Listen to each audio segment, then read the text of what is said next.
Welcome to Suman TV Kannada. ನಾನು ಮಂಜುನಾಥ್ ಶ್ರೀನಿವಾಸ್. ವಿಶ್ವ ತಾಯಂದಿರ ದಿನಾಚರಣೆಯ ಶುಭಾಶಯಗಳನ್ನ ಕೋರ್ತಾ, ಇವರೇ ಗೊಂಬೆ, ಈ ಗೊಂಬೆಗೆ ಮತ್ತೊಂದು ಗೊಂಬೆ. ನೇಹ ಅವರು ನಮ್ಮ ಇವತ್ತಿನ ಮದರ್ಸ್ ಡೇ ಸ್ಪೆಷಲ್ ಪ್ರೋಗ್ರಾಮ್ ಅಲ್ಲಿ ಜಾಯ್ನ್ ಆಗ್ತಾ ಇದ್ರೆ. ನಮಸ್ತೆ. ಫಸ್ಟ್ ಟೈಮ್ ಮಗುನ ನೋಡಿದ್ಮೇಲೆ ಆ ಒಂದು ಫೀಲಿಂಗ್, ಆ ಒಂದು ಮೂಮೆಂಟ್ ಹೇಗಿತ್ತು ಅಂತ? I was very happy. ಒಂದ್ ಕಡೆ ಹೆಣ್ಮಗು ಆಯ್ತು ಅಂತ ಹೇಳಿ. ಮಗು ಬರುತ್ತೆ, ಮಗುವನ್ನ ಚಂದನ್ ಅವ್ರು ಎತ್ಕೊಂಡು ಏನ್ ಹೇಳಿದ್ರು? ಕನಸುಗಳ ರಾಶಿಯನು ಕಂದ ನೋಡಿ ಫುಲ್ ಕಣ್ ತುಂಬಾ ತುಂಬಿಕೊಂಡು ಅದಾದ್ಮೇಲೆ ಕೊಟ್ಬಿಟ್ಟು ಅವ್ನು ಓಡೋ ಅವ್ರ ಅಮ್ಮನ್ ತಪ್ಕೊಂಡ.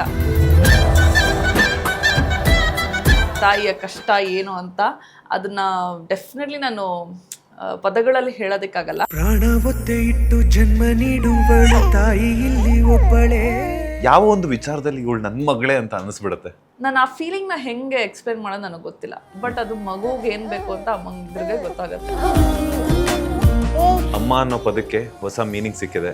ಸೊ ಆ ಫೀಲಿಂಗ್ ಎಲ್ಲ ಹೇಗಿದೆ ಅಂತ ಇನ್ನೊಬ್ರು ತಾಯಿಗೆ ಅರ್ಥ ಆಗತ್ತೆ ಹೊರತು ಇನ್ ಯಾರಿಗೆ ಹೇಳಿದ್ರು ಅದು ಬಹುಶಃ ಯಾರಿಗೂ ಅರ್ಥ ಆಗತ್ತಿಲ್ಲ. But it's a beautiful feeling. ಆ ಅಮ್ಮ ಅನ್ನೋದೇ ವಾವ್. ಆಫ್ಟರ್ ಮ್ಯಾರೇಜ್ ಅಂತ ಆದ್ಮೇಲೆ ಒಂದಷ್ಟು ಫ್ಯಾಮಿಲಿ ಪ್ಲಾನಿಂಗ್ ಅಂತ ಮಾಡ್ತಾರೆ. ಸೊ ಅದು ಮಾಡೋದು ಒಳ್ಳೇದಾ ಕೆಟ್ಟದ್ದಾ ಅಂತ ನಿಮ್ಮ ಪ್ರಕಾರ? ಇದು ತಪ್ಪಲ್ಲ, ಬಟ್ ಆದ್ರೆ ಅದು ತಪ್ಪಲ್ಲ. ಅಕ್ಕ ಇದ್ದಾರೆ ಪಾಪ, ಅವ್ರಿಗೂ ಒಂದು ತಂಗಿ ತಮ್ಮ ಬೇಕಲ್ಲ. I think about it. ನಂಗೆ ನೋಡಿ ಯಾರು ಕೇಳಿದ್ರು, ನೀವೇ ಫಸ್ಟ್ ಕೇಳಿದ್ದು. ಯೋಚನೆ ಮಾಡ್ತೀರಿ. ಹಾಯ್ ಹಲೋ ನಮಸ್ಕಾರ, welcome to Suman TV Kannada. ನಾನು Manjunath Srinivas. For business and personal promotions, please contact 9686376663. ವಿಶ್ವದಲ್ಲಿರುವಂತಹ ಪ್ರತಿಯೊಬ್ಬ ತಾಯಂದಿರಿಗೂ ಕೂಡ ವಿಶ್ವ ತಾಯಂದಿರ ದಿನಾಚರಣೆಯ ಶುಭಾಶಯಗಳನ್ನ ಕೋರ್ತಾ, ಇವರೇ ಗೊಂಬೆ, ಈ ಗೊಂಬೆಗೆ ಮತ್ತೊಂದು ಗೊಂಬೆ. ಸೊ ಈಗಾಗಲೇ ನಿಮ್ಗೆ ಗೊತ್ತಿರುತ್ತೆ, ಸ್ಯಾಂಡಲ್ವುಡ್ ಕನ್ನಡ ಕಿರುತೆರೆಯಲ್ಲಿ ಗೊಂಬೆ ಅಂತಾನೆ ಫೇಮಸ್ ಆಗಿ ಕನ್ನಡ ಕಿರುತೆರೆ ವೀಕ್ಷಕರನ್ನ ತಮ್ಮ ಅತ್ಯದ್ಭುತ ನಟನೆಯ ಮೂಲಕ ಎಂಟರ್ಟೈನ್ ಮಾಡಿ ಈಗ ತಾಯ್ತನದ ಕ್ಷಣಗಳನ್ನ ಎಂಜಾಯ್ ಮಾಡ್ತಾ ಇರುವಂತಹ ನಮ್ಮ ನಿಮ್ಮೆಲ್ಲರ ಪ್ರೀತಿಯ ಗೊಂಬೆ ಅಲಿಯಾಸ್ ನೇಹ ಅವರು ನಮ್ಮ ಇವತ್ತಿನ ಮದರ್ಸ್ ಡೇ ಸ್ಪೆಷಲ್ ಪ್ರೋಗ್ರಾಮ್ ಅಲ್ಲಿ ಜಾಯ್ನ್ ಆಗ್ತಾ ಇದ್ರೆ. ಮ್ಯಾಮ್, ಮೊದಲನೇದಾಗಿ ನಮಸ್ತೆ, ಹೇಗಿದ್ದೀರಾ? ನಮಸ್ತೆ, ನಾನು ಚೆನ್ನಾಗಿ. ನೀವ್ ಹೇಗಿದ್ದೀರಾ? ನಾನು ಸೂಪರ್ ಆಗಿದ್ದೀನಿ. ಗೊಂಬೆಗೆ ಒಂದು ಚಿಕ್ಕ ಗೊಂಬೆ ಆಗಿದೆ. ಹೇಗಿದೆ ಮ್ಯಾಮ್ ಲೈಫ್? ಬ್ಯೂಟಿಫುಲ್ ಆಗಿದೆ, ತುಂಬಾ ಚೆನ್ನಾಗಿದೆ. ಗೊಂಬೆ ಅಂದ್ರೆ ಗೊಂಬೆ ತರನೇ ಮಾತಾಡ್ತೀವಿ. ಹೇಗೆ ಎಂಜಾಯ್ ಮಾಡ್ತಿದ್ದೀರಾ ಲೈಫ್ ಎಲ್ಲಾನು ಕೂಡ ಮಗು ಜೊತೆ? ಇನಿಷಿಯಲ್ ಡೇಸ್ ತುಂಬ ಕಷ್ಟ ಇತ್ತು. ಬಿಕಾಸ್ ನಾನಾದ್ಮೇಲೆ ನಮ್ಮ ಮಾಮನ ಮಕ್ಕಳಾದ್ಮೇಲೆ ಬಹುಶಃ ಆಲ್ಮೋಸ್ಟ್ ಒಂದು 15 ವರ್ಷ 20 ವರ್ಷ ಆದಮೇಲೆ ಒಂದು ಮಗು ಹಿಂಗಿಟ್ಕೊಂಡು ಮನೆಯೆಲ್ಲ ಓಡಾಡಿಸಿ ಫ್ರಮ್ ದ ಸ್ಕ್ರ್ಯಾಚ್ ನಾನು ನೋಡಿರೋದು. ಸೊ ಹಾಗಾಗಿ ಆವಾಗ ನಮ್ಮ ಮಾಮನ ಮಕ್ಕಳನ್ನೆಲ್ಲ ಆಟಾಡ್ಸುವಾಗ ನನಗೆ ಫೀಲಿಂಗ್ ಹೆಂಗೆ ಅಂದರೆ, ನನಗೇನಾದರೂ ಮಗು ಉಟ್ಬಿಟ್ರೆ ನಾನು ಸೂಪರಾಗಿ ನೋಡ್ಕೋತೀನಿ ಅನ್ನೋ ಥರ ಫೀಲಿಂಗ್ ಇರ್ತಿತ್ತು. ಬಟ್ ನನಗೆ ಒಂದು ಮಗು ಆದಮೇಲೆ ಈ ಥರ ಕಷ್ಟ ಇರುತ್ತೆ. ನಮ್ಮ ಅಮ್ಮನೂ ಅಷ್ಟೇ, ಈಸಿ. ನಾನು ಅಮ್ಮಂಗೆ ಯಾವಾಗಲೂ ಹೇಳ್ತಿದ್ದೆ, ಒಂದಾದ್ಮೇಲೆ ಇನ್ನೊಂದು ಮಾಡ್ಕೊಂಡ್ಬಿಡ್ತೀನಿ, 2 ಮಕ್ಕಳು ಬೇಕು ನನಗೆ ಅಂತ. ನೀನು ಒಂದು ಮಾಡ್ಕೋ, ಆಮೇಲೆ ನಿನಗೆ ಗೊತ್ತಾಗತ್ತೆ ಅಂತ ಅಂದರು. So that is very true. ನನಗೆ I had a very rough phase initial ಡೇಸಲ್ಲಿ. ಇವಾಗ ಫುಲ್ ಮಜಾ ಮಾಡ್ತಾ ಇದ್ದೀನಿ ಅವಳ ಜೊತೆ ಆಟ ಆಡ್ಕೊಂಡು. ಅವಳು ಇವಾಗ ತೊದಲ್ಕೊಂಡು ಮಾತಾಡ್ತಾ ಇದ್ದಾಳೆ. ಸೊ ನಾನು ಅವಳ ಜೊತೆ ಅದೇ ಥರ ಮಾತಾಡೋದು, ಅಥವಾ ನಾನು ಆ್ಯಕ್ಚುಲಿ ಸ್ಪಷ್ಟವಾಗಿ ಮಾತಾಡೋದಕ್ಕೆ ಟ್ರೈ ಮಾಡ್ತೀನಿ, ಸೊ ದಟ್ ಅವಳು ಅದನ್ನೇ ಕಲಿತಾಳೆ ಅಂತ. ಸೊ ಆ್ಯಕ್ಚುಲಿ ಅವಳು ಅದನ್ನೆಲ್ಲ ಗ್ರಾಸ್ಪ್ ಮಾಡ್ತಾಳೆ. ಸೊ ಫುಲ್ ಫನ್ ಇದೆ, ಮಜಾ ಇದೆ ಮನೇಲಿ. ಫುಲ್ 20 ಲೈಕ್ ಅವಳು ಎದ್ದಿರೋ ಅಷ್ಟು ಟೈಮು ಫುಲ್ ಎಂಟರ್ಟೈನ್ಮೆಂಟ್ ಇರುತ್ತೆ. ಎಸ್, ಈಗೇನಿದ್ರು ಕೂಡ ಜೆನ್ಸಿ ಜಮಾನ ಅಂತಾರೆ. ಸೊ ಮಕ್ಕಳಿಗೆಲ್ಲನೂ ಕೂಡ ಒಂದು ಟಸ್ಸು ಪುಸ್ಸು ಅನ್ನೋ ಥರ ಹೆಸರುಗಳನ್ನು ಇಡ್ತಾರೆ. ಆದರೆ ನಿಮ್ಮ ಮಗಳ ಹೆಸರಂತೂ ನಿಜವಾಗ್ಲೂ ತುಂಬ ಕಲೆಗೂ ಒತ್ತು ನೀಡುತ್ತೆ, ಸರಸ್ವತಿಗೂ ಇದು ಕೊಡುತ್ತೆ, ಶಾರದಾ ಅನ್ನುವಂಥದ್ದು. ಏನಕ್ಕೆ ಪರ್ಟಿಕ್ಯುಲರ್ ಆಗಿ ಟ್ರೆಡಿಷ್ನಲ್ ಆಗಿ ಈ ಒಂದು ನೇಮ್ನ ಸೆಲೆಕ್ಟ್ ಮಾಡಿದ್ರಿ ಅಂತ? ನಮಗೆ ಮುಂಚಿಂದನೂ ಇತ್ತು ಒಂದು ಹೆಣ್ಮಗು ಬೇಕು ಅಂತ. ಹೆಣ್ಮಗು ಹುಟ್ಟಿದ್ರೆ ಟ್ರೆಡಿಷ್ನಲ್ ಹೆಸರೇ ಇಡಬೇಕು ಅಂತಲೂ ಇತ್ತು. ಸೊ ವಿ ನೆವರ್ ನ್ಯೂ ನನಗೆ ಶಾಯಿಂದ ಬರುತ್ತೆ ಅವಳಿಗೆ ಅಂತ ನನಗೂ ಗೊತ್ತಿರಲಿಲ್ಲ. ಸೊ ಬಂದಾಗ ನನಗೆ ಎಸ್ ಅಂತ ಅಂದಿದ ತಕ್ಷಣ ಸೀತಾ ಅಂತ ಎಲ್ಲ ಹೇಳ್ತಿದ್ದೆ. ನಮ್ಮ ಅಮ್ಮ ಸೀತಾ ಬೇಡ ಅಂತ ಅಂದರು.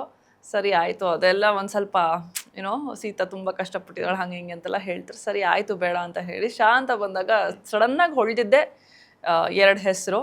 ಅದರಲ್ಲಿ ಈ ಹೆಸರು ಹೇಳಿದ ತಕ್ಷಣ ಅವಳು ನಕ್ಕಿದ್ಲು. ಆಮೇಲೆ ನಮಗೂ ಅದೊಂಥರ ಡಿಸ್ಕಸ್ ಮಾಡ್ತಿರುವಾಗ ಶಾರದಾ ಶಾರದಾ ಶಾರದಾ ಅಂತ ಹೇಳುವಾಗ ಏನೋ ಒಂಥರ ಒಂಥರ ಮಜಾ ಇದೆ ಅದರ ಹೆಸರಲ್ಲಿ ಕರೆಯುವಾಗ. ಇವಾಗಲೂ ಅಷ್ಟೇ ವರ್ತ್ ಇಟ್ ಅಂತ ಅನಿಸುತ್ತೆ. ಪ್ರತಿ ಕ್ಷಣನೂ ನಾನು ಯಾವುದೋ ಶಾರ್ಟ್ ನೇಮ್ಸ್ ಅದರಲ್ಲಿ ಕರೆಯೋದಕ್ಕೆ ಹೋಗಲ್ಲ, ನೇಮ್ಸ್ ಇಟ್ಟಿಲ್ಲ, ಶಾರದಾ ಅಂತಲೇ ಕರಿತೀವಿ. ಅದೊಂಥರ ಕರೆದಾಗ ಮನಸ್ಫೂರ್ತಿಯಿಂದ ಕರಿತೀವಿ ಆ್ಯಂಡ್ ಒಂಥರ it sounds so beautiful. So ಹಾಗಾಗಿ ಓಕೆ ಶಾರದಾ ಅಂತ ಫಿಕ್ಸ್ ಆಯಿತು. ಎಷ್ಟೋ ಜನ ಕೇಳ್ತಾರೆ ನಿಮ್ಮ ಅಜ್ಜಿ ಹೆಸರು ಅದಕ್ಕೆ ಇಟ್ಟಿರೋದು ಹಂಗೆ ಅಂತ.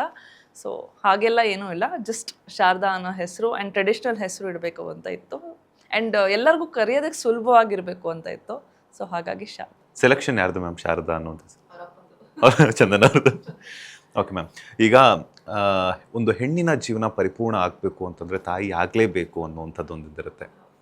ಸೊ ನೀವು ಲೈಕ್ ಪ್ರೆಗ್ನೆಂಟ್ ಅಂತ ಹೇಳ್ಬಿಟ್ಟು mom to be dad to be ಅಂತ ಹೇಳ್ಬಿಟ್ಟು ಒಂದು ಫೋಟೋಗಳನ್ನೆಲ್ಲ ಶೇರ್ ಮಾಡ್ತೀರಾ. ನಾನು ಪ್ರೆಗ್ನೆಂಟು ಅಂತ ಗೊತ್ತಾದಾಗ ನಿಮ್ಮ ಮನಸ್ಸಲ್ಲಿ ಏನೆಲ್ಲ ಹೊಳಿತಾ ಇತ್ತು, ಹೆಂಗಿತ್ತು ಆ ಒಂದು ಸಂತಸದ ವಾತಾವರಣ? ಯಾರಿಗೆ ಹೇಳಿದ್ರಿ ಫಸ್ಟ್ ಟೈಮ್ ಅಂತ? ನಾನು ಫಸ್ಟು ಆ್ಯಕ್ಚುಲಿ ನನಗೆ ಒಂದು ಫೀಲಿಂಗ್ ಇತ್ತು, ಗಟ್ ಫೀಲಿಂಗಲ್ಲಿ ನಾನು ಪ್ರೆಗ್ನೆಂಟ್ ಅಂತ ನನಗೆ ಕನ್ಫರ್ಮ್ ಆಗೋಗ್ಬಿಟ್ಟಿತ್ತು. ಬಟ್ ನಾನು ಏನು ಟೆಸ್ಟ್ ಗಿಸ್ಟ್ ಏನೂ ಮಾಡಿಲ್ಲ, ಒಂದು ಗಟ್ ಫೀಲಿಂಗ್ ನನಗೆ ನಾನು ಪ್ರೆಗ್ನೆಂಟ್ ಆಗಿದ್ದೀನಿ ಅನ್ನೋದು ಒಂದಿತ್ತು ನನಗೆ ಮನಸ್ಸಲ್ಲಿ. ಬಟ್ ಆ ಟೈಮಲ್ಲಿ ನಾನು ಉಜ್ಜೈನ್ ಟಿಕೆಟ್ಸ್ ಬುಕ್ ಮಾಡಿಬಿಟ್ಟಿದ್ದೆ. ಅದಾದಮೇಲೆ ಉಜ್ಜೈನಿಂದ ಬಂದಮೇಲೆ ಚೆನ್ನೈ ಟಿಕೆಟ್ಸು ಬುಕ್ ಮಾಡಿಬಿಟ್ಟಿದ್ದೆ.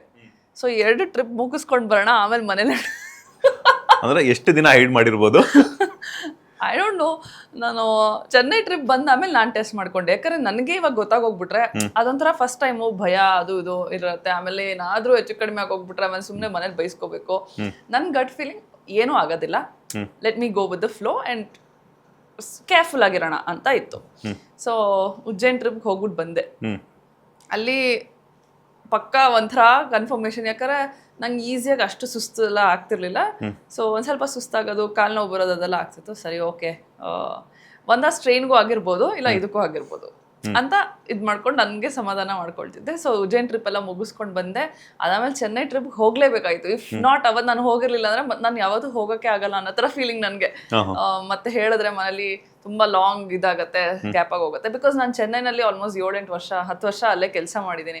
So one last trip to Chennai, ಅದಾದಮೇಲೆ ಬಂದಾದಮೇಲೆ ಮನೇಲಿ ಹೇಳೋಣ ಅಂತ ಫುಲ್ ಇದು ಮಾಡ್ತಿದ್ದೆ. ಬಿಕಾಸ್ ನನ್ನ ಕ್ಲೋಸ್ ಫ್ರೆಂಡು ಸೀಮಂತ ಇತ್ತು ಚೆನ್ನೈನಲ್ಲಿ. ಸೊ ಅದಕ್ಕೆ ಮುಗಿಸ್ಕೊಂಡು ಬರೋಣ ಅಂತ ಹೇಳಿ ಚೆನ್ನೈಗೆ ಹೋಗಿದ್ದು. ಸೊ ಚೆನ್ನೈಗೆ ಹೋಗಿ ವಾಪಸ್ ಬಂದೆ. ಅದಾದಮೇಲೆ ಓಕೆ ಇವಾಗ ಟೆಸ್ಟ್ ಮಾಡೋಣ, ಇವಾಗ ಟೆಸ್ಟ್ ಏನೋ ಮಾಡಿ ಅಕಸ್ಮಾತ್ ಎಲ್ಲ ಪಾಸಿಟಿವ್ ಬಂದುಬಿಟ್ರೆ ಮನೇಲಿ ಹೇಳೋಣ ಅಂತ ಹೇಳಿ ನಾನು ಟೆಸ್ಟ್ ಮಾಡಿದ್ದು. ಅಫ್ಕೋರ್ಸ್ ಟೆಸ್ಟ್ ಮಾಡಿದ ತಕ್ಷಣ ನಾನು ಫಸ್ಟ್ ಚಂದುಗೆ ಹೇಳಿದ್ದು. ಅವ್ನು ಆ್ಯಕ್ಚುಲಿ ಹೌದಾ ಓಕೆ ಅಂತ ಏನು ಜಾಸ್ತಿ ರೆಸ್ಪಾಂಡೇ ಮಾಡಿಲ್ಲ. ಇಷ್ಟನಾ ಅಂತ ಅಂದ್ಕೊಂಡೆ, ಬಿಕಾಸ್ ಕ್ವೈಟ್ ಎಕ್ಸ್ಪೆಕ್ಟಿಂಗ್, ಅದು ಒಂಥರ ಪ್ಲ್ಯಾಂಡು. ಅದಾದಮೇಲೆ ಅಷ್ಟೊಂದು ಏನೂ ಇರಲಿಲ್ಲ. ಸರಿ ಆಯಿತು ಅಂತ ಹೇಳಿ ಆಮೇಲೆ ಒಬ್ಬೊಬ್ರಿಗೆ ನಾನು ವಿಡಿಯೋ ತೆಗೆದುಕೊಂಡಿದ್ದೀನಿ. ಆ್ಯಕ್ಚುಲಿ ಎಲ್ಲರದು ನಾನು ಎಲ್ಲೂ ನಾನು ಪೋಸ್ಟ್ ಏನು ಮಾಡಿಲ್ಲ, ಬಟ್ ಆದರೆ ನನ್ನ ಹತ್ರ ಮೆಮೊರೀಸ್ ಎಲ್ಲ ಇದೆ. ಸೊ ಪ್ರತಿಯೊಬ್ಬರಿಗೂ ಎಸ್ಪೆಷಲಿ ಲೈಕ್ ಅಪ್ಪ ಅಮ್ಮ, ನಮ್ಮ ಅತ್ತೆ ಮಾವ ಅಕ್ಕ, ನನ್ನ ಊರ್ಗಿತ್ತಿ ಮತ್ತು ನಮ್ಮ ಭಾವಂದಿರಿಗೆ ಎಲ್ಲರಿಗೂ ಹೇಳುವಾಗ ಎಲ್ಲರದ್ದು ವಿಡಿಯೋ ಮಾಡಿದ್ದೀನಿ. So that is a very sweet memory. ಎಲ್ಲರೂ ತುಂಬ ಖುಷಿ ಪಟ್ಟರು. ನಮ್ಮಮ್ಮ ನಮ್ಮ ಅತ್ತೆ ಇಬ್ರದ್ದು ಸೇಮ್ ಕೈಂಡ್ ಆಫ್ ರಿಯಾಕ್ಷನ್. ಇಬ್ರು ಹತ್ರು, ಅಂದರೆ ಖುಷಿಯಿಂದ ಹತ್ರು. ಆ್ಯಂಡ್ ಅಫ್ಕೋರ್ಸ್ ನಮ್ಮ ಮಾವನೂ ಹತ್ರು. ನಮ್ಮ ಅಪ್ಪ ತುಂಬ ಖುಷಿ, ತುಂಬ ಪ್ರಾಕ್ಟಿಕಲ್ ಮನುಷ್ಯ. So he was like super ಅಂತೆಲ್ಲ ಹೇಳಿ ಮಾಡಿದ್ರು. ಆ್ಯಂಡ್ ನನ್ನ ಅಜ್ಜಿಗೆ, ಅಂದರೆ ಅವ್ರು ಇವಾಗ ಶಾರದಂಗೆ ಮುತ್ತಜ್ಜಿ, ಸೊ ಅವ್ರಿಗೂ ತುಂಬ ಖುಷಿ ಆಯಿತು. So everybody were very happy. And ನಮ್ಮ ಅಕ್ಕನ ಬರ್ತ್ಡೇ ದಿವಸ ನಾನು ಅನೌನ್ಸ್ ಮಾಡಿದ್ದು ಮನೆಯವ್ರಿಗೆಲ್ಲ. ಸೊ ಅದೊಂಥರ 4 ಜನರೇಷನ್ಸ್. ಯಾ ಒಂಥರ ಲಕ್ಕಿ ಅಲ್ಲ? ಯಾ ವೆರಿ ಲಕ್ಕಿ. ಆ್ಯಂಡ್ ನಮ್ಮ ಅಜ್ಜಿನೂ ಆಲ್ಮೋಸ್ಟ್ ಅವಳಿಗೆ 10 months ಅಥವಾ 1 ವರ್ಷ ತುಂಬಕ್ಕಿಂತ ಮುಂಚೆವರೆಗೂ ಅವಳನ್ನ ಆಡ್ಸೋದು ಎಲ್ಲ ಮಾಡ್ತಿದ್ರು. ಇವಾಗ ಒಂದು ಸ್ವಲ್ಪ ಅವ್ರಿಗೆ ಅಷ್ಟು ಆಗೋದಿಲ್ಲ, ಅಂದರೆ ಅವಳು ಒಂದು ಸ್ವಲ್ಪ ಬೆಳ್ಕೊಂಡ್ಬಿಟ್ಟಿದ್ದಾಳಲ್ಲ, ಸೊ ಅವ್ರಿಗೆ ಎತ್ಕೊಳ್ಳೋದಕ್ಕಾಗಲ್ಲ, ಬಟ್ ಹಾಗೆ ಆಟ ಆಡಿಸ್ತಾರೆ. ಸೊ ಚೆನ್ನಾಗಿದೆ. ಬ್ಲೆಸ್ಡ್ ಟು ಹ್ಯಾವ್ ಮುತ್ತಜ್ಜಿ. ಅಲ್ಲ ಮ್ಯಾಮ್, ಈಗ ಆ ಫೀಲಿಂಗ್ಸ್ ಅನ್ನೋದು ಗೊತ್ತಾಗ್ತಾ ಇರುತ್ತೆ ಅನ್ಸುತ್ತೆ. ಐ ಥಿಂಕ್ ನೀವು ಎಲ್ಲರೂ ಕೂಡ ಹೇಳ್ಬಿಡೋಣ ಅಂತ ಹೇಳ್ತಿದ್ರೆ ನೀವು ಹೆಂಗೆ ಟ್ರಿಪ್ ಮಾಡಿ? ಅಯ್ಯೋ ಅದು ಐ ಡೋಂಟ್ ನೋ. ನಾನು ನನಗೆ ನಾನು ಮುಂಚಿಂದನೂ physically I was very active. And ನನಗೆ ಮುಂಚಿಂದನೂ ಏನಾದರೂ ಒಂದು ಸಣ್ಣ ಪುಟ್ಟದ್ದು ಏನೇ ಆದ್ರೂ I know how to handle it. Probably ನಾನು ಇದೇ ಕಾನ್ಫಿಡೆನ್ಸಲ್ಲಿ ಇದನ್ನು ಹ್ಯಾಂಡಲ್ ಮಾಡೋದು ಏನೋ ಗೊತ್ತಿಲ್ಲ ನನಗೆ. I was not scared. ನನಗೆ I was very confident. Okay ಹಿಂಗಾದರೆ ಹಿಂಗೆ ಮಾಡೋಣ, ಹಿಂಗೆ ಅಂತ.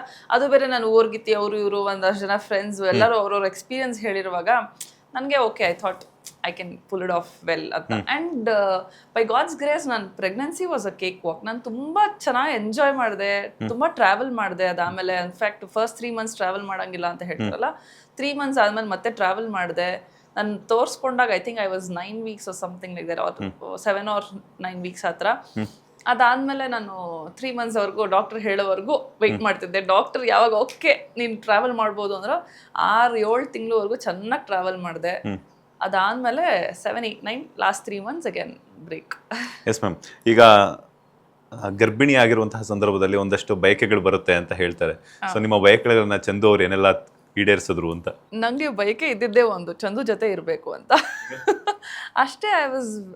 ನನಗೆ ಅದು ಇದು ತಿನ್ನಬೇಕು ಅಂತ ಏನೂ ಇರಲಿಲ್ಲ. ಇನ್ಫ್ಯಾಕ್ಟ್ ಮಗು ಆದಮೇಲೆ ಜಾಸ್ತಿ ಕ್ರೇವಿಂಗ್ಸ್ ಬಂತೆ ಹೊರತು ಪ್ರೆಗ್ನೆನ್ಸಿ ಟೈಮಲ್ಲಿ I didn't have any cravings. ನಂಗೆ ಚಂದು ಜೊತೆ ಜಾಸ್ತಿ ಟೈಮ್ ಸ್ಪೆಂಡ್ ಮಾಡಬೇಕು, ಚಂದು ಯಾವಾಗಲೂ ನನ್ನ ಜೊತೆಗಿರಬೇಕು. ಅದೊಂಥರ ಮೂಡ್ ಸ್ವಿಂಗ್ಸು. ಅವನು ಆ ಕಡೆ ಈ ಕಡೆ ಎಲ್ಲಾದರೂ ಅವನು ಅವಾಗಲೇ ಜಾಸ್ತಿ ಬ್ಯುಸಿಯಾಗಿ ಹೋಗ್ಬಿಟ್ಟ. ಸೊ ಅವಾಗ ಒಂದು ಸ್ವಲ್ಪ ಇರಿಟೇಟ್ ಆಗೋದು ಬಿಟ್ಟರೆ ಐ ಎಕ್ಸ್ಪೆಕ್ಟೆಡ್ ಅವ್ನು ಯಾವಾಗಲೂ ನನ್ನ ಪಕ್ಕದಲ್ಲಿರಬೇಕು ಅಂತ. That was the biggest craving ನನಗೆ. So yeah, most of the times ಪಾಪ ಈಡೇರಿಸಿದ್ದಾರೆ. ಅಲ್ಲ, ನಂಗೊಂದು ಡೌಟು, ನೀವು ಮತ್ತೆ ಕವಿತಾ ಗೌಡ ಅವರು ಅದು ಹೆಂಗ್ ಸಾಧ್ಯ ಅಂತ ಇಬ್ರು ಒಟ್ಟೊಟ್ಟಿಗೆ ಸೀರಿಯಲ್ ಮಾಡ್ತಿದ್ರು, ಒಟ್ಟೊಟ್ಟಿಗೆ. ಇನ್ಫ್ಯಾಕ್ಟ್ ನಾನು ಇನ್ನು ಶೂಟ್ ಮಾಡ್ತಿದ್ದೆ, ನಮ್ಮಲ್ಲಚ್ಚಿ ಅನ್ನೋ ಸೀರಿಯಲ್ಗೆ ಶೂಟ್ ಮಾಡ್ತಿದ್ದೆ. ಆ್ಯಂಡ್ ಹಾಸ್ಪಿಟಲಲ್ಲಿ ಶೂಟ್ ಮಾಡ್ತಿದ್ವಿ. ಎದುರುಗಡೆನೆ ಚಂದನ್ ಅವ್ರದ್ದು ಆ ಬಿರಿಯಾನಿ ಹೋಟೆಲ್. ಸೊ ಗೊತ್ತಾಯ್ತು ಅಲ್ಲಿ ಚಂದು ಇದ್ದಾರೆ ಅಂತ. ಸರಿ ಆಯಿತು, ಹೋಗಿ ಮೀಟ್ ಮಾಡ್ಕೊಂಡು ಬರೋಣ ಅಂತ ಹೇಳಿ ಬ್ರೇಕ್ ಟೈಮಲ್ಲಿ ಹೋದೆ, ಮೀಟ್ ಮಾಡಿದೆ. ಸುಮ್ಮನೆ ಜನರಲ್ ವೆರಿ ಕ್ಯಾಶುಯಲ್. ಮತ್ತೆ ಇನ್ನೇನು ಸಮಾಚಾರ, ಯಾವಾಗ ಮಗು ಅಂತ ಕೇಳಿದೆ. ಬಿಕಾಸ್ ಐ ನ್ಯೂ ನಾನು ಪ್ರೆಗ್ನೆಂಟ್ ಅಂತ. ನಾನು ಹೇಳೋದು ಬೇಡ ಇನ್ನು, ಬಟ್ ಅವ್ರದ್ದು ಕೇಳೋಣ ಅಂತ. ಏನ್ ಗೊತ್ತಾ, ಹೇಳ್ಬೇಡ ಆಯ್ತಾ ಕವಿತಾಗೆ, ಕವಿತಾ ಪ್ರೆಗ್ನೆಂಟ್ ಅಂತ ಹೇಳೋದು. ಆಮೇಲೆ ಏನ್ ಗೊತ್ತಾ, ನಾನು ಪ್ರೆಗ್ನೆಂಟ್ ಅಂತಂದೆ. He was also very happy and I was also very happy. Totally ಇದು nothing planned, just happen like that ಅಷ್ಟೇ. ಬಟ್ ಆ ನಿಷ್ಕಲ್ಮಶ ಮನಸ್ಸುಗಳು ಎರಡು ಸೇರಿದಾಗ ಆಗಿರುವಂತದ್ದು ಅನ್ಸುತ್ತೆ. ಲೈಕ್ ಏನಂತ ನಿಮ್ಮ ಮತ್ತೆ ಕವಿತಾ ಅವ್ರ ಮಧ್ಯೆ ಇರುವಂತಹ friendship, pure bonding. Yes, probably. So ಹೆಂಗ್ ಅನಿಸ್ ನೋಡಿ, ನೀವಿಬ್ರು ಫ್ರೆಂಡ್ಸ್, ಇವಾಗ ನಿಮ್ಮ ಮಕ್ಕಳಿಬ್ರು ಫ್ರೆಂಡ್ಸ್ ಆಗ್ತಾರೆ. ಖುಷಿ ಆಯ್ತು. ಫಸ್ಟ್ ಟೈಮ್ ಕವಿತಾ ಪ್ರೆಗ್ನೆಂಟ್ ಅಂದಾಗ ನಂಗೊಂಥರ emotional moment. And I was very very excited. ನನಗೆ ಯಾಕಂದ್ರೆ ನಾನು pregnant and I was like happy to share that. It was such a beautiful moment. Actually ನಾನು ಚಂದನು ಅದರ ಎಕ್ಸ್ಪೀರಿಯನ್ಸ್ ಮಾಡಿದ್ದು. ಅಂದರೆ ನಾನು ಮತ್ತು ಕವಿತಾ ಅವ್ರ ಹಸ್ಬೆಂಡು ಆ ಮೊಮೆಂಟ್ನ ಶೇರ್ ಮಾಡಿದ್ದು. It was so beautiful. ನಂಗೆ ತುಂಬ ಖುಷಿ ಆಯಿತು. S ma'am. ಈಗ ಯಾವ ಒಂದು ಮೂಮೆಂಟ್ನ ಮರೆಯೋಕ್ಕಾಗಲ್ಲ ನೀವು ಪ್ರೆಗ್ನೆಂಟ್ ಇದ್ದಾಗ ಅಂತ? ತುಂಬ ಮೆಮೊರೇಬಲ್ ಅಂತಂದ್ರೆ ವೆರಿ ವೆರಿ ಮೆಮೊರಬಲ್ ಅಂದರೆ ಅದೇ ನನಗೆ ಕವಿತಂಗೆ ಯುನೋ ಕಲರ್ಸ್ ಅವರು ಸೀಮಂತ ಮಾಡಿದ್ದು ಆ ಕ್ಷಣ. ಬಿಕಾಸ್ ಎಷ್ಟೋ ವರ್ಷದಿಂದ ಅದೇ ಚಾನಲಲ್ಲಿ ಕೆಲಸ ಮಾಡಿ ಆ್ಯಂಡ್ ನಾನು ಚಿನ್ನು, ಗೊಂಬೆ ಚಿನ್ನು ಅಂತಾನೆ ಫೇಮಸ್ ಆಗಿರೋ ನಾವಿಬ್ರು ಒಟ್ಟಿಗೆ ಪ್ರೆಗ್ನೆಂಟ್ ಆಗಿ ಆ್ಯಂಡ್ ಆ ಸ್ಟೇಜ್ ಮೇಲೆ ಕರೆದು ಆ ಸಾಂಗ್ ಹಾಕಿದ್ರಲ್ಲ Lakshmi Baramma, that moment was like ಒಂಥರ ಗೂಸ್ ಬಂಪ್ಸ್. ಇಬ್ರಿಗೂ ಅಟ್ ದ ಸೇಮ್ ಟೈಮ್ ಇಬ್ರು ಕೈ ನೋಡ್ಕೊಳ್ತೀವಿ, ಫುಲ್ಲು ಚಳಿಗುಳ್ಳೆ. ಅದೊಂಥರ ಆ moment it was so beautiful. And ಎಲ್ಲರ ಆಶೀರ್ವಾದ, ಎಲ್ಲರೂ ಒಟ್ಟಿಗೆ ಆಶೀರ್ವಾದ ಮಾಡಿದ್ರು. ಬಿಕಾಸ್ ನಾವು ಹಿಂಗೆ ಕಣ್ಣಾರೆ ಹಿಂಗೆ ನೋಡುವಾಗ ದಟ್ ಮೊಮೆಂಟ್ ಬೇರೆಯವ್ರಿಗೆ it might be just a content or something like that, ಅಥವಾ ಸುಮ್ಮನೆ ಆಶೀರ್ವಾದ ಮಾಡ್ತಿರ್ಬೋದು. ಬಟ್ ನಮ್ಮಿಬ್ರಿಗೆ it was very very very very special. Pregnant ಇದ್ದಾಗಂತೂ ಸಾಕಷ್ಟು ಎಕ್ಸ್ಪೀರಿಯನ್ಸ್ನ ಮಾಡಿದ್ದೀರಾ. ಆ ಒಂದು ಕ್ಷಣಗಳನ್ನು ಮರೆಯೋದಕ್ಕೆ ಆಗಲ್ಲ ಅಂತ. ಬಿಕಾಸ್ ಯಾಕೆಂತಂದರೆ ನೀವು ಅನುಭವ ಮಾಡಿರ್ತೀರ. ಸೊ ಮಗು ಆಗ್ತಿದೆ ಅಂತಂದಾಗ, ಈಗ ಪ್ರೆಗ್ನೆಂಟ್ ಅಂತ ಬಂದಮೇಲೆ ಒಂದು ಚರ್ಚೆ ಶುರುವಾಗುತ್ತೆ ಗಂಡ ಹೆಂಡತಿ ಇಬ್ಬರಲ್ಲೂ, ಯಾವ ಮಗು ಬೇಕು ಅನ್ನುವಂಥದ್ದು. ಸೊ ಹೆಂಗಿತ್ತು ನಿಮ್ಮಿಬ್ಬರ ಕಾನ್ವರ್ಸೇಷನ್? ಯಾಕಂತಂದ್ರೆ ಎಂಡ್ ಆಫ್ ದ ಡೇ ಯಾವುದೇ ಮಗು ಆದ್ರೂ ಕೂಡ ಈಗ ಮೊದಲಿದ್ದಿನ ಥರ ಇಲ್ಲ. ಸೊ ಯಾವುದೇ ಮಗು ಬಂದರೂ ಕೂಡ ತುಂಬ ಚೆನ್ನಾಗಿ ನೋಡ್ಬೋದು. ಬಟ್ ಆದರೂ ಕೂಡ ಏನೋ ಒಂದು ಆಸೆ ಆಕಾಂಕ್ಷೆಗಳು ಅನ್ನೋದಿರುತ್ತೆ. ದೊಡ್ಡವರು ಅಂಥ ಮಗು ಬೇಕು, ನನಗೊಂದು ಚಂದು ಅಂತ ಹುಡುಗ ಬೇಕು ಅಂತ ಹೇಳ್ತಾರೆ, ನನಗೆ ಗೊಂಬೆ ಅಂತ ಹುಡುಗಿ ಬೇಕು ಅಂತ ಒಂದು ಸ್ಮಾಲ್ ಫೈಟ್ ಅಂತೂ ಇದ್ದೇ ಇರುತ್ತೆ. ಹೆಂಗಿರ್ತಿತ್ತು ನಿಮ್ಮಿಬ್ಬರ ಮಧ್ಯೆ ಕಾನ್ವರ್ಸೇಷನ್ ಆ ಟೈಮಲ್ಲೆಲ್ಲನೂ ಅಂತ? ನನಗೂ ಚಂದೋಗಿ ಇಬ್ರಿಗೂ ಹೆಣ್ಣೆ ಬೇಕಾಗಿತ್ತು. ಆ್ಯಂಡ್ ನನಗೆ ಹೆಣ್ಣು ಬೇಕಿತ್ತು ಇನ್ ಚಂದೂಸ್ ಫಾರ್ಮ್. ಆ್ಯಂಡ್ ಅವಳು ಇವಾಗ ನೀವು ನೋಡಿದ್ರೆ ಫೋಟೋಸು ಎಕ್ಸಾಕ್ಟ್ಲಿ ಚಂದು ಥರನೇ ಇದ್ದಾಳೆ. ಆ್ಯಂಡ್ ಚಂದುಗೂ ಹೆಣ್ಣೆ ಬೇಕಾಗಿತ್ತು. ಸೊ ಅದರಲ್ಲಿ ಏನೂ ಇದಿರಲಿಲ್ಲ. ಬಟ್ ನನಗೆ ಹೋಗ್ತಾ ಹೋಗ್ತಾ ಲಾಸ್ಟಲ್ಲಿ ಅಪ್ಪಿ ಗಂಡಾದರೆ, ನನಗೆ ಡಿಸಪಾಯಿಂಟ್ ಆದರೆ ಆ ಥರ ಎಲ್ಲ ಬರ್ತಿತ್ತು ಮನಸ್ಸಿಗೆ. ದೆನ್ ಇಲ್ಲ ನನ್ನ ಮನಸ್ಸು ಈ ಥರ ಯೋಚನೆ ಮಾಡಬಾರ್ದು. ಹೆಣ್ಣಾಗಲಿ ಗಂಡಾಗಲಿ ಇಟ್ಸ್ ಓಕೆ, ಯಾವುದಾದ್ರೂ I should just accept it with all love ಅಂತ ನನ್ನ ಮನಸ್ಸು ಚೇಂಜ್ ಮಾಡಿಕೊಂಡೆ. I was open for anything. ಅದಾದಮೇಲೆ ಸೊ ನಾವು ಬಯಸ್ದಂಗೆ ಹೆಣ್ಮಗುನೇ ಆಯಿತು. So we were very happy. ಅದು ಹಿಂಗಿಬ್ರು ಹೆಣ್ಣೆ ಬೇಕು ಅಂತ ಅನ್ಕೊಂಡು ಐ ಡೋಂಟ್ ನೋ, ಅವನಿಗೂ ಹೆಣ್ಣೆ ಬೇಕು. ಅವ್ನು ಯಾವಾಗ್ಲೂ ಹೇಳೋನು ನಂಗೆ ಹೆಣ್ಣೆ ಬೇಕು, ನಿನ್ ತರಾನೇ ಬೇಕು ಅನ್ನೋ. ನಾನು ಇಲ್ಲ ಹೆಣ್ ಬೇಕು ಬಟ್ ನಿನ್ ತರ ಬೇಕು ಅಂತ ನಾನು ಹೇಳ್ತಿದ್ದೆ. ಸೊ ಆ ತರ ಕಾನ್ವರ್ಸೇಷನ್ಸ್ ಜಾಸ್ತಿ ಆಗ್ತಿತ್ತು. ಸೊ ಮೋಸ್ಟ್ ಆಫ್ ದೆಮ್ ಹೆಣ್ಣು ಅಂತಾನೆ ಎಕ್ಸ್ಪೆಕ್ಟ್ ಮಾಡ್ತಿದ್ರು. ಕೆಲವರು ಇಲ್ಲ ಗಂಡಿರ್ಲಿ, ಯಾಕಂದ್ರೆ ನಮ್ಮ ಮನೇಲಿ ಬರೀ ನಾನು ಇವಾಗ ನಮ್ಮ ಅಕ್ಕ ಆತರ ಈ ಕಡೆ ಎಲ್ಲ ಒಂದ್ ಸ್ವಲ್ಪ ಜಾಸ್ತಿ ಹೆಣ್ಮಕ್ಳೇ ಇದ್ರು ಫ್ಯಾಮಿಲಿ. ಸೊ ಹಾಗಾಗಿ ಕೆಲವೊಬ್ರು ಗಂಡ್ ಬೇಕು ಅಂತ ಇದ್ ಮಾಡ್ತಿದ್ರು. ಬಿಟ್ರೆ ಯಾವ್ದೇ ಆದ್ರೂ ಖುಷಿ ಅನ್ನೋ ತರನೇ ಇತ್ತು. ಆತರ ಏನೋ ಭೇದ ಭಾವ ಇರ್ಲಿಲ್ಲ. ಆ ಥರ ಏನಿಲ್ಲ. ಈಗ ಇನ್ನೇನು ಪ್ರೆಗ್ನೆಂಟ್ ಆಯಿತು, ಡೆಲಿವರಿ ಟೈಮ್ಗೆ ಹೋಗೋಬೇಕಾದ್ರೆ ಒಂದು ಭಯ ಇರ್ತೈತೆ, ನಾರ್ಮಲ್ ಆಗುತ್ತಾ ಅಥವಾ ಸಿಸೇರಿಯನ್ ಆಗುತ್ತಾ ಅನ್ನುವಂಥದ್ದು. ಪ್ರತಿಯೊಬ್ಬ ಹೆಣ್ಮಗಳಿಗೂ ಅದೊಂದು ಮೇಜರ್ ಘಟ್ಟ ಅಂತಲೇ ಹೇಳ್ಬೋದು. ಹೆಂಗಿತ್ತು ಆ ಒಂದು ಮೂಮೆಂಟ್ಸ್ ಹೆಂಗಿತ್ತು ಅಂತ? ಸೊ ಬೇಸಿಕ್ಲಿ ನಾನು ಕನ್ಸಲ್ಟ್ ಮಾಡಿದ ಡಾಕ್ಟರ್ ಬಂದು she is very famous. Normal delivery ಮಾಡಿಸೋದಕ್ಕೇ ತುಂಬ ಫೇಮಸ್ ಅವರು. ಸೊ ಹಾಗಾಗಿ ನಾನು ಅದಕ್ಕೆ ಅವ್ರ ಹತ್ರ ಹೋಗಿದ್ದು. ಆ್ಯಂಡ್ ಸಾಕಷ್ಟು ಜನ ಹಳೆ ಕಾಲದಲ್ಲೆಲ್ಲ ಬರೀ ಸಿಸೇರಿಯನಲ್ಲಿ ಇರ್ತಿತ್ತು. ತುಂಬ ರೇರ್ ಅಲ್ವಾ, ವೆರಿ ವೆರಿ ರೇರ್, 0.1%. ಸೊ ನಂಗೆ ನಾರ್ಮಲ್ ಎನಿಥಿಂಗ್ ನ್ಯಾಚುರಲ್ ಆಗೋದು ಇಸ್ ದ ಬೆಸ್ಟ್ ಅಂತ ಹೇಳಿ ನಾನು ಅವ್ರ ಹತ್ರನೇ ಹೋದೆ. ಆ್ಯಂಡ್ ಅವ್ರು ಫಸ್ಟ್ ಹೋದಾಗಲೇ ಕನ್ಸಲ್ಟೇಷನಲ್ಲಿ ಕೇಳಿದ್ರು ನಿಮಗೆ ಸಿ ಸೆಕ್ಷನ್ ಬೇಕಾ ನಾರ್ಮಲ್ ಬೇಕಾ ಅಂತ. I was like no, I want to try for normal ಅಂತ ಹೇಳಿ. ಆ್ಯಂಡ್ ನಂದು ಬಾಡಿ ಟೈಪು ಅದೆಲ್ಲ ನೋಡಿ ಎಲ್ಲ ಅವ್ರು ಏನೇನು ಮಾಡಬೇಕು, ಎಕ್ಸಸೈಸ್ ಮಾಡಬೇಕು ಅಂತ ಹೇಳಿದರು, ಯೋಗ ಮಾಡಬೇಕು ಅಂತೆಲ್ಲ ಹೇಳಿದರು. ಅವ್ರು ಏನೇನು ಹೇಳಿದ್ರು ಎಲ್ಲ ನಾನು ಮಾಡ್ಕೊಂಡು ಬಂದೆ. And I was mentally prepared for normal from day 1. So ಹಾಗಾಗಿ ಅದು ನಾರ್ಮಲ್ ಡೆಲಿವರಿನೇ ಆಯಿತು ನನಗೆ. ಆ್ಯಂಡ್ ನನಗೇನಂತ ಭಯ ಇರಲಿಲ್ಲ. ನಾನು ಆ ಡಾಕ್ಟರ್ನ ಎಷ್ಟು ಮಟ್ಟಿಗೆ ಟ್ರಸ್ಟ್ ಮಾಡಿದೆ ಅಂದರೆ ಅವ್ರು ಇನ್ನೇನು ಹೇಳಿದ್ರು ನಾನು ಎಕ್ಸ್ಟ್ರಾ ಏನೂ ಯಾರದು ಮಾತು ಕೇಳ್ತಿರ್ಲಿಲ್ಲ. ಅವ್ರು ಏನು ಹೇಳಿದ್ರು ಅದನ್ನು ನಾನು ಫಾಲೋ ಮಾಡ್ತಿದ್ದೆ. ಆ್ಯಂಡ್ ನನ್ನ ಮೈಂಡ್ ಸೆಟ್ ಅಷ್ಟೇ, ನಾನು I was fixed normal delivery ಆಗಲಿ ಅಂತ. So I just went for it. ಏನಾದ್ರು ಪ್ರಿಕಾಷನ್ಸ್ನ ತೊಗೊಂಡಿದ್ರಿ ಅಂತ? ಲೈಕ್ ಏನಂತಂದ್ರೆ ಈಗ ಪ್ರೆಗ್ನೆಂಟ್ ಅಂತ ಗೊತ್ತಾದ್ಮೇಲೆ ಒಂದಷ್ಟು ಕೆಲವೊಂದು ಫುಡ್ ಐಟಮ್ಸ್ ತಿನ್ನಬಾರ್ದು, ಡಯಟಲ್ಲಿ ಇರಬೇಕಾಗುತ್ತೆ, ಡಾಕ್ಟರ್ ಕೊಟ್ಟಿರುವಂಥ ಸಜೆಷನ್ಸ್ ಆಗಿರ್ಬೋದು, ಜಾಸ್ತಿ ಮೆಡಿಸಿನ್ಸ್ ತಗೊಂಡ್ರೂ ಕೂಡ ಮತ್ತೆ ಎಫೆಕ್ಟ್ ಆಗುವಂಥದ್ದು ಅಂತ. ಸೊ ಇದೆಲ್ಲ ಪ್ರಿಕಾಷನ್ಸ್ನ ತಗೊಂಡಿದ್ರಿ ಅಂತ? ನಾನು ಜಾಸ್ತಿ ಏನು ಟ್ಯಾಬ್ಲೆಟ್ಸ್ ತೊಗೊಳ್ತಿಲ್ಲ, ಬರೀ ಕ್ಯಾಲ್ಶಿಯಂ ಟ್ಯಾಬ್ಲೆಟ್ಸ್ ತೊಗೊಳ್ತಿದ್ದು. ಅದು ಬಿಟ್ಟರೆ ಅಯನ್ ಟ್ಯಾಬ್ಲೆಟ್ಸ್ ಕೊಟ್ಟಿದ್ರು. ಅದು ಬಿಟ್ಟರೆ ಐ ವಾಸ್ ವೆರಿ ನಾರ್ಮಲ್, ಎಲ್ಲನೂ ತಿಂತಿದ್ದೆ. ಅಂದರೆ ನಾನು ಮುಂಚಿನೂ ಜಾಸ್ತಿ ಫ್ರೂಟ್ಸು ವೆಜಿಟೇಬಲ್ಸ್ ಜಾಸ್ತಿ ತಿಂತಿದ್ದೆ. ಸೊ ಅದನ್ನೇ ಫಾಲೋ ಮಾಡ್ಕೊಂಡಿದ್ದೆ. ಜಾಸ್ತಿ ಎಲ್ಲೂ ಆಚೆ ತಿಂತಿರ್ಲಿಲ್ಲ. ಬಿಟ್ಟರೆ ಮನೆ ಫುಡ್ಡೇ ತಿಂತಿದ್ದೆ. ನನಗೆ ಎಷ್ಟು ಬೇಕೋ ಅಷ್ಟು ತಿಂತಿದ್ದೆ, ಆರಾಮಾಗಿ ತಿಂತಿದ್ದೆ. ಚೆನ್ನಾಗಿ ಜ್ಯೂಸು ಫ್ರೂಟ್ಸು ಎಲ್ಲ ಕುಡಿತಿದ್ದೆ. ಸೊ ಆ ಥರದ್ದೇನು ತುಂಬ ಕಟ್ನಿಟ್ಟಾಗಿ ಹಿಂಗೆ ಇರಬೇಕು ಹಂಗೆ ಇರಬೇಕು ಅಥವಾ ಏನೋ ಹೆದರಿಕೆ ಅಥವಾ ಇದು ತಿಂದರೆ ಅದಾಗೋಗುತ್ತೆ. ಕೆಲವೊಂದು ಅಫ್ಕೋರ್ಸ್ ಹೀಟ್ ಪದಾರ್ಥಗಳು ತಿನ್ನಬಾರ್ದು ಅಂತ ಇತ್ತು. ಬೈ ಡಿಫಾಲ್ಟ್ ನನಗೆ ಅದು ಇಷ್ಟನೂ ಆಗ್ತಿರ್ಲಿಲ್ಲ. ಫಾರ್ ಎಕ್ಸಾಂಪಲ್ ಪೈನಾಪಲ್ ಅಂತ ಅದಂತ ಇದಂತ ಇದೆಲ್ಲ ನನಗೆ ಇಷ್ಟನೂ ಆಗ್ತಿರ್ಲಿಲ್ಲ. ಮಾವಿನ ಹಣ್ಣು ಸೀಸನಲ್ಲಿ ಮಾವಿನ ಹಣ್ಣು ಅದೆಲ್ಲ, ಅಂದರೆ ಮಾವಿನ ಹಣ್ಣು ಇಷ್ಟ, but I use to avoid. ಆ ಟೈಮಲ್ಲಿ ಏನು ಇರಲಿಲ್ಲ. ಸೊ ಡಾಕ್ಟರ್ ಏನು ಹೇಳ್ತಿದ್ರು ಅದನ್ನೇ ಇದು ಮಾಡ್ತಿದ್ದೆ. ನಾನು ಆಲ್ಮೋಸ್ಟ್ 3 months ಆದಮೇಲೆ 5th month ನಾನು ಯೋಗ ಕ್ಲಾಸಸ್ ಸೇರಿಕೊಂಡೆ. ಅಂದರೆ ಪ್ರೆಗ್ನೆನ್ಸಿ ಅವ್ರಿಗೇನೆ ಹೇಳ್ಕೊಡೋವಂಥ yoga classes, not that normal yoga classes ಪ್ರೆಗ್ನೆಂಟ್ಗೆ ಅಂತಾನೆ. ಸೊ ಹಾಗಾಗಿ that help me a lot. ತುಂಬ ಹೆಲ್ಪ್ ಮಾಡ್ತಾ ಆ್ಯಕ್ಚುಲಿ. ಇನ್ಫ್ಯಾಕ್ಟ್ ಅವರು ಬ್ರೀದಿಂಗ್ ಅಂದರೆ ಡೆಲಿವರಿ ಟೈಮಲ್ಲಿ ಕಾಂಟ್ರಾಕ್ಷನ್ ಸ್ಟಾರ್ಟ್ ಆದಾಗ ಬ್ರೀದಿಂಗ್ ಹೆಂಗೆ ಮಾಡಬೇಕು, ಹೆಂಗೆ ತಡ್ಕೋಬೇಕು ಅದನ್ನು ಎಲ್ಲ ಹೇಳ್ಕೊಟ್ಟಿದ್ರು. ಸೊ ಅದನ್ನು ಕರೆಕ್ಟಾಗಿ ಫಾಲೋ ಮಾಡ್ತಿದ್ದೆ. ಆ್ಯಂಡ್ ಡೆಲಿವರಿ ಟೈಮಲ್ಲೂ ಅಷ್ಟೇ ನಮ್ಮ ಡಾಕ್ಟರ್ ಏನು ಹೇಳ್ತಿದ್ರು ನಾನು ಅಷ್ಟಕ್ಕೆ ಮಾತ್ರ, ಇನ್ಫ್ಯಾಕ್ಟ್ ಅಳ್ತಾನೂ ಇರಲಿಲ್ಲ. I was very very confident. ಅವ್ರೇನು ಹೇಳ್ತಾರೆ ಅಷ್ಟನ್ನು ಮಾಡ್ಬಿಡೋಣ ಅಂತ ಹೇಳಿ ಅದನ್ನು ಮಾಡ್ತಿದ್ದೆ. ಇನ್ಫ್ಯಾಕ್ಟ್ ನನ್ನ ಮಗು ಆದಮೇಲೆ ಒಂದು ಸ್ವಲ್ಪ ಹಿಂಗೆ ಕಣ್ಣಲ್ಲಿ ಅಂದರೆ ಅಬ್ಬಾ ಸದ್ಯ ಮುಗೀತಲ್ಲ ಅನ್ನೋ ಥರ ಆಗೋಗ್ಬಿಟ್ಟಿತ್ತು. Because almost 18 hours of labour pain ನಾನು ತಡ್ಕೊಂಡಿದ್ದು. ಸೊ ಅಬ್ಬಾ ಮುಗೀತು ಫೈನಲಿ ಅಂತ ಹೇಳಿ ಅವಾಗ ಹತ್ತೆ ಬಿಟ್ಟರೆ ಥ್ರೂ ಔಟ್ ನಾನು 18 hours ಏನೂ ಹತ್ತಿಲ್ಲ. I was very confident, just concentrating on breathing exercise ಅಷ್ಟೇ. ಮಗು ಆಗುತ್ತೆ, ಚಂದನ್ ಅವ್ರ ಪಕ್ಕದಲ್ಲೇ ಇರಬೇಕು ಅನ್ನುವಂಥದ್ದು ನಿಮ್ಮ ಕೋರಿಕೆ ಆಗಿತ್ತು, ಇದ್ರಾ ಅಂತ? ಇದ್ರು. ಬಟ್ ಹೆಂಗಾಯ್ತು ಅಂದರೆ ನನಗಿಂತ ಜಾಸ್ತಿ ಅವನೇ ಫುಲ್ ಎಮೋಷನಲ್ ಆಗೋಗ್ಬಿಟ್ಟಿದ್ದ, ಹೆದರಿಕೆ ಆಗೋಗ್ಬಿಟ್ಟಿತ್ತು. ಫುಲ್ ಒಂಥರ ಅವನಿಗೆ ನೋಡೋದಕ್ಕಾಗ್ತಿಲ್ಲ ನಾನು ಆ ಪೇನಲ್ಲಿ ಇರೋದನ್ನೆಲ್ಲ. ಸೊ ನನಗೆ ನೋಡಿದ ತಕ್ಷಣ ಹಿಂಗೆ ಅಳ್ತಿದ್ದ. ಓಶೆ ಆ ಕಡೆ ನೋಡ್ಬಾರ್ದು, ನಾನು ನೋಡಿದ್ರೆ ನಂಗೂ ಅಳು ಬಂದ್ಬಿಡುತ್ತೆ ಅಂತ ನಾನು ಅವ್ನ ಕಡೆ ನೋಡ್ತಾನೆ ಇರಲಿಲ್ಲ. ಬಟ್ ನಾನು ಕೈ ಹಿಡ್ಕೊಂಡಿದ್ದ. ಈ ಕಡೆ ನಮ್ಮ ಅಕ್ಕನೂ ಇದ್ಲು ಆ್ಯಕ್ಚುಲಿ. ಸೊ ಅವಳು ಜೋರಾಗಿ ಅಳ್ತಿದ್ಲು.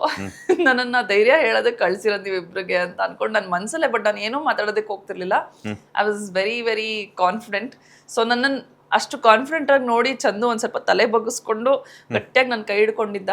So yeah, he was there. ಅದು ಲಾಸ್ಟ್ ಮಿನಿಟಲ್ಲಿ ಕರೀತಾರಾಯ್ತಾ ಅಪ್ಪಂದಿರನ್ನ. ನಾನು ಯಾಕೋ ಕರಿತಿಲ್ವಲ್ಲ ಚಂದು ಕರೀರಿ ಅಂತ ಹೇಳ್ತಿದ್ದೆ. ಇಲ್ಲೆಲ್ಲ ಕರಿತೀವಿ, ಇಟ್ಸ್ ಓಕೆ ಅಂತ ಹೇಳಿ ಇದು ಮಾಡಿದ್ರು. So yeah, he was there. First time ಮಗುನ ನೋಡಿದ್ಮೇಲೆ ಆ ಒಂದು ಫೀಲಿಂಗ್, ಆ ಒಂದು ಮೂಮೆಂಟ್ ಹೇಗಿತ್ತು ಅಂತ? ಆ್ಯಕ್ಚುಲಿ ಹುಟ್ಟಿದ ತಕ್ಷಣ ಶಾರದಾ ಅಳ್ಳೇ ಇಲ್ಲ. ಒಂದು ಸ್ವಲ್ಪ ಹಿಂಗೆ ಅಂತ ಅಂದು ಅದಾದಮೇಲೆ ಫುಲ್ ಸೈಲೆಂಟ್, ಅದೇನು ಜಾಸ್ತಿ ಅಳ್ತಿರ್ಲಿಲ್ಲ. ಇದ್ಯಾಕೆ ಅಳ್ತಿಲ್ಲ ಮಗು, ಇದ್ಯಾಕೆ ಅದು ಟಿಪಿಕಲ್ ಫಿಲ್ಮಿ ಸ್ಟೈಲಲ್ಲಿ ನಾನು ಯೋಚನೆ ಮಾಡ್ತಿದ್ದೆ, ಯಾಕೋ ಅಳ್ತಿಲ್ಲ, ಏನೋ ಆಗಿದೆ ಹಂಗೆ ಹಿಂಗೆ ಅಂತ. ಆಮೇಲೆ ಅದಕ್ಕೆ ಇದು ಏನೋ ಅಬ್ಸರ್ವೇಷನ್ ಅದು ಇದು ಅಂತ ಹೇಳ್ಬಿಟ್ಟು ಅಲ್ಲಿ ಇಟ್ಟಿದ್ರು. ಆ್ಯಂಡ್ ಆ ಹಾಸ್ಪಿಟಲಲ್ಲಿ ಹೆಂಗಾಗಿತ್ತು ಅಂದರೆ ಒಂದು ಸ್ವಲ್ಪ ಸೆಲೆಬ್ರಿಟಿ ಹಂಗೆ ಹಿಂಗೆ ಅಂತ ಹೇಳಿ ಒಂದು ಸ್ವಲ್ಪ ಲೀನಿಯನ್ಸ್ ಕೊಟ್ಬಿಟ್ಟು ಎಲ್ಲನೂ ಬಿಟ್ಬಿಟ್ಟಿದ್ರು. ಸೊ ನನ್ನ ಲೇಬರ್ ವಾರ್ಡಲ್ಲೇ ಒಂದು 15-20 ಜನ ಇದ್ರು. ಆ್ಯಕ್ಚುಲಿ ಆ ಥರ ಇರಂಗಿಲ್ಲ, ಬಟ್ ಆದರೆ ಎಲ್ಲರೂ ನನ್ನ ಫ್ಯಾಮಿಲಿ ಎಲ್ಲರೂ ಬಂದ್ಬಿಟ್ಟಿದ್ದಾರೆ. ನನಗೆ ಎದ್ದು ಆ ಕಡೆ ಹೋಗೋಕ್ಕಾಗ್ತಿಲ್ಲ ಅಥವಾ ನೋಡೋದಕ್ಕಾಗ್ತಿಲ್ಲ ಮಗುನ. ಎಲ್ಲರೂ ಬರೀ ನನ್ನ ಪ್ರೆಗ್ನೆನ್ಸಿ ಹಿಂಗಾಗಿತ್ತು, ನನ್ನ ಡೆಲಿವರಿ ಹಿಂಗಾಗಿತ್ತು, ಹಂಗೆ ಅಂತ ಬರೀ ಅದನ್ನೇ ಮಾತಾಡ್ತಿದ್ದಾರೆ. ಸೊ ನನ್ನ ಮಗು ನೋಡಲೇ ಇಲ್ಲ.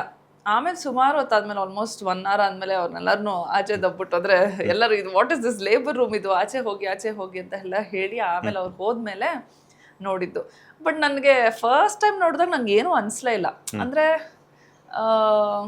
ಇದು ಯಾರ ಥರ ಇದೆ, ಅದು ಯಾರ ಅಪ್ಪ ಥರ ಇದೆಯಾ, ಅಮ್ಮ ಥರ ಇದೆಯಾ, ಅಜ್ಜಿ ಥರ ಇದೆಯಾ, ತಾತನ ಥರ ಇದೆಯಾ, ಇದೆಲ್ಲ ಬರೀ ಇದೇ ಥರ ಟಾಕ್ಸ್ ನಡೀತಿತ್ತು. I was totally blank. Actually ಆ ಸಮಯದಲ್ಲಿ ನಾನು ಅದನ್ನೇನು ಪ್ರೋಸೆಸ್ ಮಾಡ್ಕೊಳ್ಳೋದಕ್ಕೆ ಆಗಲಿಲ್ಲ. But I was very happy. ಒಂದು ಕಡೆ ಹೆಣ್ಮಗು ಆಯಿತು ಅಂತ ಹೇಳಿ. ಆ್ಯಂಡ್ ವೆರಿ ಗುಡ್ ವೆಯ್ಟ್, 3.3 ಇದ್ಲು ಅವಳು ಹುಟ್ಟಿದಾಗ. ಸೊ ನನಗದೊಂದಿತ್ತು, ಒಂದು ಒಳ್ಳೆ ಹೆಲ್ದಿ ವೆಯ್ಟ್ ಬರಲಿ ಅಂತೆಲ್ಲ ಫುಲ್ಲು. ಸೊ ನಾನು ಹೆಂಗೆ ಅಂದ್ಕೊಂಡಿದ್ದೆ ಹಾಗೆ ಆಯ್ತಲ್ಲ ಅನ್ನೋದು ಒಂದು ಖುಷಿ ಇತ್ತು. ಬಟ್ ಆ ಎಕ್ಸೆಪ್ಟೆನ್ಸ್ ಇನ್ನೂ ಇರಲಿಲ್ಲ. ಅಂದರೆ ನಾನು ಆಲ್ರೆಡಿ ಆಗೋದ್ನಾ ಅಥವಾ ನನ್ನ ತಾಯಿ ಆಗೋದ್ನಾ, ಇವಾಗ ಮಗುನ ನೆಕ್ಸ್ಟ್ ಏನು ಅಂದರೆ ಲಿಟ್ರಲಿ ಲೈಫು ಒಂಥರ ಹಿಂಗೆ ದೋಸೆ ತಿರುವಾಗ್ದಂಗೆ ಫುಲ್ ಚೇಂಜ್ ಆಗೋಗುತ್ತೆ. ಬಟ್ ನನಗೆ ಅದಿನ್ನೂ ಪ್ರೋಸೆಸ್ ಆಗ್ತಿರ್ಲಿಲ್ಲ. ಹಾಸ್ಪಿಟಲಿಂದ ಮನೆಗೆ ಹೋದ್ನಲ್ಲ, ಆವಾಗ ಮತ್ತೆ ಒಂದು ರೂಮಲ್ಲಿ ಹಿಂಗೆ ಇರಬೇಕು, ಇದೇ ಥರ ತಿನ್ನಬೇಕು, ಇದೇ ಥರ ಮಾಡಬೇಕು, ಹಿಂಗೆ ಹಾಗೆ. ಅಲ್ಲಿ ನನಗೆ ಫುಲ್ ಫ್ಲಿಪ್ ಆಗೋದು. ಅಂದರೆ ಏನು ನಡೀತಿದೆ, ವಾಟ್ ಆಮ್ ಐ ಡೂಯಿಂಗ್, ಏನಕ್ಕೆ ಹಿಂಗೆ, ಅದೊಂಥರ ಹೋಗ್ತಾ ಇಟ್ ವಾಸ್ ಟೂ ಮಚ್. ಅಂದರೆ ಆಮೇಲೆ ಮಗು ಲ್ಯಾಚ್ ಮಾಡ್ತಿರ್ಲಿಲ್ಲ, ಇದೆಲ್ಲ ಒಂದು ಸ್ವಲ್ಪ ಸಮಸ್ಯೆಗಳಿತ್ತು. ಸೊ ಅದರಲ್ಲಿ ನನಗೆ ತುಂಬ ಒಂಥರ ಆ ಮೂಡ್ ಸ್ವಿಂಗ್ಸಾ ಏನು ಅಂತ ನನಗಿನ್ನೂ ಫಿಗರ್ ಔಟ್ ಮಾಡೋಕ್ಕಾಗ್ತಿರ್ಲಿಲ್ಲ. But I use to cry ಈಸಿಯಾಗಿ. ಅಂದರೆ ಯಾರಾದರೂ ಏನಾದರೂ ಅಂದರೆ ಸಾಕು ನಂಗೆ ಅಳು ಬಂದ್ಬಿಡೋದು. I think Chandu was one person. ಈ ಮೂಡ್ ಸ್ವಿಂಗ್ಸ್ ಆಗಿರ್ಬೋದು ಅಥವಾ ಈ ಡಿಪ್ರೆಷನ್ ಅಂತಾರೆ, ಏನಂತಾರೆ ಪೋಸ್ಟ್ಪಾರ್ಟಮ್ ಡಿಪ್ರೆಷನ್ ಅಂತಾರೆ, ಇದೆಲ್ಲ ಮಿತ್ ಅಂತ ಅನ್ಕೋ ಆಯಿತಾ. ನಿನಗೇನು ಅನಿಸ್ತಿದೆ ಅದನ್ನು ಮಾತ್ರ ನೀನು ಯೋಚನೆ ಮಾಡು. ಆ್ಯಂಡ್ ಏನೂ ಯೋಚನೆ ಮಾಡೋಕ್ಕೆ ಹೋಗ್ಬೇಡ. ಮಗು ಆಗಿದೆ ನಿನಗೆ, ಮಗುನ ಹೆಂಗೆ ನೋಡ್ಕೋಬೇಕು, ಇವಾಗ ನೆಕ್ಸ್ಟ್ ಏನು, ಇವಾಗ ಲ್ಯಾಚ್ ಮಾಡ್ತಿಲ್ವಾ, ಸೊ ಲ್ಯಾಚ್ ಹೆಂಗೆ ಮಾಡಿಸೋದು ಏನು ಅಂತ. We will go for classes, ಕ್ಲಾಸಸ್ಗೆ ಹೋಗೋಣ ಅಂತ ಹೇಳಿ ನನ್ನ ಕ್ಲಾಸಸ್ ಕರ್ಕೊಂಡು ಹೋದ್ರು. ಅದ್ರದ್ದೊಂದು ಅಷ್ಟು ರಿಸರ್ಚ್ ನನ್ನ ಬೋರ್ಗಿತಿನೂ ನನಗೆ ತುಂಬ ಹೆಲ್ಪ್ ಮಾಡಿದ್ಲ ಆ ವಿಷಯದಲ್ಲಿ. ಸೊ ಕ್ಲಾಸಸ್ಗೆ ಹೋದ್ವಿ, ತಿಳ್ಕೊಂಡ್ವಿ. ಬಿಕಾಸ್ ತುಂಬ ವರ್ಷಗಳಾಗೋಗಿತ್ತಲ್ಲ. ಆಮೇಲೆ ಅವರೆಲ್ಲ ನಮ್ಮಮ್ಮ ಅಜ್ಜಿ ಎಲ್ಲ ಹೇಳೋದಾದ್ರೆ ಮುಂಚೆ ಮಕ್ಳಂಗೆಲ್ಲ ಹಿಂಗೆಲ್ಲ ಮಾಡ್ತಿರ್ಲಿಲ್ಲಪ್ಪ, ಸುಮ್ಮನೆ ಕುಡ್ಕೊಳ್ಳೋ ಹಂಗೆ ಹಿಂಗೆ ಅಂತ ಅವ್ರು ಹೇಳ್ತಾರೆ. So technically if it is not happening ಏನು ಮಾಡಬೇಕು ಅನ್ನೋದು ಅವ್ರಿಗೂ ಗೊತ್ತಾಗ್ತಿರ್ಲಿಲ್ಲ. ಸೊ ತುಂಬ ಸ್ಟ್ರಾಂಗ್ ಮಾಡ್ದ ನನ್ನನ್ನು. ಇನ್ಫ್ಯಾಕ್ಟ್ ಅವನು ಒಂದು ಸ್ವಲ್ಪ ಇಮೋಷ್ನಲ್ ಆಗಿದ್ದ ಸ್ಟಾರ್ಟಿಂಗಲ್ಲಿ. But over the period like 3 months ತೊಗೊಳ್ತು ನನಗೆ ನನ್ನ ಮೂಡ್ ಹಿಂಗೆ ನಾರ್ಮಲ್ ಮಾಡೋದಕ್ಕೆ. 3 months ತೊಗೊಳ್ತು. ಅದರ್ವೈಸ್ ನಾನು ತುಂಬಾ ಸೆನ್ಸಿಟಿವ್ ಇದ್ದೆ. ಅಂದ್ರೆ ನಾನು otherwise I am not like that. ನಾನು ಅಳೋದೇ ಇಲ್ಲ ಅಂದ್ರೆ ಏನಾದರೂ ಒಂದು ಸ್ಟ್ರಾಂಗ್ ರೀಸನ್ ಇರಬೇಕು. ಬಟ್ ಆ 3 months it was very difficult and very very very very sensitive 3 months of my life. ಮಗು ಬರುತ್ತೆ, ಮಗುವನ್ನ ಚಂದನ್ ಅವ್ರು ಎತ್ಕೊಂಡು ಏನು ಹೇಳಿದ್ರು ಅಂತ? ಅವನು ಇನ್ಫ್ಯಾಕ್ಟ್ ನಾನು ಕಷ್ಟಪಟ್ಟಿದ್ದೆಲ್ಲ ನೋಡಿ ಅವನಿಗೆ ಸಖತ್ ಬೇಜಾರಾಗೋಗ್ಬಿಟ್ಟಿತ್ತು. ಅಳ್ತಿದ್ದ ಅವನು. ಮಗುನೂ ಎತ್ಕೊಂಡಾದ್ಮೇಲೆ ಫುಲ್ ಖುಷಿ. ಅದೊಂದು ವಿಡಿಯೋ ಇದೆ, ಅವ್ನು ಹಿಂಗೆ ಮಗು ಎತ್ಕೊಳ್ತಾನೆ ನೋಡಿ ಫುಲ್ ಕಣ್ ತುಂಬ ತುಂಬಿಕೊಂಡು ಅದಾದಮೇಲೆ ಕೊಟ್ಬಿಟ್ಟು ಅವ್ನು ಓಡೋಗ ಅವ್ರ ಅಮ್ಮನ ತಪ್ಕೊಂಡ. So that was the thing. ಅಂದರೆ ನಂಗೆ ಇದನ್ನು ಹೇಳಿದ್ದು ನಾನು ನೋಡಲಿಲ್ಲ. ಅವ್ನ ಮಗುನ ಇಟ್ಕೊಂಡಿರೋದು ವಿಡಿಯೋ ಇದೆ, ಅವ್ರ ಅಮ್ಮನ ತಪ್ಕೊಂಡಿದ್ದು ವಿಡಿಯೋ ಇಲ್ಲ. ಇನ್ಫ್ಯಾಕ್ಟ್ ಅವ್ರ ಅಮ್ಮನ ತಪ್ಕೊಂಡು ಅವ್ನು ಅಳ್ತಿದ್ನಂತೆ, ಇವಾಗ ಇಷ್ಟು ಕಷ್ಟಪಟ್ಟ್ಯಾ ನೀನು ನಮ್ಮನ್ನು ಈ ಥರ ಮಾಡೋದಕ್ಕೆ ಅಂತ ಹೇಳಿ. It is a realisation point definitely ಅದು. ಎಷ್ಟೇ ಏನೇ ಆದ್ರೂ ಡೆಫಿನೆಟ್ಲಿ ನೀವು ನಿಮ್ಮ ಲೈಫಲ್ಲಿ ಅದನ್ನು ಒಂದಲ್ಲ ಒಂದು ದಿವಸ ಯು ವಿಲ್ ಫೇಸ್ ಇಟ್. ಆಯಿತಾ. ತಾಯಿ ಅಂದರೆ we will take them for granted. ಅವಾಗಮ್ಮ ಹಂಗೆ ಹಿಂಗೆ ಅಂತ ಮಾತಾಡ್ತಾ ಇರ್ತೀವಿ. But I think this is the only time you will realise ತಾಯಿಯ ಕಷ್ಟ ಏನು ಅಂತ. ಅದನ್ನು ಡೆಫಿನೆಟ್ಲಿ ನಾನು ಪದಗಳಲ್ಲಿ ಹೇಳೋದಕ್ಕಾಗಲ್ಲ. ಇವತ್ತಿಗೆ ನನಗೆ ರಿಯಲೈಸ್ ಆಗಿದೆ, ಬಟ್ ಸ್ಟಿಲ್ ನನ್ನ ಅಮ್ಮನ ಜೊತೆ ಹೆಂಗಿದ್ದೀನೋ ಹಂಗೆ ಇದ್ದೀನಿ. ಬಟ್ ಪ್ರೀತಿ ಎಲ್ಲ ಜಾಸ್ತಿ ಆಗಿರ್ಬೋದು, ಏನೇ ಆಗಿರ್ಬೋದು, ಬಟ್ ಸ್ಟಿಲ್ ಸುಮ್ಮನೆ ನಮ್ಮ ಹಂಗೆ ಅಂತ ಬೈತಾನೆ, ಜಗಳ ಆಡ್ತಾನೆ ಇರ್ತೀವಿ. That is also there. But ಆ ಒಂದು realisation point is very beautiful ಲೈಫಲ್ಲಿ. ಅದಕ್ಕೆ ಪರಿಪೂರ್ಣ, ಒಂದು ಹೆಣ್ಣು ಪರಿಪೂರ್ಣ ಆಗೋದು ಮಗು ಆದಮೇಲೆ ಅಂತ ಹೇಳ್ತಾರಲ್ಲ, ಐ ಥಿಂಕ್ ಇದು ಒಂದು ರೀಸನ್. ಏನೋ ತುಂಬ ವಿಷಯಗಳು ಅರಿವಾಗತ್ತೆ. ಆಮೇಲೆ ಹಿಂದೆ ಎಲ್ಲ ಏನೇನೆಲ್ಲ ಮಾಡಿರ್ತೀವಿ, ನಾನು ಎಷ್ಟು ಕಷ್ಟ ಕೊಟ್ಟೆ ನಮ್ಮಮ್ಮ, ಅಥವಾ ಆಗಿಲ್ದೇನೂ ಇರ್ಬೋದು. ಕೆಲವ್ರು ಸುಮ್ಮನೆ ವೆರಿ ಗುಡ್ ಏನೋ ಕಿಡ್ಸ್ ಥರ ಬೆಳ್ಕೊಂಡು ಬಂದಿರ್ಬೋದು, ಏನೇ ಆಗಿರ್ಬೋದು. ಬಟ್ ಆ realisation point is very very difference and hits differently. So experience ಮಾಡ್ಬೇಕು ಅದನ್ನು. ಮಗು ಆದಮೇಲೆ ಜವಾಬ್ದಾರಿ ಅನ್ನೋದು ಹೇಗೆ ಇರುತ್ತೆ ಮ್ಯಾಮ್? ಈಗ ಮಗುವಿನ ಜವಾಬ್ದಾರಿ ಹೆಂಗಿದೆ ಇಬ್ಬರಿಗೂ ಅಂತ? ಲೈಫ್ ಹೇಗೆ ಬರುತ್ತೋ ಅದನ್ನೆಲ್ಲ ಎಕ್ಸೆಪ್ಟ್ ಮಾಡ್ತಾ ಇರಬೇಕು. ಆ್ಯಂಡ್ ನಂಗೆ ಅದು ತುಂಬ ಭಾರ ಅಂತ ಏನು ಅನಿಸ್ತಿಲ್ಲ, ಬಟ್ ಡೆಫಿನೆಟ್ಲಿ ಡಿಫ್ರೆಂಟ್ ಆಗಿದೆ. ಬಿಕಾಸ್ ಇವಾಗ ನಾನು ಎಲ್ಲೋ ಒಂದು ಕಡೆ ಹೋಗಬೇಕು ಅಂದರೆ ನಾನು ಪಟ್ ಅಂತ ಯೋಚನೆ ಮಾಡಿದೆ, ಓಕೆ ಪಾಪ ಮಮ್ಮಿ ಇದು, ಅಥವಾ ನನ್ನ ಗಂಡಂಗೆ ಹೇಳ್ತಿದ್ದೆ, ನಮ್ಮ ಅತ್ತೆ ಮಾಮಗೆ ಹೇಳ್ತಿದ್ದೆ, ಪಟ್ ಅಂತ ಬರ್ತಿದ್ದೆ. ಇವಾಗ ಎಲ್ಲಾದರೂ ಹೋಗಬೇಕು ಮಾಡಬೇಕು ಅಂದರೆ ಅಲ್ಲಿಂದ ಸ್ಟಾರ್ಟ್ ಆಗುತ್ತೆ, ಆಯಿತಾ? ಇದೆಲ್ಲ ಚಿಕ್ಕ ಚಿಕ್ಕ ವಿಷಯ ಆ್ಯಕ್ಚುಲಿ. ಸೊ ಬಿಗರ್ ಥಿಂಗ್ಸ್ ಇನ್ನೂ ಮುಂದಕ್ಕೆ ನಾನು ಅನುಭವಿಸ್ಬೇಕಾಗಿದೆ. I don't know. So as of now it is like ಅವಳು ಪ್ರಯಾರಿಟಿ. ಬಟ್ ನನ್ನ ಕಸಿನ್ಸ್ ಎಲ್ಲ ಹೇಳ್ತಾ ಇರ್ತಾರೆ, ತುಂಬ ಅಯ್ಯೋ ಮಗು ಆಗೋಗಿದೆ, ಅದಕ್ಕೆ ನಾನು ಹಿಂಗೆ ಮಾಡಬಾರ್ದು, ಹಿಂಗೆ ಇರಬೇಕು, ಹಿಂಗಿದ್ರೆ ಹಂಗಾಗತ್ತೆ, ಇದೆಲ್ಲ ತುಂಬ ರೂಲ್ಸ್ ಹಾಕೋಬೇಡ, ನಿನ್ನ ಲೈಫ್ ಸ್ಟೈಲ್ ಹೇಗಿದೆಯೋ ಅದನ್ನ ಅಡ್ಜಸ್ಟ್ ಮಾಡಿಸು, ಅವಾಗ ಅವಳು ಆರಾಮಾಗಿರ್ತಾಳೆ, ನೀನು ಆರಾಮಾಗಿರ್ತೀಯ ಅಂತ ಹೇಳಿದ್ರು. So I feel it is actually right. ನಾವು ತುಂಬ ಅದಕ್ಕೆ ಹಂಗಾಗಲ್ಲ, ಇದಕ್ಕೆ ಹಿಂಗಾಗಲ್ಲ, ಇದು ಮಗು ಅಲ್ಲಿಗೆ ಹೋಗೋಕ್ಕಾಗಲ್ಲ, ಅದಕ್ಕೆ ನಾವು ಅಲ್ಲಿಗೆ ಹೋಗಬಾರ್ದು ಅಂದರೆ ಕೆಲವೊಂದು ಪ್ಲೇಸಸ್ಗೆ ಆಬ್ವಿಯಸ್ಲಿ ಇವಾಗ ನೈಟು ತುಂಬ ಹೊತ್ತು ಎದ್ದಿರೋದು ಆ ಥರ ಇರೋದಕ್ಕೆ ನಾನು ಅವಾಯ್ಡ್ ಮಾಡ್ತೀನಿ. ಅದು ಬಿಟ್ಟರೆ ನನಗೆಲ್ಲ ಎಲ್ಲಿ ಹೋಗಬೇಕು ಅಂತ ಅನ್ಸಿದ್ರು, ನಾನು ಇವಾಗ ಒಂದು ಲಾಂಗ್ ಡ್ರೈವ್ ಹೋಗಬೇಕು ಅಂದ್ರೆ ನಾನು ಅವಳನ್ನ ಕರ್ಕೊಂಡು ಹೋಗ್ತೀನಿ. ನಂಗೆ ಮ್ಯೂಸಿಕ್ ಕೇಳಬೇಕು ನಾನು ಕೇಳ್ತೀನಿ.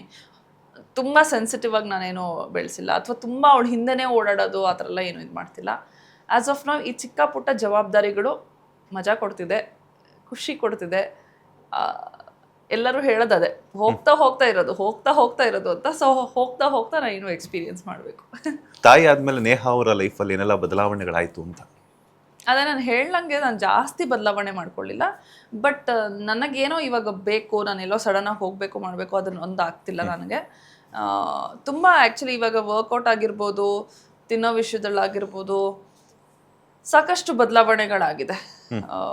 ಮಾಡೋದಕ್ಕಾಗ್ತಿಲ್ಲ. ದೆನ್ ಅಂದರೆ ಅದು ತುಂಬ ಸೆನ್ಸಿಟಿವ್ ಇತ್ತಲ್ಲ ನನ್ನ ಮೈಂಡು. ಆ ಟೈಮಲ್ಲೆಲ್ಲ ನಾನು ಯೋಚನೆ, ನಾನು ಏನು ಮಾಡ್ತಾಯಿದ್ದೀನಿ, ನಾನು ಒಬ್ಬಳೇ ಕೂತ್ಕೊಂಡು ಏನು ಮಾಡ್ತೀನಿ, ಎಲ್ಲರೂ ಆರಾಮಾಗಿದ್ದಾರೆ, ನಾನು ಮಾತ್ರ ಇಲ್ಲಿ ಒಂಥರ ಕಟ್ಟಾಗ್ದಂಗೆ ಆಗೋಗ್ಬಿಟ್ಟಿದೆಯಾ ಅಂತ ತುಂಬ ವಿಪರೀತ ನನಗೆ ತುಂಬ ಹರ್ಟ್ ಆಗೋದು. ಏನೇನೋ ಯೋಚನೆ ಬರೋದು ಲೈಫ್ ಬಗ್ಗೆ. ನಾನು ತುಂಬ ಡೀಪಾಗೆಲ್ಲ ಯೋಚನೆ ಮಾಡ್ಬಿಟ್ಟಿದ್ದೀನಿ, ಒಬ್ಬೊಬ್ಳೆ ಕೂತ್ಕೊಂಡು ಏನೇನೋ ಯೋಚನೆ ಮಾಡ್ಬಿಟ್ಟಿದ್ದೀನಿ ಆ 3 monthsಲ್ಲಿ. ಬಟ್ ಒಂದು ಕಡೆ ಆ ಟೈಮಲ್ಲಿ ನನಗೆ ರಿಯಲೈಸ್ ಆಗಿದ್ದು, ಹಿಂದಿನ ಕಾಲದಲ್ಲಿ ಹೇಳ್ತಿದ್ರಲ್ಲ, ಬೇಗ ಮದುವೆ ಆಗಬೇಕು, ಬೇಗ ಮಗು ಮಾಡ್ಕೋಬೇಕು, ಆಮೇಲೆ you will be back to shape, back to form, everything ಅಂತ. That is so true. But ಇವಾಗಿನ ಜನ್ರೇಷನ್ ಹೆಂಗಾಗಿದೆ ಅಂದರೆ ಕಾಂಪಿಟೇಷನ್ ಮಾಡಿ ನಾವು ಪರ್ಸ್ನಲ್ ಅದರ ಲೈಫ್ನ ಮರ್ತೋಗ್ಬಿಟ್ಟಿದ್ದೀವಿ. ಓಕೆ, ಇನ್ನೊಂದು ಕಡೆ ಪ್ರೊಫೆಷ್ನಲ್ ಆಗಿ ಏನೋ ಚೇಸ್ ಮಾಡೋದಕ್ಕೆ ಹೋಗ್ತೀವಿ, ಬಟ್ ವಾಟ್ ಕಾಸ್ಟ್? ಅದಿನ್ನೂ ಒಂದು ಕ್ವೆಶನ್ ಮಾರ್ಕ್, ಆಯಿತಾ? ಓಕೆ, ಲೈಫಲ್ಲಿ ಏನೋ ಒಂದು ಸಾಧನೆ ಮಾಡಬೇಕು, ನಮ್ಮ ಇರುವಿಕೆಗೆ ಏನೋ ಒಂದು ಇರಬೇಕು, ಅದೆಲ್ಲ ಇದೆ. ಬಟ್ ಆದರೆ ಪರ್ಸ್ನಲ್ ಲೈಫು ಎಲ್ಲ ಸೆಟ್ ಆಗಿರುವಾಗ, ಅಥವಾ ಕರೆಕ್ಟಾಗಿ ನೀವು ನೋಡ್ಕೊಂಡಾಗ, actually it is good. Early marriage, early baby and back to form. ಮತ್ತೆ ಇಟ್ ಈಸ್ ಆ್ಯಸ್ ಯೂಶುವಲ್ ಇದು ಕೆಲಸ ಆಗಿರ್ಬೋದು, ಏನೇ ಆಗಿರ್ಬೋದು, ಈ competition, whatever you take it as. So ನನಗೆ ಇವಾಗ ಹೆಂಗಿದೆ ಅಂದರೆ, ಇಟ್ಸ್ ಓಕೆ, ನಾನು ಆ ಕೆಲಸಕ್ಕೆ ಎಲ್ಲಿಗೆ ಏನು ಬೇಕಾದರೂ I can get back. Actually ನಾನು in fact to be very frank, ನಾನು ಬ್ರೇಕೇ ತೊಗೊಂಡಿಲ್ಲ. ನಾನು 8 month ಪ್ರೆಗ್ನೆಂಟ್ ಇದ್ದಾಗಲೂ ಒಂದು ಮೂವಿಗೆ ಕೆಲಸ ಮಾಡ್ತಿದ್ದೆ, 8th and 9th month. ಅದಾದಮೇಲೆ 10 months ಬ್ರೇಕು. ಅದಾದಮೇಲೆ 10th month ಇದ್ದಾಗ, ಶಾರದಾ 10th month ಇದ್ದಾಗ ನಾನು ಮತ್ತೆ ಸ್ಟಾರ್ಟ್ ಮಾಡಿದೆ. ಬಟ್ ಅದೆಲ್ಲೂ ಇನ್ನೂ ಅನೌನ್ಸ್ ಆಗಿಲ್ಲ. ಸೊ ಹಾಗಾಗಿ ನಾನು ಇನ್ನೂ ಅದ್ರ ಬಗ್ಗೆ ರಿವೀಲ್ ಮಾಡ್ತಿಲ್ಲ. ಬಟ್ ಇವಾಗಲೂ ಕೆಲಸ ನಡೀತಿದೆ, ಕ್ಲೈಮ್ಯಾಕ್ಸ್ ಶೂಟ್ ಮಾಡ್ತಾ ಇದ್ವಿ. ಈಗ ಮಗು ಅಂತೂ ಆಗುತ್ತೆ. ಮಗು ಆದಮೇಲೆ ಏನಂತಂದರೆ ನಿಮ್ಮ ಹೆಲ್ತ್ ವೇರಿಯೇಷನ್ನು ಕೂಡ ಸಾಕಷ್ಟು ಅಪ್ ಆ್ಯಂಡ್ ಡೌನ್ ಆಗ್ತಾ ಇರುತ್ತೆ. ಸ್ಲೀಪ್ ಮೋಡ್ ಆಗಿರ್ಬೋದು, ಊಟ ಆಗಿರ್ಬೋದು, ಎಲ್ಲನೂ ಕೂಡ. ಆ ಒಂದು ಟೈಮಲ್ಲಿ ಹೆಂಗಿತ್ತು ಮ್ಯಾಮ್? ಐ ಥಿಂಕ್ ಅದೇ ರೀಸನ್ಗೆ ನನಗೆ ತುಂಬ ಮೈಂಡ್ ಫ್ಲಕ್ಚುಯೇಟ್ ಆಗೋದು, ಮೂಡ್ ಸ್ವಿಂಗ್ಸು, ಆಮೇಲೆ ಬೇಗ ಏನೋ ಅಳು ಬರೋದು ಈ ಥರದ್ದೆಲ್ಲ ಆಗ್ತಿತ್ತು ಅಂತ ಅನಿಸುತ್ತೆ. ಬಿಕಾಸ್ ನಾನು ಮುಂಚೆ ಹೇಗಿದ್ದೆ ಅಂದರೆ ನನ್ನ ಬಾಡಿ ಸೆನ್ಸಿಟಿವ್ ಅಲ್ಲ, ನಾನು ಸೆನ್ಸಿಟಿವ್ ಅಲ್ಲ, ನಾನು ಈಸಿಯಾಗಿ ಅಡ್ಜಸ್ಟ್ ಆಗ್ತಿದ್ದೆ, ಎಲ್ಲೇ ಹೋದರೂ ಅಡ್ಜಸ್ಟ್ ಆಗ್ತಿದ್ದೆ. ಊಟ ತಿಂಡಿ ತುಂಬ ಟ್ರಾವೆಲಿಂಗು ಎಲ್ಲ ತುಂಬ ವಿಪರೀತ ಇರ್ತಿತ್ತು. ಬಿಕಾಸ್ ನಾನು ಚೆನ್ನೈನಲ್ಲಿ ಒಂದು ಪ್ರಾಜೆಕ್ಟ್ ಮಾಡ್ತಿದ್ದೆ, ಇಲ್ಲಿ ಒಂದು ಪ್ರಾಜೆಕ್ಟ್ ಮಾಡ್ತಿದ್ದೆ. ಸೊ ಹಾಗಾಗಿ ತುಂಬ ಟ್ರಾವೆಲ್ ಮಾಡ್ತಿದ್ದೆ. ರೊಟೀನ್ ಅನ್ನೋದೇ ಇರಲಿಲ್ಲ ಆ್ಯಕ್ಚುಲಿ. ಬಟ್ ನನ್ನ ಬಾಡಿ ಅದಕ್ಕೆ ಇಮ್ಯೂನ್ ಆಗಿ ಹೋಗ್ಬಿಟ್ಟಿತ್ತು, ಎಲ್ಲ everything was fine. But delivery ಆದಮೇಲೆ, ಪ್ರೆಗ್ನೆನ್ಸಿನಲ್ಲೂ ನಂಗೇನು ಪ್ರಾಬ್ಲಮ್ ಇರಲಿಲ್ಲ. ಡೆಲಿವರಿ ಆದಮೇಲೆ 3 monthsವರೆಗೂ ಆ್ಯಕ್ಚುಲಿ ಇಟ್ ವಾಸ್ ಫೈನ್ ಆ ಥರ ನೋಡೋದಕ್ಕೆ ಹೋದರೆ. But mentally I was very very disturbed. But 3 months ಆದಮೇಲೆ ನಾನು ಊಟ ಯೂಶ್ವಲಾಗಿ ಎಷ್ಟು ತಿಂತಿದ್ನೋ ಅಷ್ಟೇ ತಿಂತಿದ್ದೆ. ಬಟ್ ಶಿವರ್ ಆಗೋಕ್ಕೆ ಶುರು ಆಗ್ತಿತ್ತು ನನ್ನ ಬಾಡಿ. ಅಂದರೆ ಇನ್ನೂ ಜಾಸ್ತಿ ಬೇಕಾಗಿತ್ತು ಬಾಡಿಗೆ, ಜಾಸ್ತಿ ಜಾಸ್ತಿ ಜಾಸ್ತಿ ಅಂತ. ಸೊ ನನಗೆ ಹೆಂಗಾಗ್ತಿತ್ತು ಅಂದರೆ ಆ ಶಿವರಿಂಗಿಗೆ ನಾನು ಮಧ್ಯರಾತ್ರಿ ಎಲ್ಲ ಎದ್ಬಿಟ್ಟು ಏನು ಕೈಗೆ ಸಿಕ್ತಿತ್ತೋ ತಿಂದಾಕ್ಬಿಡ್ತಿದ್ದೆ. ಲೈಕ್ ಒಂದೊಂದ್ಸತಿ ಫ್ರೂಟ್ಸು, ಒಂದೊಂದ್ಸತಿ ಏನೋ ಕೇಕು, ರಸ್ಕು, ಅದು ಏನೇನೋ ಏನಿಟ್ಟಿರ್ತಿರೋ ಎಲ್ಲ ಗಬ ಗಬ ಗಬ ಅಂತ ತಿನ್ಕೊಂಡು ನೀರು ಕುಡಿದು ಆಮೇಲೆ ಮಲ್ಕೊಳ್ತಿದ್ದೆ. ಸೊ ಅದು ಸಡನ್ನಾಗಿ ನಾನು ಮತ್ತೆ ಜಾಸ್ತಿ ಪುಟ್ ಆನ್ ಆದೆ ವೆಯ್ಟು. ಬಟ್ ನನಗೆ ಆ್ಯಕ್ಚುಲಾಗಿ ಏನಕ್ಕೆ ಅಂತಲೇ ಅರ್ಥ ಆಗ್ತಿರ್ಲಿಲ್ಲ. ನಾನು ನಾರ್ಮಲಾಗಿ ಇವಾಗ ಫಸ್ಟ್ 3 months ಏನು ತಿಂತಿದ್ನೋ ಅದೇ ಥರ ತಿಂತಿದ್ದೆ. ಬಟ್ ಸಾಕಾಗ್ತಿರ್ಲಿಲ್ಲ ನನಗೆ. So I told you, latch ಮಾಡ್ತಿರ್ಲಿಲ್ಲ ಪಾಪು ಅಂತ. ಸೊ ಅದಾದಮೇಲೆ ಲ್ಯಾಚ್ ಮಾಡೋಕ್ಕೆ ಶುರು ಮಾಡಿದ್ಲು. ಸೊ ಲ್ಯಾಚ್ ಮಾಡೋಕ್ಕೆ ಶುರು ಮಾಡಿದಾಗ ಜಾಸ್ತಿ ಹಾಲು ಬೇಕಾಗ್ತಿತ್ತು. ನಂಗೆ ಆ ಹೋಲ್ ಪ್ರೊಸೀಜರು ನಂಗೆ ಅರ್ಥನೇ ಆಗ್ತಿರ್ಲಿಲ್ಲ. ಸೊ ಮಗುಗೆ ಇವಾಗ ಮೋಸ್ಟ್ಲಿ ಜಾಸ್ತಿ ಹಾಲು ಬೇಕಾಗ್ತಿದೆ ಅಂದ್ಕೊಂಡು ನಾನು ನನಗೆ ಆ ಥರ ಆಗೋದು. So 3 to 4 like 3rd month start ಆಯಿತು. ಒಂದು 4.5 monthsವರೆಗೂ 1.5 monthವರೆಗೂ ಹಂಗೆ ಇರ್ತಿತ್ತು. ಸೊ ನಾನು ತಿನ್ನೋದು ಸಾಕಾಗ್ತಾನೆ ಇರಲಿಲ್ಲ ಅಂತ ನನಗೆ ಫೀಲಿಂಗ್. ಸೊ ಜಾಸ್ತಿ ಓವರ್ ಇಟ್ ಮಾಡಿ ಮಾಡಿ ಮಾಡಿ ಮಾಡಿ ಫುಲ್ ದಪ್ಪ ಆಗೋಗ್ಬಿಟ್ಟೆ. ಆವಾಗ ಮತ್ತೆ ನನ್ನನ್ನು ನಾನು ನೋಡ್ಕೊಡುವಾಗ ಏನು ಹಿಂಗಾಗೋಗ್ಬಿಟ್ಟಿದ್ದೀನಿ, ನಾನು ಹಿಂಗಿಲ್ವಲ್ಲ. ಆ್ಯಂಡ್ ನಾನು ಒಂದೊಂದ್ಸತಿ ಹಿಂಗೆ ಆಚೆ ಎಲ್ಲಾದರೂ ಹೋಗ್ಬೇಕಾದ್ರೆ ನನ್ನನ್ನು ಕಂಡುಹಿಡಿತಾನೆ ಇರಲಿಲ್ಲ ಜನ. ನಾನು ನಿಮ್ಮ ಮಚ್ಚೆನ ಹೋಗ್ಬಿಟ್ಟು ನಾನು ಕಂಡಿಡ್ದೆ, ನೀವು ಗೊಂಬೆ ಅಲ್ವಾ ಅಂತ ಹೇಳೋಕ್ಕೆ ಶುರು ಮಾಡೋದು. ಆಮೇಲೆ ಚಂದನ್ ಹೋಗ್ಬಿಟ್ಟು ನೀವು ಅವ್ರ ಹೆಂಡತಿ ಅಂತ ಹೇಳೋಕ್ಕೆ ಶುರು ಮಾಡೋದು. ಇದೇನಿದು ಕಂಡುಹಿಡಿಯೋದಕ್ಕೆ ಆಗಲ್ಲ, ಹಂಗಾಗಿ ಹೋಗ್ಬಿಟ್ಟಿದ್ದೀರಾ ಅಂತೆಲ್ಲ ಹೇಳೋದು.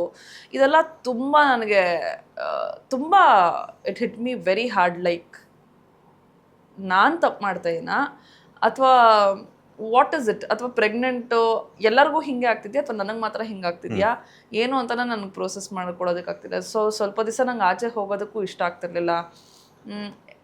ಇನ್ಫ್ಯಾಕ್ಟ್ ಇವಾಗಲೂ ನಾನೇನು ಮುಂಚಿನ ಥರ ಅಷ್ಟೇ ಸಣ್ಣ ಆಗಿಲ್ಲ, ಇವಾಗಲೂ ದಪ್ಪ ಇದ್ದೀನಿ. But my body is taking bit longer. ನಾನು ಮುಂಚೆ ಹೆಂಗೆ ಅಂದರೆ ನಾನು ಯೋಚನೆ ಮಾಡಿದ್ರೆ ಸಾಕು, ಅಯ್ಯೋ ದಪ್ಪಾಗಿ ಹೋಗಿದ್ದೀನಿ ಅಂತ ಸಣ್ಣ ಹೋಗ್ಬಿಡ್ತಿದ್ದೆ. ಐ ಡೋಂಟ್ ನೋ, ಹಂಗಿತ್ತು ನನ್ನ ಬಾಡಿ. ಬಟ್ ಇವಾಗ it is different.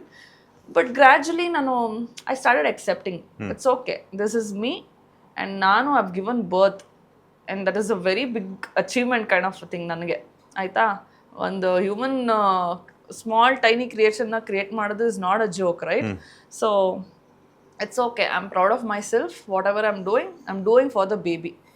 So relax ಮಾಡು ಅಂತ ನನಗೆ ನಾನೇ ಹೇಳ್ಕೊಂಡು ಆ್ಯಂಡ್ ಇನ್ಫ್ಯಾಕ್ಟ್ ಚಂದೂ ಅಷ್ಟೇ ಫ್ರಮ್ ಡೇ 1 ಹೆಂಗೆ ನನಗೆ ಮೈಂಡ್ ಫ್ಲಕ್ಚುಯೇಟ್ ಆದಾಗ, ಮೂಡ್ ಸ್ವಿಂಗ್ಸ್ ಆದಾಗ ಇದೆಲ್ಲ ಜಾಸ್ತಿ ಹೇಳ್ತಿದ್ದ ಅವನು. ಇದೆಲ್ಲ ಏನೂ ಇಲ್ಲ, ಇದೆಲ್ಲ ನೀನು ಅಂದ್ಕೊಳ್ತಿದ್ಯಾ, ಆ ಥರ ಇಲ್ಲವೇ ಇಲ್ಲ actually. It is very normal. ಎಲ್ಲರೂ ಮಗು ಆದಮೇಲೆ ಈ ಥರ ಒಂದಷ್ಟು ಕಷ್ಟಗಳಾಗುತ್ತೆ. But it's okay. ಆ ಕಷ್ಟನೇ ಮಗು ಆದಾಗ ಕಷ್ಟ ಆಗಲೇಬೇಕು. ಸುಮ್ಮನೆ ಆಗೋಗ್ಬಿಡತ್ತಾ? ಅಥವಾ ಸುಮ್ಮನೆ ಈಸಿಯಾಗಿ ಹೋಗ್ಬಿಟ್ರೆ ನಿನಗೆ ಸ್ಟೋರೀಸೇ ಇರೋಲ್ಲ ಹಂಚ್ಕೊಳ್ಳೋದಕ್ಕೆ ಲೇಟರ್ ನಿನ್ನ ಮಗು ಜೊತೆ.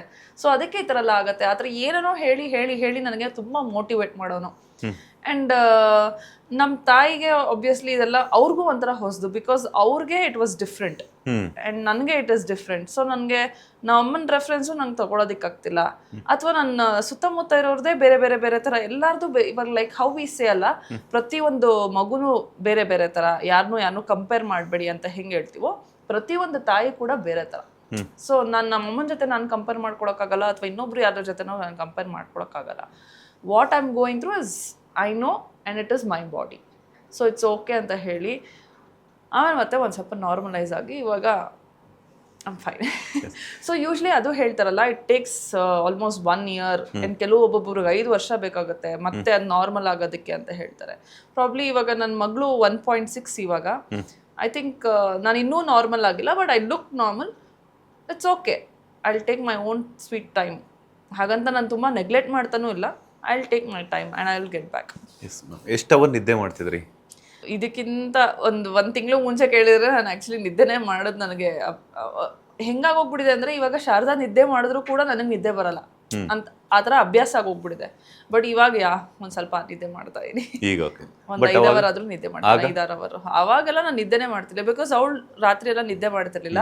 ಸೊ ಅದು ಸ್ಟಾರ್ಟಿಂಗಲ್ಲಿ ತುಂಬ ನಿದ್ದೆ ಗೆಟ್ಟು ಫ್ರಸ್ಟ್ರೇಟ್ ಆಗಿ ಮತ್ತೆ ಓಕೆ ಎದ್ದಿರ್ಬೇಕಲ್ಲ ಅಂತ ಹಿಂಗೆ ಆಗಿ ಇವಾಗ ನನ್ನ ಬಾಡಿ ಅದಕ್ಕೆ ಅಡ್ಜಸ್ಟ್ ಆಗೋಗ್ಬಿಟ್ಟಿದೆ. ಸೊ ನಿದ್ದೆ ಬರೋದಿಲ್ಲ. ಸೊ ಇವಾಗ ಅವಳು ಮಲ್ಕೊಳಕ್ ಶುರು ಮಾಡಿದಳು ರಾತ್ರಿ ಹೊತ್ತು, ಬಟ್ ನನಗೆ ನಿದ್ದೆ ಬರ್ತಿಲ್ಲ. ನನ್ನ ಬಾಡಿ ಇನ್ನು ಮಕ್ಕಳು ಬೇಗ ಅಡ್ಜಸ್ಟ್ ಆಗೋಗ್ತಾರೆ, ನಮಗೆ ಕಷ್ಟ. ಸೊ ನಾನು ಇನ್ನೂ ಅಡ್ಜಸ್ಟ್ ಆಗ್ತಾ ಇದ್ದೀನಿ. ಮಗು ಒಂದಷ್ಟು ಚಲನವಲನಗಳು, ಅದ್ರ ಮೂಮೆಂಟ್ಸ್ ಆಗಿರ್ಬೋದು, ಏನಾದರೂ ನೋಡಿದಾಗ ಅದಕ್ಕೆ ಏನೇನು ಬೇಕು ಅಂತ ಹೆಂಗೆ ತಿಳ್ಕೊತಿದ್ರಿ ನೀವು ಅಂತ? ಅದು ಇಂಟ್ಯೂಷನ್, ಮದರ್ ಇಂಟ್ಯೂಷನ್ ಅಂತ ಹೇಳ್ತಾರಲ್ಲ, ಅದಕ್ಕೆ ಏನು ಬೇಕು ಅಂತ ತಾಯಿಗೆ ಗೊತ್ತಾಗತ್ತೆ. ಅದು ನಮಗೆ ಡಾಕ್ಟರು ನನಗೆ ಫಸ್ಟ್ ಡೇಯಿಂದಾನೇ ಹೇಳೋಕ್ಕೆ ಶುರು ಮಾಡಿದರು.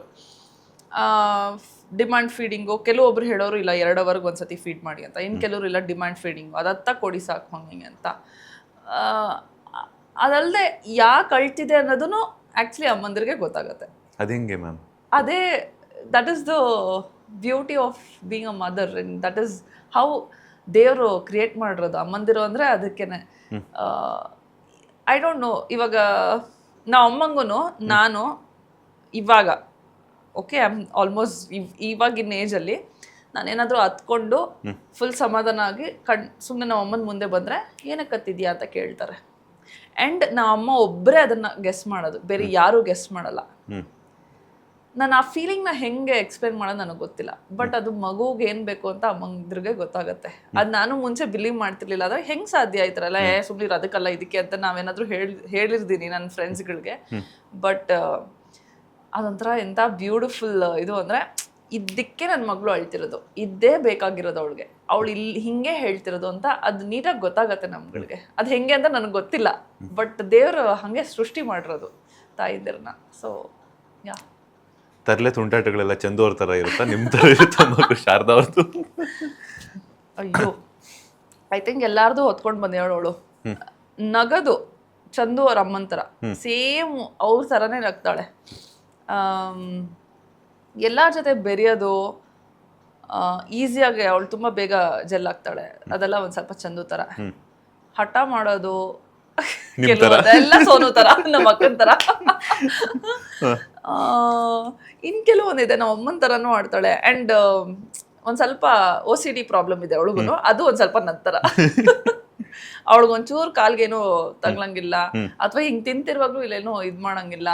ನೀಟಾಗಿ ಅಮ್ಮ ಬಾಯ್ ಅಂತ ಹಿಂಗೆ ತೋರಿಸ್ತಾ ಇರ್ತಾಳೆ. ಸೊ ಕ್ಲೀನ್ ಮಾಡ್ಬೇಕು ಇಮಿಡಿಯೇಟ್ ಆಗಿ. ಸೊ ಅವಳೇ ಕೈಯಲ್ಲಿ ತಿಂದ್ರೆ ಮಾತ್ರ ಗಲೀಜ್ ಮಾಡ್ಕೊಳ್ತಾಳೆ, ಬಿಟ್ರೆ ನಾವೇನಾದ್ರು ತಿನ್ಸುವಾಗ ಗಲೀಜ್ ಮಾಡಿದ್ರೆ ಅವಳಿಗಾಗೋದಿಲ್ಲ. ಅದೊಂದು ನನಗೆ ಇದು OCD ಪ್ರಾಬ್ಲಮ್ ಇತ್ತು ಪ್ರೆಗ್ನೆನ್ಸಿ ಟೈಮಲ್ಲಿ. ಸ್ವಿಚ್ ಬೋರ್ಡ್ಸು ಅದು ಇದೆಲ್ಲ ಕ್ಲೀನ್ ಮಾಡ್ಕೊಂಡು ಕೂತಿರ್ತೀವಿ. ಲಿಟ್ರಲಿ ಇವಾಗ ಅದೊಂದು ಸ್ವಿಚ್ ಬೋರ್ಡ್ ನಾನು ಕ್ಲೀನ್ ಮಾಡಬೇಕು ಅಂದ್ರೆ ಒಂದ್ ದಿವಸ ಫುಲ್ಲು ಸ್ವಿಚ್ ಬೋರ್ಡ್ ಕ್ಲೀನ್ ಮಾಡ್ತಿದ್ದೆ, ಒಂದ್ ದಿವಸ ಫುಲ್ಲು ತಗೊಳ್ತಿದ್ದೆ. ಅದನ್ನ ಕ್ಲೀನಿಂಗ್ ಮಾಡಿ ಕೆರ್ದು ನೀಟಾಗಿ ಮಾಡಿ ಫುಲ್ ಪಳಪಳ ಅಂತ ಒಳ್ಳೆದಾರ ಮಾಡ್ತಿದ್ದೆ. ಅದು ನಂಗೆ ಇನ್ನೇನು ಕೆಲಸ, ಅದಾದ್ಮೇಲೆ ಏನು ಬ್ರೇಕ್ ತಗೊಂಡಿದ್ನಲ್ಲ, ಸೊ ಒಂದ್ ಕಿಟಕಿ ತಗೊಂಡ್ರೆ ಒಂದ್ ಫುಲ್ ಡೇ ಒಂದ್ ಕಿಟಕಿ ಒರೆಸ್ತಿದ್ದೆ, ಆ ಥರ ಎಲ್ಲ ಮಾಡ್ತಿದ್ದೆ. ಸೊ ಅದು ಹಂಗೆ ಬಂದಿದ್ಯೋ ಏನೋ ಗೊತ್ತಿಲ್ಲ, ಒಂದ್ ಸ್ವಲ್ಪ OCD ಪ್ರಾಬ್ಲಮ್ ಇದೆ ಅವಳಿಗೂ. ಐ ಥಿಂಕ್ ಈ ದೊಡ್ಡವ್ರು ಹೇಳಿರೋ ಮಾತು ಅನ್ಸುತ್ತೆ, ಗರ್ಭಿಣಿ ಇದ್ದಾಗ ನೀವ್ ಏನ್ ಮಾಡ್ತಿರೋ ಮಗುಗೂ ಹಂಗೆ ಕ್ಯಾರಿ ಆಗುತ್ತೆ ಅಂತಾರೆ. ಹೌದು, ಸೊ ಅದೇ ತರ ಬಂದಿರ್ಬೋದಾ ಅಂತ. ಇರ್ಬೋದು. ಮ್ಯಾಮ್, ಈಗ ನೀವು ನಿಮ್ಮ ಮಗುಗೋಸ್ಕರ ಅತ್ತಾಗ ಹಾಡಿರುವಂತಹ ಮೊದಲ ಹಾಡು ಯಾವುದು ಅಂತ? ಹಾಡು ಆಕ್ಚುಲಿ ನಮ್ಮ ತಂದೆ ಜಾಸ್ತಿ ಹಾಡ್ತಾ ಇರ್ತಾರೆ ನನಗಿಂತ. ಸೊ ನಾವು ತಂದೆ ಹಾಡೋದ್ರಿಂದ ನಾನು ಜಾಸ್ತಿ ಏನು ಹಾಡಕ್ ಹೋಗಿಲ್ಲ ಅವಳಿಗೆ. ಬಟ್ ಇತ್ತೀಚೆಗೆ ಅವಳಿಗೆ ಸರಿಗಮಪ ಹೇಳ್ಕೊಡ್ತಾ ಇರ್ತೀನಿ, ಅವಳು ನೀಟಾಗಿ ಅದನ್ನ ರಿಪೀಟ್ ಮಾಡ್ತಾಳೆ. ಸೊ ಶಾರದಾ ನಿಮ್ ಜೊತೆ ಮತ್ತೆ ಚಂದು ಅವ್ರ ಜೊತೆ ಮೊದಲು ಹಾಡಿರುವಂತಹ ತೊದಲ ಮಾತು ಯಾವುದು ಅಂತ? ಬಟ್ ಫಸ್ಟ್ ಹೇಳಿದ್ದೆ ತಾತ. ತಾತ ತಾತ ತಾತ ಅಂತಂದ್ರೆ ಅದೃಷ್ಟ ಏನೋ ಅಂತಾರಲ್ಲ, ಗೊತ್ತಿಲ್ಲ.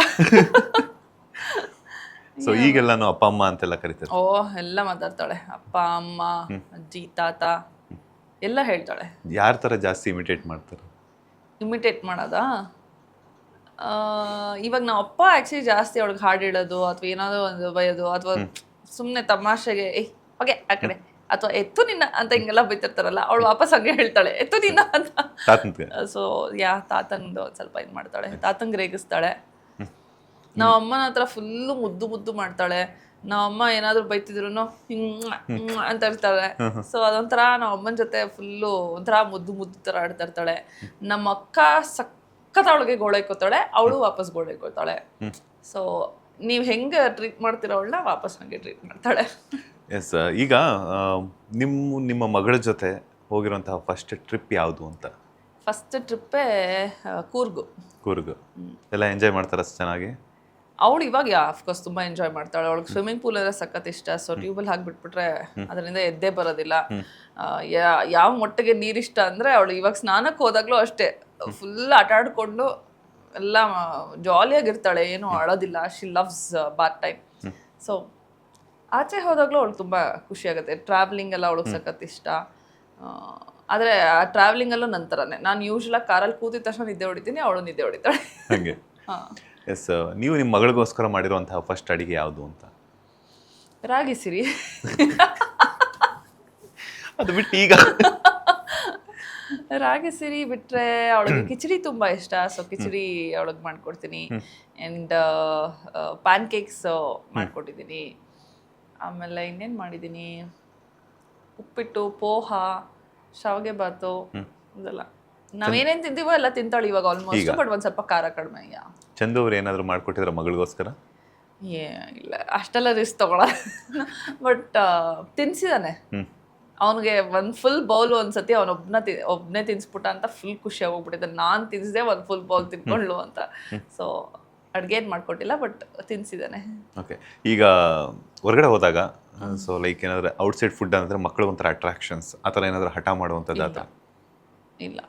ಐ ಥಿಂಕ್ ನಾವೇನು ಅಭ್ಯಾಸ ಮಾಡಿಸ್ತೀವಿ ಅದ್ರ ಮೇಲೆ ಇದಾಗುತ್ತೆ. ಸೊ ಅವಳಿಗೆ ಅದು ಗೊತ್ತೇ ಇಲ್ಲ, ಹಿಂಗೆ ಆಚೆ ಏನೋ ತೊಗೊಂಡು ತಿನ್ಬೋದು ಮಾಡ್ಬೋದು. ಅವಳಿಗೆ ಇನ್ನೂ ಸ್ವೀಟು, ಚಾಕ್ಲೇಟು, ಕೇಕು, ಪೇಸ್ಟ್ರೀಸ್ ಅದೆಲ್ಲ ನಾವು ಯಾವುದೂ ಅಭ್ಯಾಸನೇ ಮಾಡಿಸಿಲ್ಲ. ಸೊ ಅವಳಿಗೆ ಅದು ತಿನ್ನಬಹುದು ಅನ್ನೋದು ಅವಳಿಗೆ ಆ್ಯಕ್ಚುಲಿ ಗೊತ್ತಿಲ್ಲ. ಇವಾಗ ಕೇಕ್ ಎಲ್ಲ ನಾವು ಎಲ್ಲಾದರೂ ಕಟ್ ಮಾಡಿಸ್ಬೇಕಾದ್ರೆ ಸ್ವಲ್ಪ ಹಿಂಗೆ ತಿನ್ಸಿ ಇದು ಮಾಡಿದ್ದೀವಿ. ಬಟ್ ಅವಳಿಗೆ ಇಷ್ಟು ವರ್ಷ ಕೊಟ್ಟಿಲ್ಲದೆ ಇವಾಗ ಸ್ಟಾರ್ಟ್ ಮಾಡಿರೋದಲ್ವಾ, ಅವಳಿಗೇನೆ ಒಂಥರ ಇದೇನೋ ಒಂಥರ ಇದೆ ಅಂತ ಹೇಳಿ ಅವಳು ಜಾಸ್ತಿ ತಿನ್ನೋದಕ್ಕೆ ಹೋಗೋದಿಲ್ಲ. ಅಥವಾ ವೆರಿ ರೇರ್ ಒಂದೊಂದ್ಸತಿ ಇಷ್ಟಪಟ್ಟು ತಿಂತಾಳೆ. ಜಾಸ್ತಿ ರಿಸ್ಟ್ರಿಕ್ಟ್ ಮಾಡೋದಕ್ಕೂ ಹೋಗಲ್ಲ. ಬಟ್ ಯೂಶ್ವಲಾಗಿ ಆಚೆ ಹೋದಿದ ತಕ್ಷಣ ನಂಗೆ ಅದು ಬೇಕು ಇದು ಬೇಕು ಕೇಳಲ್ಲ ಅವಳು. ನಾನ್ ವೆಜ್ ಏನು ತಿನ್ಸಿದ್ರಾ? ಹಾಂ, ತಿನ್ಸಿ. ಏನು ಯಾವ ನಾನ್ ವೆಜ್ ಐಟಮ್ನ ತುಂಬ ಇಷ್ಟಪಟ್ಟು ತಿಂತಾರೆ? ಅವಳೇ ಎದ್ದಿದ ತಕ್ಷಣ ಇವಾಗ ಚಿಚ್ಚಿ. ಅವಳಿಗೆ ಪಾಪ ಗೊತ್ತಿಲ್ಲ, ಫಿಶ್ಗೂ ಚಿಚ್ಚಿ ಅಂತಾಳೆ, ಮಟನ್ಗೂ ಚಿಚ್ಚಿ ಅಂತಾಳೆ, ಎಲ್ಲದಕ್ಕೂ ಚಿಚ್ಚಿ ಅಂತಾಳೆ. ತಿಂತಾಳೆ, ಇಷ್ಟ ಅವಳಿಗೆ. ಎಸ್ ಮ್ಯಾಮ್, ಈಗ ಇನ್ನೊಂದೇನಂತಂದರೆ ಮಗು ಆದ ಮೇಲೆ ಲಾಟ್ ಆಫ್ ಹೆಲ್ತ್ ಇಶ್ಯೂಸ್ ಅದು ಇದು ಅಂತ ಶುರುವಾಗುತ್ತೆ. ನೀವು ಆಗಲೇ ಹೇಳ್ತಾ ಇದ್ರಿ ಬಾಡಿ ವೆಯ್ಟ್ ಗೇನ್ ಆಗುವಂಥದ್ದಾಗಿರ್ಬೋದು, ಹೇರ್ ಲಾಸ್ ಆಗುವಂಥದ್ದು. ಆಮೇಲೆ ಇನ್ನೊಂದು ನಿಮ್ಮ ಗಮನಕ್ಕೂ ಬಂದಿರುತ್ತೆ, ಸ್ಕಿನ್ನಲ್ಲೆಲ್ಲ ಒಂಥರ ಬೇರೆ ಬೇರೆ ಥರ ಡ್ಯಾಮೇಜಸ್ ಆಗುವಂಥ ಚಾನ್ಸಸ್ ಎಲ್ಲ ಇರುತ್ತೆ. ಸೊ ಆ ಒಂದು ಮೂಮೆಂಟ್ ಹೆಂಗಿತ್ತು, ಹೆಂಗೆ ಕ್ಲಿಯರ್ ಮಾಡ್ಕೊಂಡ್ರಿ ಅದನ್ನೆಲ್ಲನೂ ಕೂಡ? ಫಸ್ಟ್ ಆಫ್ ಆಲ್ ಅಕ್ಸೆಪ್ಟೆನ್ಸೇ ಇರ್ತಿರ್ಲಿಲ್ಲ ನನ್ನ ಬಾಡಿಗೆ. ಇವಾಗ ತುಂಬ ಜನಕ್ಕೆ ಅಂಡರ್ ಆರ್ಮ್ಸ್ ತುಂಬ ಬ್ಲ್ಯಾಕ್ ಆಗೋಗ್ಬಿಡುತ್ತೆ. ಆಮೇಲೆ ಈ ಕಾಲಲ್ಲಿ ಎಸ್ಪೆಷಲಿ ನರಗಳೆಲ್ಲ ತುಂಬ ಡಾರ್ಕ್ ಆಗಿ ಕಾಣಿಸ್ತಾ ಇರುತ್ತೆ. ಆಮೇಲೆ ಕತ್ತಲ್ಲೂ ಅಷ್ಟೇ ತುಂಬ ಡಾರ್ಕ್ ಇರುತ್ತೆ. ಅದೆಲ್ಲ ಆಗುತ್ತೆ. ಬಟ್ ಗ್ರ್ಯಾಜುಲಿ ಅದು ಹೋಗುತ್ತೆ. ನಾವು ಅದಕ್ಕೆ ಏನೂ ಹಚ್ಚಬೇಕಾಗಿಲ್ಲ, ಏನೂ ಮಾಡಬೇಕಾಗಿಲ್ಲ. ಗ್ರ್ಯಾಜುಲಿ ಅದು ಹೋಗುತ್ತೆ. ಕೆಲವ್ರಿಗೆ it will take few weeks, ಕೆಲವ್ರಿಗೆ ಫ್ಯೂ ಮಂತ್ಸ್, ಕೆಲವ್ರಿಗೆ 1 ವರ್ಷನೇ ತಗೊಳ್ಬೋದು. But it's okay. ಅದಾಗೋವರೆಗೂ ಪೇಷನ್ಸ್ ಇರಬೇಕು. ಬಟ್ ಗ್ರ್ಯಾಜುಲಿ ಅದು ಹೋಗುತ್ತೆ. ಕೆಲವ್ರಿಗೆ ಹೋಗ್ದೇನೂ ಇರ್ಬೋದು, ನನಗೆ ಗೊತ್ತಿಲ್ಲ. ಬಟ್ ನನಗೆ ಏನೇನು ಆ ಥರ ಆಗಿತ್ತು ಅದರೆಲ್ಲ ಗ್ರ್ಯಾಜುಲಿ ಆದಾಗದೇ ಹೋಯ್ತು. ಸೊ ಈ ಥರ ಎಲ್ಲ ಇವಾಗ ಆ ಥರ ಅಂದಾಗ, ಬಟ್ ಕಾಲಲ್ಲಿ ಇವಾಗ್ಲೂ ನರ್ವ್ಸ್ದು ಡಾರ್ಕ್ ಆಗಿ ಪ್ಯಾಚಸ್ಸು, ಡಾರ್ಕ್ ಪ್ಯಾಚಸ್ ಇದೆ. ಬಟ್ ಗ್ರ್ಯಾಜುಲಿ ಹೋಗುತ್ತೆ ಅಂತ ಹೇಳಿದ್ದಾರೆ. ಸೊ ನಾನು ಪೇಷಂಟ್ಲಿ ವೆಯ್ಟ್ ಮಾಡ್ತಾ ಇದ್ದೀನಿ. But but it's all a beautiful mark. ಅಂದರೆ ಒನ್ ಪಾಯಿಂಟಲ್ಲಿ ನನಗೆ ಏನು ಹಿಂಗಾಗೋಗಿದೆ ನನ್ನ ಬಾಡಿ ಅಂತಲೂ ಅನಿಸಿದೆ. ಒಂದು ಪಾಯಿಂಟಲ್ಲಿ ಇಟ್ಸ್ ಓಕೆ, ನನ್ನ ಮಗುಗೋಸ್ಕರ ನಂಗೆ ಹಿಂಗಾಯ್ತಲ್ಲ, ಇಟ್ಸ್ ಓಕೆ ಅಂತಲೂ ನನಗನ್ಸಿದೆ. ಬಟ್ ನಮ್ಮ ಮೈಂಡ್ ಸೆಟ್ಟು ಇನಿಷಿಯಲ್ ಡೇಸಲ್ಲಿ ನಮ್ಮದು ತುಂಬ ಮೂಡ್ ಸ್ವಿಂಗ್ಸ್ ಇರುತ್ತಲ್ಲ. ಸೊ ನಮಗೆ ಅಕ್ಸೆಪ್ಟೆನ್ಸ್ ಇರೋದಿಲ್ಲ. ಕೆಲವ್ರಿಗೆ ತುಂಬ ನಾರ್ಮಲ್ ಆಗಿರ್ತಾರೆ, ಕೆಲವರು ಇನ್ನೂ ವಿಪರೀತವಾಗಿ ಓವರ್ ಆಗಿ ಎಕ್ಸೈಟ್ ಆಗೋದು, ಓವರ್ ಥಿಂಕ್ ಮಾಡೋದು, ಅಳೋದು ನನಗಿಂತ ಜಾಸ್ತಿನೇ ಆಗಿರ್ಬೋದು. ಬಟ್ ನನ್ನ ವಿಷಯದಲ್ಲಿ ನನಗೆ initially I was very weak ಅಂತ ಹೇಳಿದ್ನಲ್ಲ. ಬಟ್ ಗ್ರ್ಯಾಜುಲಿ ನನಗೆ ನಾನೇ ಹೇಳ್ಕೊಳ್ತಾ ಇದ್ದೆ, ಇಟ್ಸ್ ಓಕೆ, ಇಟ್ಸ್ ಓಕೆ, ನೀನು ಒಂದು ಮಗುನ ಸೃಷ್ಟಿ ಮಾಡಿದ್ಯಾ, that is a very good thing, you are the best. And I am so proud of you ಅಂತ ನನಗೆ ನಾನೇ ಹೇಳ್ಕೊಳ್ತಾ ಇದ್ದೆ. ಅದನ್ನು ಹೇಳ್ಕೊಂಡು ನಾವು ಐಮ್ ಲೈಕ್ ಏನಾದ್ರು ನಾನು ಒಂದು ಮಗು ಮಾಡಿದ್ದೀನಿ ಏನು ಇವಾಗ ಆ ಥರ ಆಗೋಗ್ಬಿಟ್ಟಿದೆ. So it's okay. ನಿಮ್ಗೆಲ್ಲೂ ಭಯ ಆಗಿಲ್ವ? ಯಾಕಂತಂದ್ರೆ ಆಕ್ಟ್ರೆಸ್ ಅಂತಂದ್ಮೇಲೆ ನಾವಿರೋದೇ ಗ್ಲಾಮರ್ ಫೀಲ್ಡಲ್ಲಿ. ಮಗು ಆಗಿರುವಂಥ ಸಂದರ್ಭದಲ್ಲಿ ಆ ಗ್ಲಾಮರ್ಗೆ ಕುತ್ತು ಬರುತ್ತೆ. ನೀವು ಹೇಳಿದಾಗೆ ಪ್ಯಾಚಸ್ ಆಗಿರ್ಬೋದು, ಸ್ಕಿನ್ ಎಲ್ಲ ಡಾರ್ಕ್ ಆಗುವಂಥದ್ದು, ನೆಕ್ ಎಲ್ಲ ಡಾರ್ಕ್ ಆಗುವಂಥದ್ದು, ಹೇರ್ ಲಾಸ್ ಆಗೋದು, ವೆಯ್ಟ್ ಗೇನ್ ಆಗುವಂಥದ್ದು ಅಂಥ ಒಂದು ಸಂದರ್ಭದಲ್ಲಿ ಅಯ್ಯೋ ನನ್ನ ನೆಕ್ಸ್ಟ್ ಫ್ಯೂಚರ್ ಹೆಂಗಪ್ಪ, ಮಗು ಏನೋ ಆಯಿತು, ಮಗುಗೋಸ್ಕರ ಅಂತೂ ಡೆಡಿಕೇಟ್ ಮಾಡ್ತಾರೆ. ಆದರೂ ಕೂಡ ಎಲ್ಲೋ ಒಂದು ಕಡೆ ಚಿಕ್ಕದಾಗಿ ಒಂದು ಕ್ವಶನ್ ಮಾರ್ಕ್ ಅನ್ನೋದಿರುತ್ತೆ. ನೆಕ್ಸ್ಟ್ ನಾನು ಕೆಲಸ ಮಾಡಬೇಕು, ಪ್ರಾಜೆಕ್ಟ್ಗಳಲ್ಲಿ ಇರಬೇಕು, ಸಿನಿಮಾ ಅಥವಾ ಸೀರಿಯಲ್ಸ್ ಮಾಡಬೇಕು ಅನ್ನೋದು. ಅಂಥ ಒಂದು ಸಂದರ್ಭದಲ್ಲಿ ಏನೆಲ್ಲ ಥಾಟ್ಸ್ ಬರ್ತಾ ಇತ್ತು ನಿಮಗೆ ಅಂತ? ನನಗೆ ಇನಿಷಿಯಲ್ ಡೇಸಲ್ಲಿ ನಾನು ಅದ್ರ ಬಗ್ಗೆ ಯೋಚನೆ ಮಾಡಿಲ್ಲ. ಓಕೆ ಮುಂದೆ ವರ್ಕ್ ಮಾಡೋದು ಅದು ಇದು ಅಂತ. ನಾನು ಫುಲ್ಲು ಮಗು ಅಂತಲೇ ಜಾಸ್ತಿ ಯೋಚನೆ ಮಾಡ್ತಿರೋದ್ರಿಂದ ನನಗೆ ಅದ್ರ ಬಗ್ಗೆ ಅಷ್ಟು ಇದಾಗಲಿಲ್ಲ. ಆಮೇಲೆ ಯಾವಾಗ ಐ ಸ್ಟಾರ್ಟ್ ಮಿಸ್ಸಿಂಗ್ ಆ್ಯಕ್ಟಿಂಗ್ ಅಲ್ಲ, ಆವಾಗ okay I will do it. ನಾನು ಇವಾಗ ಮಾಡಬೇಕು ತಾನೆ. ನನ್ನ ಇದು ಪ್ರೊಫೆಷ್ನಲ್ ಫೀಲ್ಡು ಆ್ಯಕ್ಟಿಂಗು. ನಾನು ಆ್ಯಕ್ಟಿಂಗಿಗೆ ಹೋಗಬೇಕು ಅಂದರೆ ನಾನು ನನ್ನ ಬಗ್ಗೆನೂ ಕೇರ್ ತೊಗೋಬೇಕು, ಮಗುನೂ ಕೇರ್ ತೊಗೋಬೇಕು. ಆ್ಯಂಡ್ ಆ ಡ್ಯುಯಲ್ ರೋಲ್ ಮಾಡೋ ಶಕ್ತಿ ನನಗಿದೆ, ರೈಟ್? ನಾನು ಮಾಡ್ತೀನಿ. I will do it. So I started working out. ನನಗೆ ಅಲ್ಲಿವರೆಗೂ ಮನಸ್ಸೇ ಇರಲಿಲ್ಲ ವರ್ಕೌಟ್ ಮಾಡೋದು. ಬಿಕಾಸ್ ನನ್ನ ಮಗು ಕೇರ್ ತೊಗೋಬೇಕು, ಮಾಡಬೇಕು. ಆಮೇಲೆ ಆ ಸಪ್ರೇಷನ್ ಆಂಗ್ಸೈಟಿ ಎಲ್ಲ ಸ್ಟಾರ್ಟ್ ಆಗ್ತಿತ್ತಲ್ಲ. ಇವಾಗ ನಾನು ಅಮ್ಮ ಅವಳಿಗೆ ನೋಡ್ತಾನೆ ಇರಬೇಕು, ಅಮ್ಮ ಇಲ್ಲಾಂದರೆ ಆಗೋದೇ ಇಲ್ಲ. ಸೊ ಇದೆಲ್ಲ ಆಗ್ತಿರುವಾಗ ನಂಗೆ ಎಲ್ಲೂ ಬಿಟ್ಟು ಹೋಗೋಕೆ ಮನ್ಸು ಬರ್ತಿರ್ಲಿಲ್ಲ. ಅಥವಾ ಹೋದ್ರೂ ಏನು ಮಾಡ್ತಿರ್ತಾಳೋ, ಇಲ್ಲ ಬಿದ್ದುಬಿಡಿ ಅವಳ ಕಡೆ ಯಾರಾದರೂ ಗಮನ ಕೊಟ್ಟಿಲ್ವಾ, ಅದು ತುಂಬ ಓವರ್ ಥಿಂಕಿಂಗು. ಇವಾಗಲೂ ನನಗೆ ಒಂದೊಂದು ಕ್ಷಣ ಏನಾದರೂ, ಇವಾಗ ನಾನು ರೂಮಲ್ಲಿ ಕೂತಿದ್ದೀನಿ, ನಾನು ಹಾಲಲ್ಲಿ ಕೂತಿದ್ದೀನಿ, ನಾನು ಯಾಕೆ ರೂಮಲ್ಲಿ ಕೂತಿದ್ದೀನಿ, ನಾನು ಹಾಲಲ್ಲಿ ತಾನೇ ಕೂತ್ಕೋಬೇಕು. ಅವಳು ಅಕಸ್ಮಾತ್ ಏನೋ ಮಾಡ್ಕೊಂಬಿಟ್ರೆ, ಏನೋ ಚೇರ್ಗೆ ಹೊಡ್ಕೊಂಬಿಟ್ರೆ, ಟೇಬಲ್ಗೆ ಹೊಡ್ಕೊಂಬಿಟ್ರೆ ಅಂತ ತುಂಬ ಥಿಂಕ್ ಮಾಡ್ತಾನೆ ಇರ್ತೀನಿ. ಬಟ್ ಒಂದೊಂದ್ಸತಿ ಇಟ್ಸ್ ಓಕೆ, ಚಿಲ್, ಏನಾಗಲ್ಲ. ಇವಾಗ ಏನು ಬಿದ್ದರೆ ಎದ್ದೇಳ್ತಾಳೆ ಮತ್ತೆ ಸರಿ ಹೋಗ್ತಾಳೆ. ಅವಳಿಗೆ ಗೊತ್ತಾಗತ್ತೆ ಅಲ್ಲಿಗೆ ಹೋಗಬಾರ್ದು ಅಂತ ಧೈರ್ಯ ತಗೊಂಡು I start thinking about myself also. So ಹಾಗಾಗಿ we will whoever it is, ಆಯಿತಾ, ಫೀಲ್ಡಲ್ಲಿ ಇದ್ದೀವೋ ಇಲ್ವೋ ಏನೋ, ಒಟ್ನಲ್ಲಿ ನಮಗೋಸ್ಕರನೂ ನಾವು ಚೆನ್ನಾಗಿರಬೇಕು, ರೈಟ್? ಹೆಲ್ತು ನಾವು ಅಗೇನ್ ಇಂಡಸ್ಟ್ರಿನಲ್ಲಿ ಇದ್ದೀವೋ ಇಲ್ವೋ ವೆರಿ ವೆರಿ ಇಂಪಾರ್ಟೆಂಟ್. ಸೊ ಯಾರೇ ಆಗಿದ್ರೂ ಒಂದು ಸ್ವಲ್ಪ ನಮ್ಮ ಬಗ್ಗೆ ನಾವು ಯೋಚನೆ ಮಾಡಿದ್ರೆ everything will be back on track. And definitely ವಾಪಸ್ ವರ್ಕೌಟ್ ಮಾಡೋದಾಗಲಿ ಅಥವಾ ಮೆಡಿಟೇಷನ್ನು, ಯೋಗ ಏನೇ ಸ್ಟಾರ್ಟ್ ಮಾಡಲಿ, ಒಂದು ಸ್ವಲ್ಪ ಸ್ಟ್ರೆಸ್ ಕಡಿಮೆ ಆಗತ್ತಲ್ಲ. I think that is the starting point. ಅಲ್ಲಿಂದ ಎಲ್ಲ ಸಬ್ಸೈಡ್ ಆಗ್ತಾ ಇರುತ್ತೆ, ಎಲ್ಲ ನಾರ್ಮಲ್ ಆಗೋಕ್ಕೆ ಶುರು ಆಗುತ್ತೆ. ಎಸ್, ನೀವು ಆಗಲೇ ಹೇಳ್ತಾ ಇದ್ರಿ ನನ್ನನ್ನು ನಾನು ನೋಡ್ಕೊಳ್ಳೋಕ್ಕೆ ಒಂಥರ ಅನ್ನಿಸ್ತಿತ್ತು. ಹಾಗೆ ಹೊರಗಡೆ ಹೋದಾಗ ನನ್ನನ್ನು ಯಾರೂ ರೆಕಗ್ನೈಸೇ ಮಾಡ್ತಿರ್ಲಿಲ್ಲ ಅಂತ ಹೇಳ್ಬಿಟ್ಟು, ಅಷ್ಟು ದಪ್ಪ ಆಗಿಬಿಟ್ಟಿದೆ ಅಂತ. ಸೊ ಆ ಒಂದು ವೆಯ್ಟ್ನ ರಿಡಕ್ಷನ್ ಮಾಡೋದಕ್ಕೆ, ಕಡಿಮೆ ಮಾಡ್ಕೊಳ್ಳೋದಕ್ಕೆ ಎಷ್ಟು ಟೈಮ್ ತೊಗೊಂಡ್ರಿ ಅಂತ? ನಾ ಇನ್ನೂ ಸ್ಟಿಲ್ ಇನ್ ದಟ್ ಪ್ರೋಸೆಸ್. ನಾನೇನು ಫುಲ್ಲು ನಾನು ಮುಂಚಿನ ಥರ ಏನಾಗಿಲ್ಲ. I am still in that process. I take my own time. ಇವಾಗ ನನ್ನ ಬಾಡಿ ಮುಂಚೆ ಫಾಸ್ಟಾಗಿ ರಿಯಾಕ್ಟ್ ಮಾಡ್ತಿತ್ತು, ಇವಾಗ ತುಂಬ ಸ್ಲೋ ಆಗಿ ರಿಯಾಕ್ಟ್ ಮಾಡ್ತಿದೆ. ಸೊ ಒಂದು ಸ್ವಲ್ಪ ಡಿಸಿಪ್ಲಿನ್ ಇರಬೇಕು ಆ್ಯಂಡ್ ಕನ್ಸಿಸ್ಟೆನ್ಸಿ ಇರಬೇಕು. I think if I do that I will get back and I will sure. Gym, yoga ಆ ಥರ ಏನಾದ್ರು ಮಾಡ್ತಾ ಇದ್ದೆ? ಜಿಮ್ಗೆ ಹೋಗ್ತಾ ಇದ್ದೀನಿ. ಮುಂಚೆ ನಾನು ಯೋಗಾಗೆ ಹೋಗ್ತಿದ್ದೆ, ನಂಗೆ ಜಿಮ್ ಅಷ್ಟು ಇಷ್ಟ ಆಗ್ತಿರ್ಲಿಲ್ಲ. ಸೊ ಇವಾಗ ನಾನು ಜಿಮ್ ಮಾಡ್ತಾ ಇದ್ದೀನಿ. ಆ್ಯಂಡ್ ಪರ್ಸ್ನಲೈಸ್ಡ್ ನ್ಯೂಟ್ರಿಷನಿಸ್ಟ್ ಹತ್ರ ನಾನು ನನ್ನ ಡಯಟ್ ಚಾರ್ಟು ಅದೆಲ್ಲ ಫಾಲೋ ಅಪ್ ಮಾಡ್ಕೊಳ್ತಾ ಇದ್ದೀನಿ. ಸೊ ದಟ್ ಬಿಕಾಸ್ ನಾವು ಮುಂಚೆ ಚೆನ್ನಾಗಿ ತಿಂತಿದ್ವಿ, ಅಷ್ಟೇ ಚೆನ್ನಾಗಿ ಓಡಾಡ್ತಿದ್ವಿ, ನಾನು ತುಂಬ ಡ್ಯಾನ್ಸ್ ಮಾಡ್ತಿದ್ದೆ. ಸೊ ಹಂಗಿರ್ತಿತ್ತು ಬಾಡಿ. ಹಾಗೆ ಇವಾಗ ಆ ಥರ ಇಲ್ಲ ಅಲ್ವಾ. I mean I am active but I am not so active. ನಾನು ಮನೇಲಿ ಅವಳಿಂದ ಓಡಾಡೋದನ್ನ ಆ್ಯಕ್ಟಿವ್ ಆಗಂತ ತೊಗೊಳೋದಕ್ಕಾಗೋದಿಲ್ಲ. ಸೊ ಹಾಗಾಗಿ ಏನು ರೈಟ್ ಫುಡ್ನ ತಿಂದರೆ ಬಹುಶಃ ಎಲ್ಲ ಸರಿ ಹೋಗ್ಬೋದು ಅನ್ನೋ ಒಂದೇ ಒಂದು ಕಾರಣಕ್ಕೆ ನಾನು ನ್ಯೂಟ್ರಿಷನಿಸ್ಟ್ ಹತ್ರ ನಂದು ಡಯಟ್ ಚಾರ್ಟ್ ಎಲ್ಲ ಚೇಂಜ್ ಮಾಡಿಕೊಂಡು ನನ್ನ ಬಾಡಿಗೆ ಏನೇನು ಬೇಕು ಅಂತ ಹೇಳಿ ಇವಾಗ ಒಂದು ಪ್ಲ್ಯಾನ್ ಮಾಡಿ ಅದೇ ರೀತಿ ನಾನು ಫಾಲೋ ಮಾಡ್ತಾ ಇದ್ದೀನಿ. ಎಷ್ಟು ಅವರ್ಸ್ ವರ್ಕೌಟ್ ಮಾಡ್ತೀರಾ ಆ್ಯಂಡ್ ಏನೆಲ್ಲ ಫುಡ್ನ ಕನ್ಸಂಪ್ಷನ್ ಮಾಡ್ತೀರಾ? 2 hours ವರ್ಕೌಟ್ ಮಾಡ್ತೀನಿ. And food I eat everything. ಆದರೆ ಮನೇಲಿ ಮಾಡಿರೋದು, ಆಚೆ ಏನೂ ತಿನ್ನೋದಕ್ಕೆ ಹೋಗಲ್ಲ. ಮೈದಾ, ಜಂಕು, ಶುಗರು ಇದನ್ನು ಬಿಟ್ಟಿದ್ದೀನಿ. ಇನ್ನು ಮಿಕ್ಕಿದೆಲ್ಲ ಮನೇಲಿ ಏನೇನು ತಿಂತೀವೋ ಅದನ್ನೇ ತಿಂತೀನಿ. Because I am still feeding. So ಹಾಗಾಗಿ ಲ್ಯಾಕ್ಟೇಷನ್ ಚೆನ್ನಾಗಿರಬೇಕು ಅಂದರೆ ನಾವು ಚೆನ್ನಾಗಿ ತಿನ್ನಬೇಕಾಗತ್ತೆ. ಸೊ ಚೆನ್ನಾಗಿ ತಿನ್ನಬೇಕು ಅಂದಿದ ತಕ್ಷಣ ಏನು ಬೇಕಾದ್ರೂ ತಿನ್ನೋದಕ್ಕಾಗೋದಿಲ್ಲ. But fruits, vegetables, especially vegetables, ಇವಾಗ ನನ್ನ ಪ್ಲೇಟಲ್ಲಿ 1/4 ಭಾಗ ಕಾರ್ಬ್ಸ್ ಇದ್ದರೆ ಇನ್ನು 3/4 ಫೈಬರ್ ಆ್ಯಂಡ್ ಪ್ರೋಟೀನ್ಸ್ ಜಾಸ್ತಿ ಇರುತ್ತೆ. ಸೊ ಹಾಗಾಗಿ ಫಿಶ್, ಚಿಕನ್ನು, ಮೊಟ್ಟೆ, ವೆಜಿಟೇಬಲ್ಸು, ಪನ್ನೀರ್ ಇದೆಲ್ಲ ತುಂಬ ತಿಂತೀನಿ. ಎಸ್, ಒಂದು ವಿಚಾರ ನಿಮಗೆ ಮೆಚ್ಚುಗೆ ವ್ಯಕ್ತಪಡಿಸಲೇಬೇಕು. ಸ್ಟಿಲ್ ಫೀಡಿಂಗ್ ಅಂತ ಹೇಳಿದ್ರಿ. ಎಷ್ಟೋ ಜನ ನಟಿಯರಲ್ಲಿ ಅಷ್ಟೇ ಅಲ್ಲ, ಈಗಿನ ಜನ್ರೇಷನ್ ಮದರ್ಸ್ ಯಾರೆಲ್ಲ ಆಗ್ತಾರೆ, ಮದರ್ವುಡ್ನ ಎಂಜಾಯ್ ಮಾಡ್ತಿದಾರೆ ಅಂಥವ್ರಿಗೆ ಒಂದು ಕ್ವಶನ್ ಮಾರ್ಕ್ ಏನಂತಂದರೆ, ಮಗುವಿಗೆ ಎದೆ ಹಾಲನ್ನು ಕೊಟ್ಬಿಟ್ರೆ ಅವರ ಒಂದು ಗ್ಲಾಮರ್ ಕಡಿಮೆ ಆಗಿಬಿಡುತ್ತೆ ಅನ್ನೋಂಥ ಥಾಟ್ ಪ್ರೊಸೆಸ್ಸಲ್ಲಿ ತುಂಬ ಜನ ಇದ್ದಾರೆ. ಕೆಲವೊಬ್ರು 3 ತಿಂಗಳಿಗೆ ಬಿಟ್ಬಿಡ್ತಾರೆ, ಕೆಲವೊಬ್ರು 5 ತಿಂಗಳು ಕೊಡ್ತಾರೆ, ಕೆಲವೊಬ್ರು 9 ಮಂತ್ಸ್. ನಿಮ್ಮಂಥವ್ರು ಸ್ವಲ್ಪ ಮಗು ಚೆನ್ನಾಗಿರಲಿ ಅನ್ನೋವಂಥವ್ರು ಸ್ಟಿಲ್ ಅವರು 1 or 2 ಇಯರ್ಸ್ ಅಥವಾ 3 ಇಯರ್ಸ್ ತನಕನೂ ಕೂಡ ಫೀಡಿಂಗ್ ಮಾಡ್ತಿರ್ತಾರೆ. ಕೆಲವೊಂದು ಕಡೆ ಹಳ್ಳಿಗಳಲ್ಲಿ 3 ವರ್ಷದ ತನಕನೂ ಫೀಡ್ ಮಾಡ್ತಾನೆ ಇರ್ತಾರೆ. ಸೊ ಈ ಥರ ಮೆಂಟಾಲಿಟಿ ಇರುವಂಥವ್ರಿಗೆ ಏನು ಹೇಳ್ತೀರಾ? ಯಾಕಂತಂದರೆ ಎದೆ ಹಾಲು ಕೊಟ್ಟಿದ ತಕ್ಷಣ ಆ ಮುಖದಲ್ಲಿ ಆ ಕಾಂತಿ ಕಳ್ಕೊಳ್ತಾರೆ, ಹೌದಾ? ಬಾಡಿ ಶೇಪ್ ಹೋಗ್ತಾರೆ ಅಂತ ಸಾಕಷ್ಟು ಜನ ಇದ್ದಾರೆ. ಆ ಥರ ಥಾಟ್ ಥಿಂಕ್ ಮಾಡ್ತಾ ಮಾಡ್ತಾ ಏನಾಗ್ತಿದೆ ಅಂತಂದರೆ ಮಗುವಿಗೆ ಆ ಒಂದು ಅವರ ಒಂದು ಬೆಳವಣಿಗೆಗೆ ಕುತ್ತು ಬರ್ತಾ ಇದೆ. But I don't think so. ಹಾಲು ಕೊಡೋದ್ರಿಂದ ಗ್ಲಾಮರ್ ಏನು ಕಡಿಮೆ ಆಗೋದಿಲ್ಲ. ಇನ್ಫ್ಯಾಕ್ಟ್ ಸ್ಟ್ಯಾಮಿನಾ ಜಾಸ್ತಿ ಆಗುತ್ತೆ ಮಗುಗೆ. ಸೊ ನಾನು ವೈ ಆಮ್ ಸೋ ಪರ್ಟಿಕ್ಯುಲರ್. ಪಾಪ ಆ್ಯಕ್ಚುಲಿ ಇವಾಗಿನ ಜನ್ರೇಷನ್ಗೆ ಅಂದರೆ ನಮ್ಮ ಜನ್ರೇಷನ್ಗಳಿಗೆ ಹಾಲು ಬರೋದೇ ಕಷ್ಟ ಆಗೋಗ್ಬಿಟ್ಟಿದೆ ನಿಜವಾಗ್ಲೂ. I so pity them. But ಕೆಲವ್ರಿಗೆ ಬರ್ತಿದೆ ಅಂದರೆ ಕೊಡಲಿ.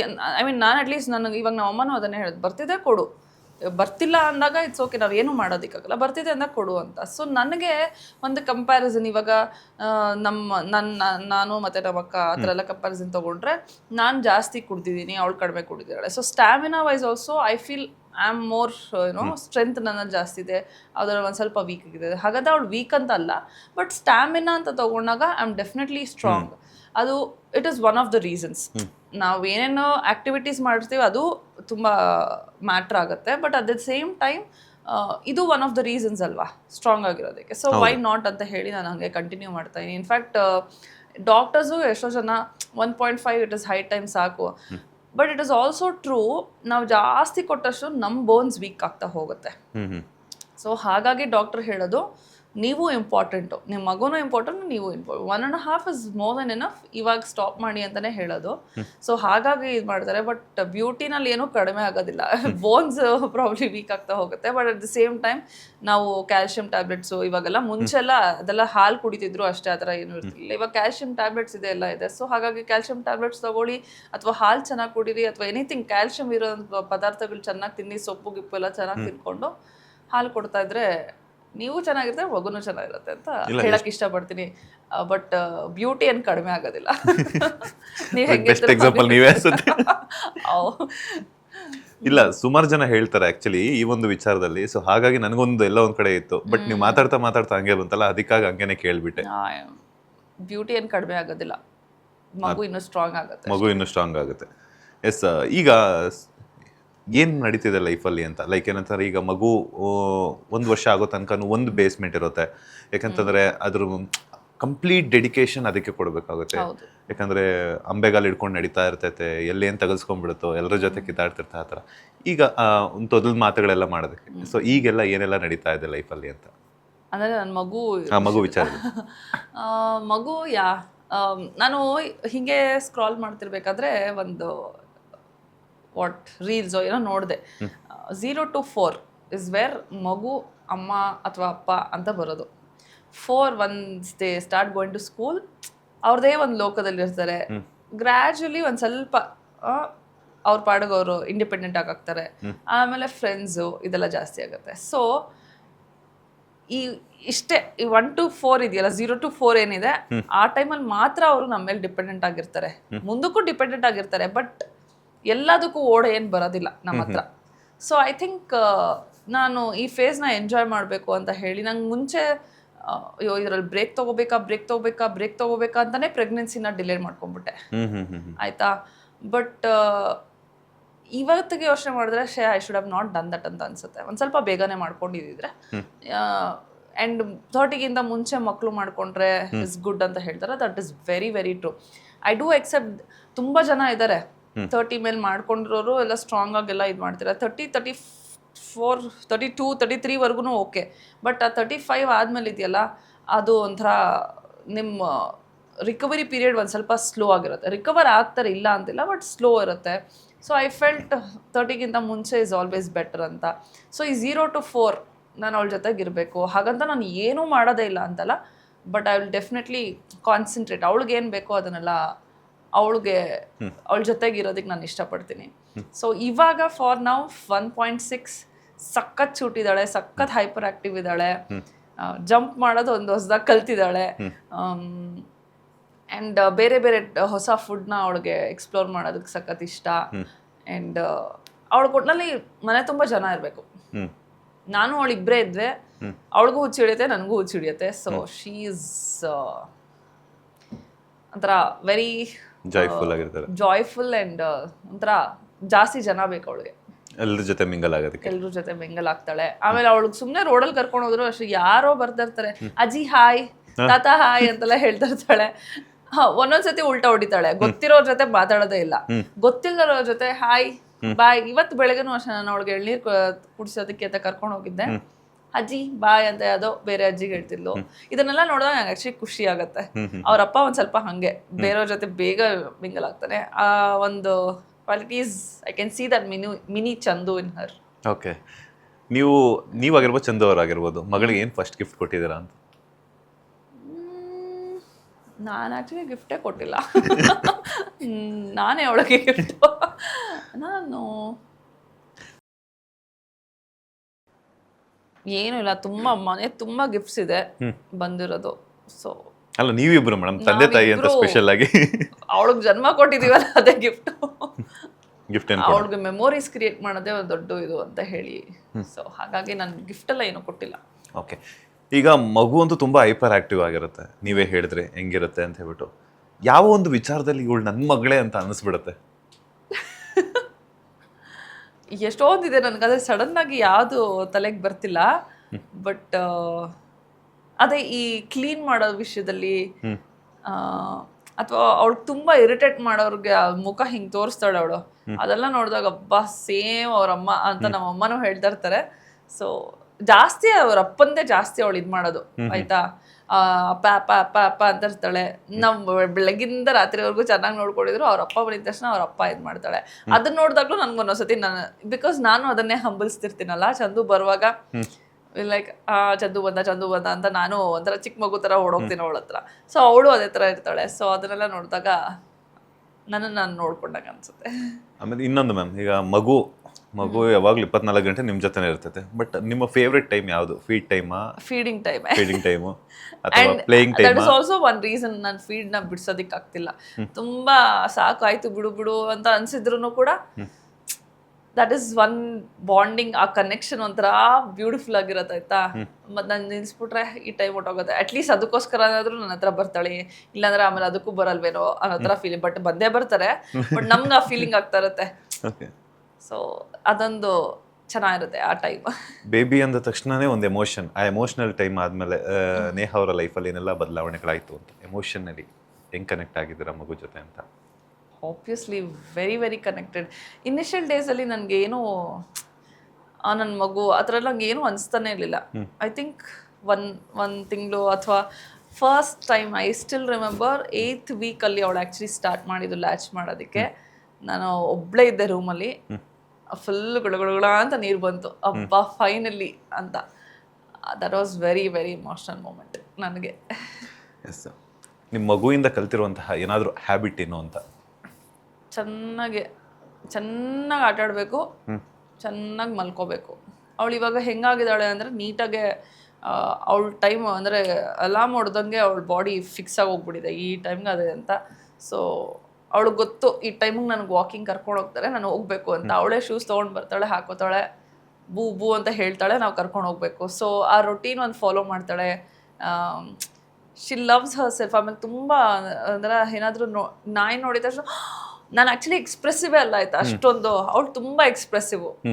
ಆ ಒಂದು ಕ್ವಾಲಿಟಿ ನಾನು ಅವಳಿಂದ ಕಲಿಬೇಕು ಅಂತ. ಅವಳು ನಾಯಿ ಅಥವಾ ಜಿರಳೆ ನೋಡಿದ್ರು ಅಂತ ಹಿಂಗೆಲ್ಲ ಮಾಡ್ತಾಳೆ. That is so cute. ಅಂದರೆ ಅವಳು she is very very expressive. ಜಿರಳೆ ನೋಡಿದ್ರೆ ಭಯ ಪಡಲ್ಲ, ಜಿರಳೆ ನೋಡಿದ್ರೆ ಭಯ ಪಡಲ್ಲ, ಹೋಗಿ ಹಿಂಗೆ ಕಾಲಲ್ಲಿ ಇರ್ಬೋದು ಅದೆಲ್ಲ ಫುಲ್ ಇದು ಮಾಡ್ತಾಳೆ. ಖುಷಿ ಆಗೋದು ಅವಳಿಗೆ ನೋಡಿದ್ರೆ, ಏನೋ ಒಂಥರ ಹೊಸದೇನೋ ನೋಡಿದಾಗ. ಯೂಶ್ವಲಿ ಎಲ್ಲ ಮಕ್ಕಳು ಆ ಥರ ಮಾಡ್ತಾರೆ ಅನ್ಸುತ್ತೆ. ಏನಾದ್ರು ಹೊಸದಾಗಿ ಏನಾದ್ರು ನೋಡಿದಾಗ ಅವ್ರು ಎಕ್ಸ್ಪ್ಲೋರ್ ಮಾಡೋದು, ಅಥವಾ I have seen a very very expressive. ಆ ಒಂದು ಹ್ಯಾಬಿಟ್ನ ನಾನು ಅಳವಡಿಸ್ಕೊಳ್ಬೇಕು. ಬಿಕಾಸ್ ನಾನು ಹೆಂಗೆ ಅಂದರೆ ಹಿಂಗೆ ಹೌದಾ ಬಂತ ಇಲ್ಲೇನೋ ರೋಯಿನ್ಬೋ ಓಕೆ ಅಷ್ಟೇ. ಅವಳು ಮೂನ್ ನೋಡಿದ ತಕ್ಷಣ ನೋಡ್ಬೇಕು, ಅವಳಲ್ಲಿ ಖುಷಿ, ಮೂನ್ ಅಂತ ಫುಲ್ ಇದು ಮಾಡ್ತಾ ಇರ್ತಾಳೆ. So it's very nice. ನಾನು ಅಷ್ಟು ಎಕ್ಸ್ಪ್ರೆಸಿವ್ ಆಗಬೇಕು. ತಾಯ್ತನ ಅನ್ನೋದೇ ಒಂದು ದೊಡ್ಡ ಲರ್ನಿಂಗ್ ಪ್ರೋಸೆಸ್. ಹೌದು. ಸೊ ಆ ಲರ್ನಿಂಗ್ ಪ್ರೋಸೆಸ್ಸಲ್ಲಿ ನೀವು ಕಲ್ತಿರುವಂತಹ ಒಂದು ಮೇಜರ್ ಘಟ್ಟ ಅಂದರೆ ಯಾವುದು ಅಂತ? ಪೇಷನ್ಸ್. ನನ್ನಲ್ಲಿ ಆ್ಯಕ್ಚುಲಿ ತುಂಬ ಪೇಷನ್ಸ್ ಇತ್ತು, ಬಟ್ ಇನ್ನೂ ಜಾಸ್ತಿ ಪೇಷನ್ಸ್ ಕಲ್ತ್ಕೊಂಡಿದ್ದೀನಿ. ಇನ್ನೂ ಬರಬೇಕು ಲೈಫಲ್ಲಿ, ಬರಲೇಬೇಕು, ಇಲ್ಲಾಂದರೆ ಕಷ್ಟ. ಬಿಕಾಸ್ ಅವಳು ತುಂಬ ಚಿಕ್ಕವಳು, ಅವಳಿಗೆ ತಪ್ಪು ಯಾವುದು ಸರಿ ಯಾವುದು ಗೊತ್ತಿಲ್ಲ. ಸೊ ನಾವು ಇವಾಗ ಅವಳಿಗೆಲ್ಲ ಹೇಳ್ಕೊಡ್ಬೇಕು ಒಂದೊಂದೇ ಈ ಥರ ಮಾಡಿದ್ರೆ ತಪ್ಪು, ಈ ಥರ ಮಾಡಿದ್ರೆ ಸರಿ, ಗುಡ್ ಬ್ಯಾಡ್ ಎಲ್ಲ ನಾವು ಇವಾಗ ಇದು ಮಾಡ್ತಾ ಇರ್ತೀವಿ. ಸೊ ನಾವು ಅದರಲ್ಲಿ ನಾವು ಪೇಷನ್ಸ್ ಕಳ್ಕೊಂಡು ಏನೋ ಒಂದು ಮಾಡಿದಾಗ ಟಸ್ಪುಸ್ ಅಂತ ಬೈದ್ಬಿಟ್ರೆ ಅವರು ಅದನ್ನೇ ಕಲ್ತ್ಕೋತಾರೆ. ಸೊ ಯೂಶ್ವಲಾಗಿ ನಾನು ಬುಕ್ಸಲ್ಲಿ ಓದಿರೋದಾಗ್ಲಿ ನಾನು ತಿಳ್ಕೊಂಡಿರೋದಾಗ್ಲಿ, ಮಗು ಜಾಸ್ತಿ ಅಳ್ತಿರ್ಬೇಕಾದ್ರೆ if there is no reason ನಾವು ಕಾಮಾಗಿ ಕೂತಿರ್ಬೇಕು, ಅವಾಗ ಆಟೋಮೆಟಿಕ್ಲಿ ಅವರು ಕಾಮ್ ಆಗ್ತಾರೆ. ನಾವೇನಾದರೂ ಅವ್ರು ಅಳ್ತಿರ್ಬೇಕಾದ್ರೆ ಏನಕ್ಕೆ ಹಿಂಗೆ ಅಳ್ತಿದ್ಯಾ ಹಂಗೆ ಹಿಂಗೆ ಅಂತ ಜೋರಾಗಿ ಇದು ಮಾಡ್ತಿದ್ರೆ ಅವರು ಅದನ್ನೇ ಕಲಿತಾರೆ. ಅವರು ಜೋರಾಗಿ ಮಾತಾಡೋದನ್ನು ಕಲಿತಾರೆ, ಅಥವಾ ಆ ಪೇಷನ್ಸ್ ಅವರಲ್ಲಿರಲ್ಲ. ಆಮೇಲೆ ಎಲ್ಲದಕ್ಕೂ ಚಿಕ್ಕ ಚಿಕ್ಕ ವಿಷಯಕ್ಕೂ ಹಠ ಮಾಡೋದು ಇದನ್ನೆಲ್ಲ ಕಲ್ತ್ಕೋತಾರೆ. So I think patience is very very important ಮಗುನ ಬೆಳೆಸ್ಬೇಕಾದ್ರೆ. ಎಸ್, ಅಮ್ಮ ಅನ್ನೋ ಪದಕ್ಕೆ ಹೊಸ ಮೀನಿಂಗ್ ಸಿಕ್ಕಿದೆ. ಸೊ ಈಗ ಹೊಸ ಫೀಲಿಂಗೇ ಸಿಕ್ಬಿಟ್ಟಿದೆ ನಿಮ್ಮ ಮಗಳಿಗೆ. ಸೊ ಆ ಫೀಲಿಂಗ್ ಎಲ್ಲ ಹೇಗಿದೆ ಅಂತ? ಐ ಥಿಂಕ್ ಅದನ್ನು ಪದಗಳಲ್ಲಿ ಹೇಳೋದಕ್ಕೆ ಆಗೋದಿಲ್ಲ, ಅನುಭವಿಸ್ಬೇಕು. ಆ್ಯಂಡ್ ನೀವು ಯಾರೇ ಮದುವೆ ಆಗಿಲ್ಲದೆ ಇರೋರು ಮಗುನ ನೋಡ್ಕೊಳ್ತಿರೋ ತಾಯಿನ ನೋಡಿದಾಗ ನನಗಂತೂ ಆಗಲ್ಲಪ್ಪ, ನಾನಂತೂ ಮಗು ಮಾಡ್ಕೊಳಲ್ಲಪ್ಪ ಅಂತಲೇ ಹೇಳೋದು. ಬಿಕಾಸ್ ನಾನು ಇದನ್ನು ಮಾಡಿದ್ದೀನಿ. ಯಾವ್ದಾದ್ರು ಮಗಳು, ಅದು ಎಸ್ಪೆಷಲಿ ಚಿಕ್ಕ ಚಿಕ್ಕ ಮಕ್ಕಳನ್ನ ಇದು ಮಾಡ್ತಿರುವಾಗ ಫ್ಲೈಟಲ್ಲಿ ಹೋಗ್ಬೇಕಾದ್ರೆ ಅಥವಾ ಎಲ್ಲ ಬಸ್ಸಲ್ಲಿ ಹೋಗ್ಬೇಕಾದ್ರೆ ಎಷ್ಟು ಅಳ್ತಾ ಇರ್ತಾರೆ. ಒಂದೊಂದ್ಸತಿ ಅವ್ರು ಏನೂ ಮಾಡೋದೇ ಇಲ್ಲ. ನಾನು ಅವಾಗೆಲ್ಲ ಏನಕ್ಕೆ ಇವ್ರಿಗೆಲ್ಲ ಮಕ್ಕಳು, ಯಾಕೆ ಹಿಂಗೆ ಅಂತೆಲ್ಲ ನಾನು ಅಂದ್ಕೊಂಡಿರೋದು ಉಂಟು. But I am sorry, it is very very difficult. And ಅದು ಒಂದು ಕಡೆ ಆದರೆ ಇನ್ನೂ ಒಂದಷ್ಟು ಖುಷಿ ಕೊಡೋವಂಥದ್ದು ಎಷ್ಟೊಂದಿದೆ. ಅದೆಲ್ಲ ಯಾವುದೂ ವರ್ಣಿಸೋದಕ್ಕೆ ಆಗೋದಿಲ್ಲ. ಅದನ್ನೆಲ್ಲ ಫೀಲ್ ಮಾಡ್ಕೋಬೇಕು. ಇವಾಗಲೂ ನನಗೆ ನಾನು ಅವಳಿಗೆ ಫೀಡ್ ಮಾಡ್ತಾ ಇರ್ಬೇಕಾದ್ರೆ ನಾನು ಅವಳ ಹತ್ರ ಮಾತಾಡ್ತಾ ಇರ್ತೀನಿ. ನೀನು ಗುಡ್ ಗರ್ಲ್ ಅಲ್ವಮ್ಮ ಅಂದರೆ ಅಂತೆಲ್ಲ ಹೇಳ್ತಾ ಇರ್ತಾಳೆ. ಆಮೇಲೆ ಆಯಿತು ನೀನು ಅಜ್ಜಿ ಜೊತೆ ಹೋಗು, ನಾನು ಬೂ ಹೋಗ್ತೀನಿ ಅಂದರೆ ನೀಂಗಂತಾಳೆ. ಈ ಥರ ಎಷ್ಟೊಂದು ಚಿಕ್ಕ ಚಿಕ್ಕ ಚಿಕ್ಕ ಚಿಕ್ಕ ಚಿಕ್ಕ ಚಿಕ್ಕ ವಿಷಯಗಳಿದೆ ಆಯಿತಾ. ಅದೆಲ್ಲ it is so beautiful. And ತಾಯಿಯ ಥಿಂಕಿಂಗ್ ಪ್ರೋಸೆಸ್ಸೇ ಬೇರೆ ಆಗಿರುತ್ತೆ. ಇನ್ನೊಬ್ರು ಥಿಂಕಿಂಗ್ ಅಂದರೆ ನಾವು ಜೊತೆಗೆ ಎಲ್ಲ ಯಾರ್ಯಾರು ಸಾಕ್ತಾ ಇರ್ತೀವೋ ಅವ್ರವ್ರ ಥಿಂಕಿಂಗ್ ಪ್ರೋಸೆಸ್ಸೇ ಬೇರೆ ಇರುತ್ತೆ. ಬಟ್ ಎಲ್ಲರಲ್ಲೂ ಪ್ರೀತಿ ಇರುತ್ತೆ. One common thing about one is ಪ್ರೀತಿ. ಬಟ್ ತಾಯಿ ಪ್ರೀತಿ ಅದೊಂಥರ ಅನ್ಕಂಡೀಷ್ನಲ್ಲು. ಆಮೇಲೆ ನೀವು ಏನು ಬೇಕಾದ್ರೂ ಮಾಡ್ತೀರಾ. ಆಮೇಲೆ ನಿದ್ದೆನೂ ಅಷ್ಟೇ. ನಾವು ಸ್ಟಾರ್ಟಿಂಗ್ ಹೆಂಗೆ ಒದ್ದಾಡ್ತಾ ಇರ್ತೀವಿ, ಅಯ್ಯೋ ನಿದ್ದೆ ಸಾಕಾಗ್ತಿಲ್ಲ ಅಂತ. ಬಟ್ ಓವರ್ ದ ಪೀರಿಯಡ್ ಹೆಂಗೆ ಅಭ್ಯಾಸ ಆಗೋಗುತ್ತೆ ಅಂದರೆ ಇಟ್ಸ್ ಓಕೆ, ಅವ್ಳು ಮಲ್ಕೊಳ್ಳೋವರೆಗೂ ನಾನು ಪೇಷನ್ಸಿಂದ ಮಲಗಿಸ್ತೀನಿ ಅನ್ನೋ ಥರ ಆಗೋಗ್ಬಿಟ್ರೆ you will learn a lot. And I don't think so ನಾನು ಯಾರಿಗೆ ಅದನ್ನು ಹೇಳಿದ್ರು ಅಂದರೆ ಇನ್ನೊಬ್ರು ತಾಯಿಗೆ ಅರ್ಥ ಆಗುತ್ತೆ ಹೊರತು ಇನ್ನು ಯಾರಿಗೆ ಹೇಳಿದ್ರು ಅದು ಬಹುಶಃ ಯಾರಿಗೂ ಅರ್ಥ ಆಗೋದಿಲ್ಲ. But it's a beautiful feeling. ಆ ಅಮ್ಮ ಅನ್ನೋದೇ ವಾವ್. ಎಸ್ ಮ್ಯಾಮ್, ಈಗ ಶಾರದಾ ಅವ್ರಿಗೆ ಕಂಪ್ನಿನ ಯಾವಾಗ ಕೊಡ್ತೀರಾ ಅಂತ? ಇಲ್ಲ ಅಂದ್ರೆ ಇನ್ನೊಂದು ಮಗು ಆಡ್ಕೊಳ್ಳೋದಕ್ಕೆ ಅಣ್ಣ ಅಂತೂ ಆಗಲ್ಲ ಅಲ್ಲ, ಸೊಸೈಟಿ ತಂಗಿನೋ ತಮ್ಮನ್ನ ಯಾವಾಗ ಕೊಡ್ತಾರೆ ಅಂತ ಗೊತ್ತಿಲ್ಲ. ಹೌದು ಮ್ಯಾಮ್, ಈಗ ನಿಮ್ಗೆ ಅಕ್ಕ ಇದ್ದಾರೆ, ಪಾಪ ಅವ್ರಿಗೂ ಒಂದು ತಂಗಿ ತಮ್ಮ ಬೇಕಲ್ಲ. ಯಾ, ಐ ಥಿಂಕ್ ಅಬೌಟ್ ಇಟ್. ನಂಗೆ ನೋಡಿ ಯಾರು ಕೇಳಿರಲ್ಲ, ನೀವೇ ಫಸ್ಟ್ ಕೇಳಿದ್ದು, ಯೋಚನೆ ಮಾಡ್ತೀರಿ. ಎಸ್, ಈಗ ಮಗು ಆದ್ಮೇಲೆ ಒಂದಷ್ಟು ಈಗ ಪ್ರೆಗ್ನೆನ್ಸಿ ಕನ್ಫರ್ಮ್ ಆಗುತ್ತೆ. ಪ್ರೆಗ್ನೆನ್ಸಿ ಕನ್ಫರ್ಮ್ ಆದ್ಮೇಲೆ ಒಂದಷ್ಟು ಪ್ಲಾನ್ಸ್ ಅನ್ನೋದು ನಿಮ್ಗೆ ಇರುತ್ತೆ. ಮಗು ಈಗಲಿಂದಾನೆ ಒಂದು ಬಜೆಟ್ ವೈಸ್ ಆಗಿರ್ಬೋದು, ಫಿನಾನ್ಷಿಯಲ್ ಆಗಿರ್ಬೋದು, ಒಂದು ಸರ್ಟನ್ ಅಮೌಂಟನ್ನು ಇಟ್ಕೊಳ್ಳುವಂಥದ್ದು, ಮಗುಗೆ ಏನೇನು ಬೇಕು ಅದನ್ನು ತಗೊಳ್ಳೋವಂಥದ್ದಾಗಿರ್ಬೋದು, ಆ ಥರ. ಸೊ ಏನೆಲ್ಲ ಪ್ಲಾನ್ಸ್ ಹಾಕ್ಕೊಂಡಿದ್ರೆ ಇಂಥದ್ದೇ ಸ್ಕೂಲಲ್ಲಿ ಸೇರಿಸ್ಬೇಕು ಅನ್ನೋಂಥದ್ದು ಈಗ ಕ್ಯಾಶುಯಲ್ ಆಗಿ ಡಿಸ್ಕಷನ್ ಅಂತೂ ಬಂದೇ ಬರುತ್ತೆ ಅದು. ಸೊ ಏನೆಲ್ಲ ಪ್ಲಾನ್ಸ್ ಹಾಕ್ಕೊಂಡಿದ್ರೆ ನೀವು ನಿಮ್ಮ ಮಗು ವಿಚಾರದಲ್ಲಿ? Education is become like one big huge responsibility. ಆಮೇಲೆ ತುಂಬ ಎಕ್ಸ್ಪೆನ್ಸಿವ್ ಆಗಿ ಹೋಗ್ಬಿಟ್ಟಿದೆ. So I am not so keen ಇಂಥ ಸ್ಕೂಲಲ್ಲೇ ಓದಿಸ್ಬೇಕು, ಇಲ್ಲಿ ಓದಿಸಿದ್ರೆ ಅವಳು ಓದೋದು ಅಂತ. ಎಲ್ಲೇ ಓದಿಸಿದ್ರು ಓದಬೇಕಷ್ಟೇ ಅನ್ನೋ ಥರ ನನಗಿದೆ ಇವಾಗ ಸದ್ಯಕ್ಕೆ. ಸೊ ಹಾಗಾಗಿ I am not so particular. But ತುಂಬ ಹೈಫೈ ಸ್ಕೂಲ್ಗೂ ನನಗೆ ಸೇರ್ಸೋದಕ್ಕೆ ಇಷ್ಟ ಅಲ್ಲ. ಸೊ ಯಾವುದೋ ಒಂದು ಮಿಡ್ ರೇಂಜಲ್ಲಿರೋಂಥ ಒಳ್ಳೆ ಸ್ಕೂಲಿಗೆ ಸೇರಿಸ್ಬೇಕು ಅಂತ ಇದೆ. ಆ್ಯಂಡ್ ಅಫ್ಕೋರ್ಸ್ ಮೇನ್ ಬಂದೆ ಫೈನಾನ್ಷಿಯಲಿ ತೊಗೋಬೇಕು ಅಂದರೆ ಇಯರ್ಲಿ ಫೀಸು, ಅದನ್ನು ನಾವು ಪ್ಲ್ಯಾನ್ ಮಾಡ್ಕೊಂಡಿದ್ದೀವಿ. ಅದು ಬಿಟ್ಟರೆ ಇನ್ನು ಸಣ್ಣ ಪುಟ್ಟ ಇಟ್ ಈಸ್ ಲೈಕ್ ಡಿವೈಡ್ ಮಾಡ್ಕೊಂಡಿದ್ದೀವಿ. ನೀನು ಇದೆಲ್ಲ ನೋಡ್ಕೊ, ನಾನು ಇದನ್ನೆಲ್ಲ ನೋಡ್ಕೊಳ್ತೀನಿ, ಸಾರ್ಟೆಡ್. ಜಾಸ್ತಿ ನನಗೆ ಯುನೋ ಈ ಓವರ್ ಕಮಿಟ್ ಆಗಿಬಿಟ್ಟು ನಾವು ಬರೀ ಕತ್ತೆಗಳ ಥರ ದುಡಿತಾನೇ ಇರೋದು, ಆಮೇಲೆ ಏನೋ we are not spending time with each other ಅಂದರೆ ಏನೂ ಪ್ರಯೋಜನನೇ ಇಲ್ಲ. ಈ ಕಡೆ ಅವಳ ಎಜುಕೇಷನ್ ಚೆನ್ನಾಗಾಗಬೇಕು, ಈ ಕಡೆ ನಾವು ನಮ್ಮ ಲೈಫ್ನ ಎಂಜಾಯ್ ಮಾಡಬೇಕು. ಈ ಕಡೆ ಅಯ್ಯೋ ನಾವು ಇದಕ್ಕೆ ಖರ್ಚು ಮಾಡ್ತೀವಿ, ಸೊ ನಮ್ಮ ಲೈಫ್ನ ನಾವು ಎಲ್ಲೋ ಒಂದು ಸ್ವಲ್ಪ ಏನೋ ಇದನ್ನೆಲ್ಲ ಮಾಡಬಾರ್ದು ಅಥವಾ ಟ್ರಿಪ್ಸಿಗೆ ಹೋಗಬಾರ್ದು, ಈ ಥರದ್ದೆಲ್ಲ ಇದ್ದಾಗ ನನಗೆ ಅದೊಂಥರ ಕಟ್ಟಾಗ್ದಂಗೆ ಆಗುತ್ತೆ. ಐ ಫೀಲ್ ಜಾಸ್ತಿ ಟ್ರಿಪ್ಸ್ಗೆ ಹೋಗಬೇಕು, ಆವಾಗಲೇ ಆ್ಯಕ್ಚುಲಿ ನಾವು ಕಲಿತೀವಿ ಅಲ್ವಾ. ಸೊ ಹಾಗಾಗಿ ನನಗೆ ಅದು ಒಂದಿದೆ, ನಾನು ಎಷ್ಟು ಅವಳಿಗೆ ಓದಿಸ್ತೀನೋ ಅಷ್ಟೇ ಫಸ್ಟ್ ನಮ್ಮ ದೇಶ ನೋಡಬೇಕು, ಆಮೇಲೆ ಎಲ್ಲ ಬೇರೆ ಬೇರೆ ದೇಶಗಳು ನೋಡಬೇಕು. ಹಾಗೆ ಅಲ್ಲೂ there is lot of learnings. So ಚೆನ್ನಾಗಿ ಸುತ್ತಾಡಿಸ್ಬೇಕು ಅಂತ ಇದೆ. ಎಸ್, ಈಗ ನಮಗೆ ಒಂದೊಂದ್ಸಲ ಅನಿಸುತ್ತೆ ಚೈಲ್ಡ್ಹುಡ್ ಡೇಸಲ್ಲಿ ನಾನು ಅದು ಮಾಡಿಲ್ಲ, ಇದು ಮಾಡಿಲ್ಲ, ಆ ಥರ ಮಾಡಿಲ್ಲ, ಈ ಥರ ಮಾಡಿಲ್ಲ ಅಂತ ಕೆಲವೊಂದು ಮೂಮೆಂಟ್ಸಲ್ಲಿ. ಆ ಥರ ನಿಮ್ಮ ಮಗಳಿಗೆ ಏನಾದರೂ ಮಿಸ್ ಆಗಬಾರ್ದು ಅಂತ ಹೇಳ್ಬಿಟ್ಟು ಆ ಥರ ಏನಾದರೂ ಪ್ಲಾನ್ಸ್ ಇಟ್ಕೊಂಡಿದ್ದೀರಾ ಅಂತ? ನಾನು ಏನೇ ಪ್ಲ್ಯಾನ್ ಮಾಡ್ಕೊಂಡ್ರು ಅದು ಹೆಂಗೆ ನಡಿಬೇಕೋ ಹಾಗೆ ನಡೆಯುತ್ತೆ. ಬಟ್ ಆ್ಯಸ್ ಆಫ್ ನಾವು ನನಗೆ ನನ್ನ ಚೈಲ್ಡ್ಹುಡ್ಡಲ್ಲಿ ನಾನು ಹೆಂಗಿದೆ, I was very very attached ಅಮ್ಮಂಗೆ. ನಾನು ಅಮ್ಮನ ಬಿಟ್ಟು ಎಲ್ಲೂ ಹೋಗ್ತಿರ್ಲಿಲ್ಲ ಆಯಿತಾ. ಸೊ ನನ್ನ ಫ್ರೆಂಡ್ಸ್ ಜೊತೆ ಟ್ರಿಪ್ಸ್ ಹೋಗೋದಾಗಿರ್ಬೋದು ಜಾಸ್ತಿ ಮಾಡಿಲ್ಲ. ವೆರಿ ವೆರಿ ಫ್ಯೂ ಟ್ರಿಪ್ಸ್ ನಾನು ಮಾಡಿರೋದು ಲೈಫಲ್ಲಿ. ಚೆನ್ನಾಗಿ ಮಜಾ ಮಾಡಬೇಕು, ಎಲ್ಲೇ ಹೋದರೂ ಎಲ್ಲ ಜೊತೆ ಅಡ್ಜಸ್ಟ್ ಆಗಬೇಕು.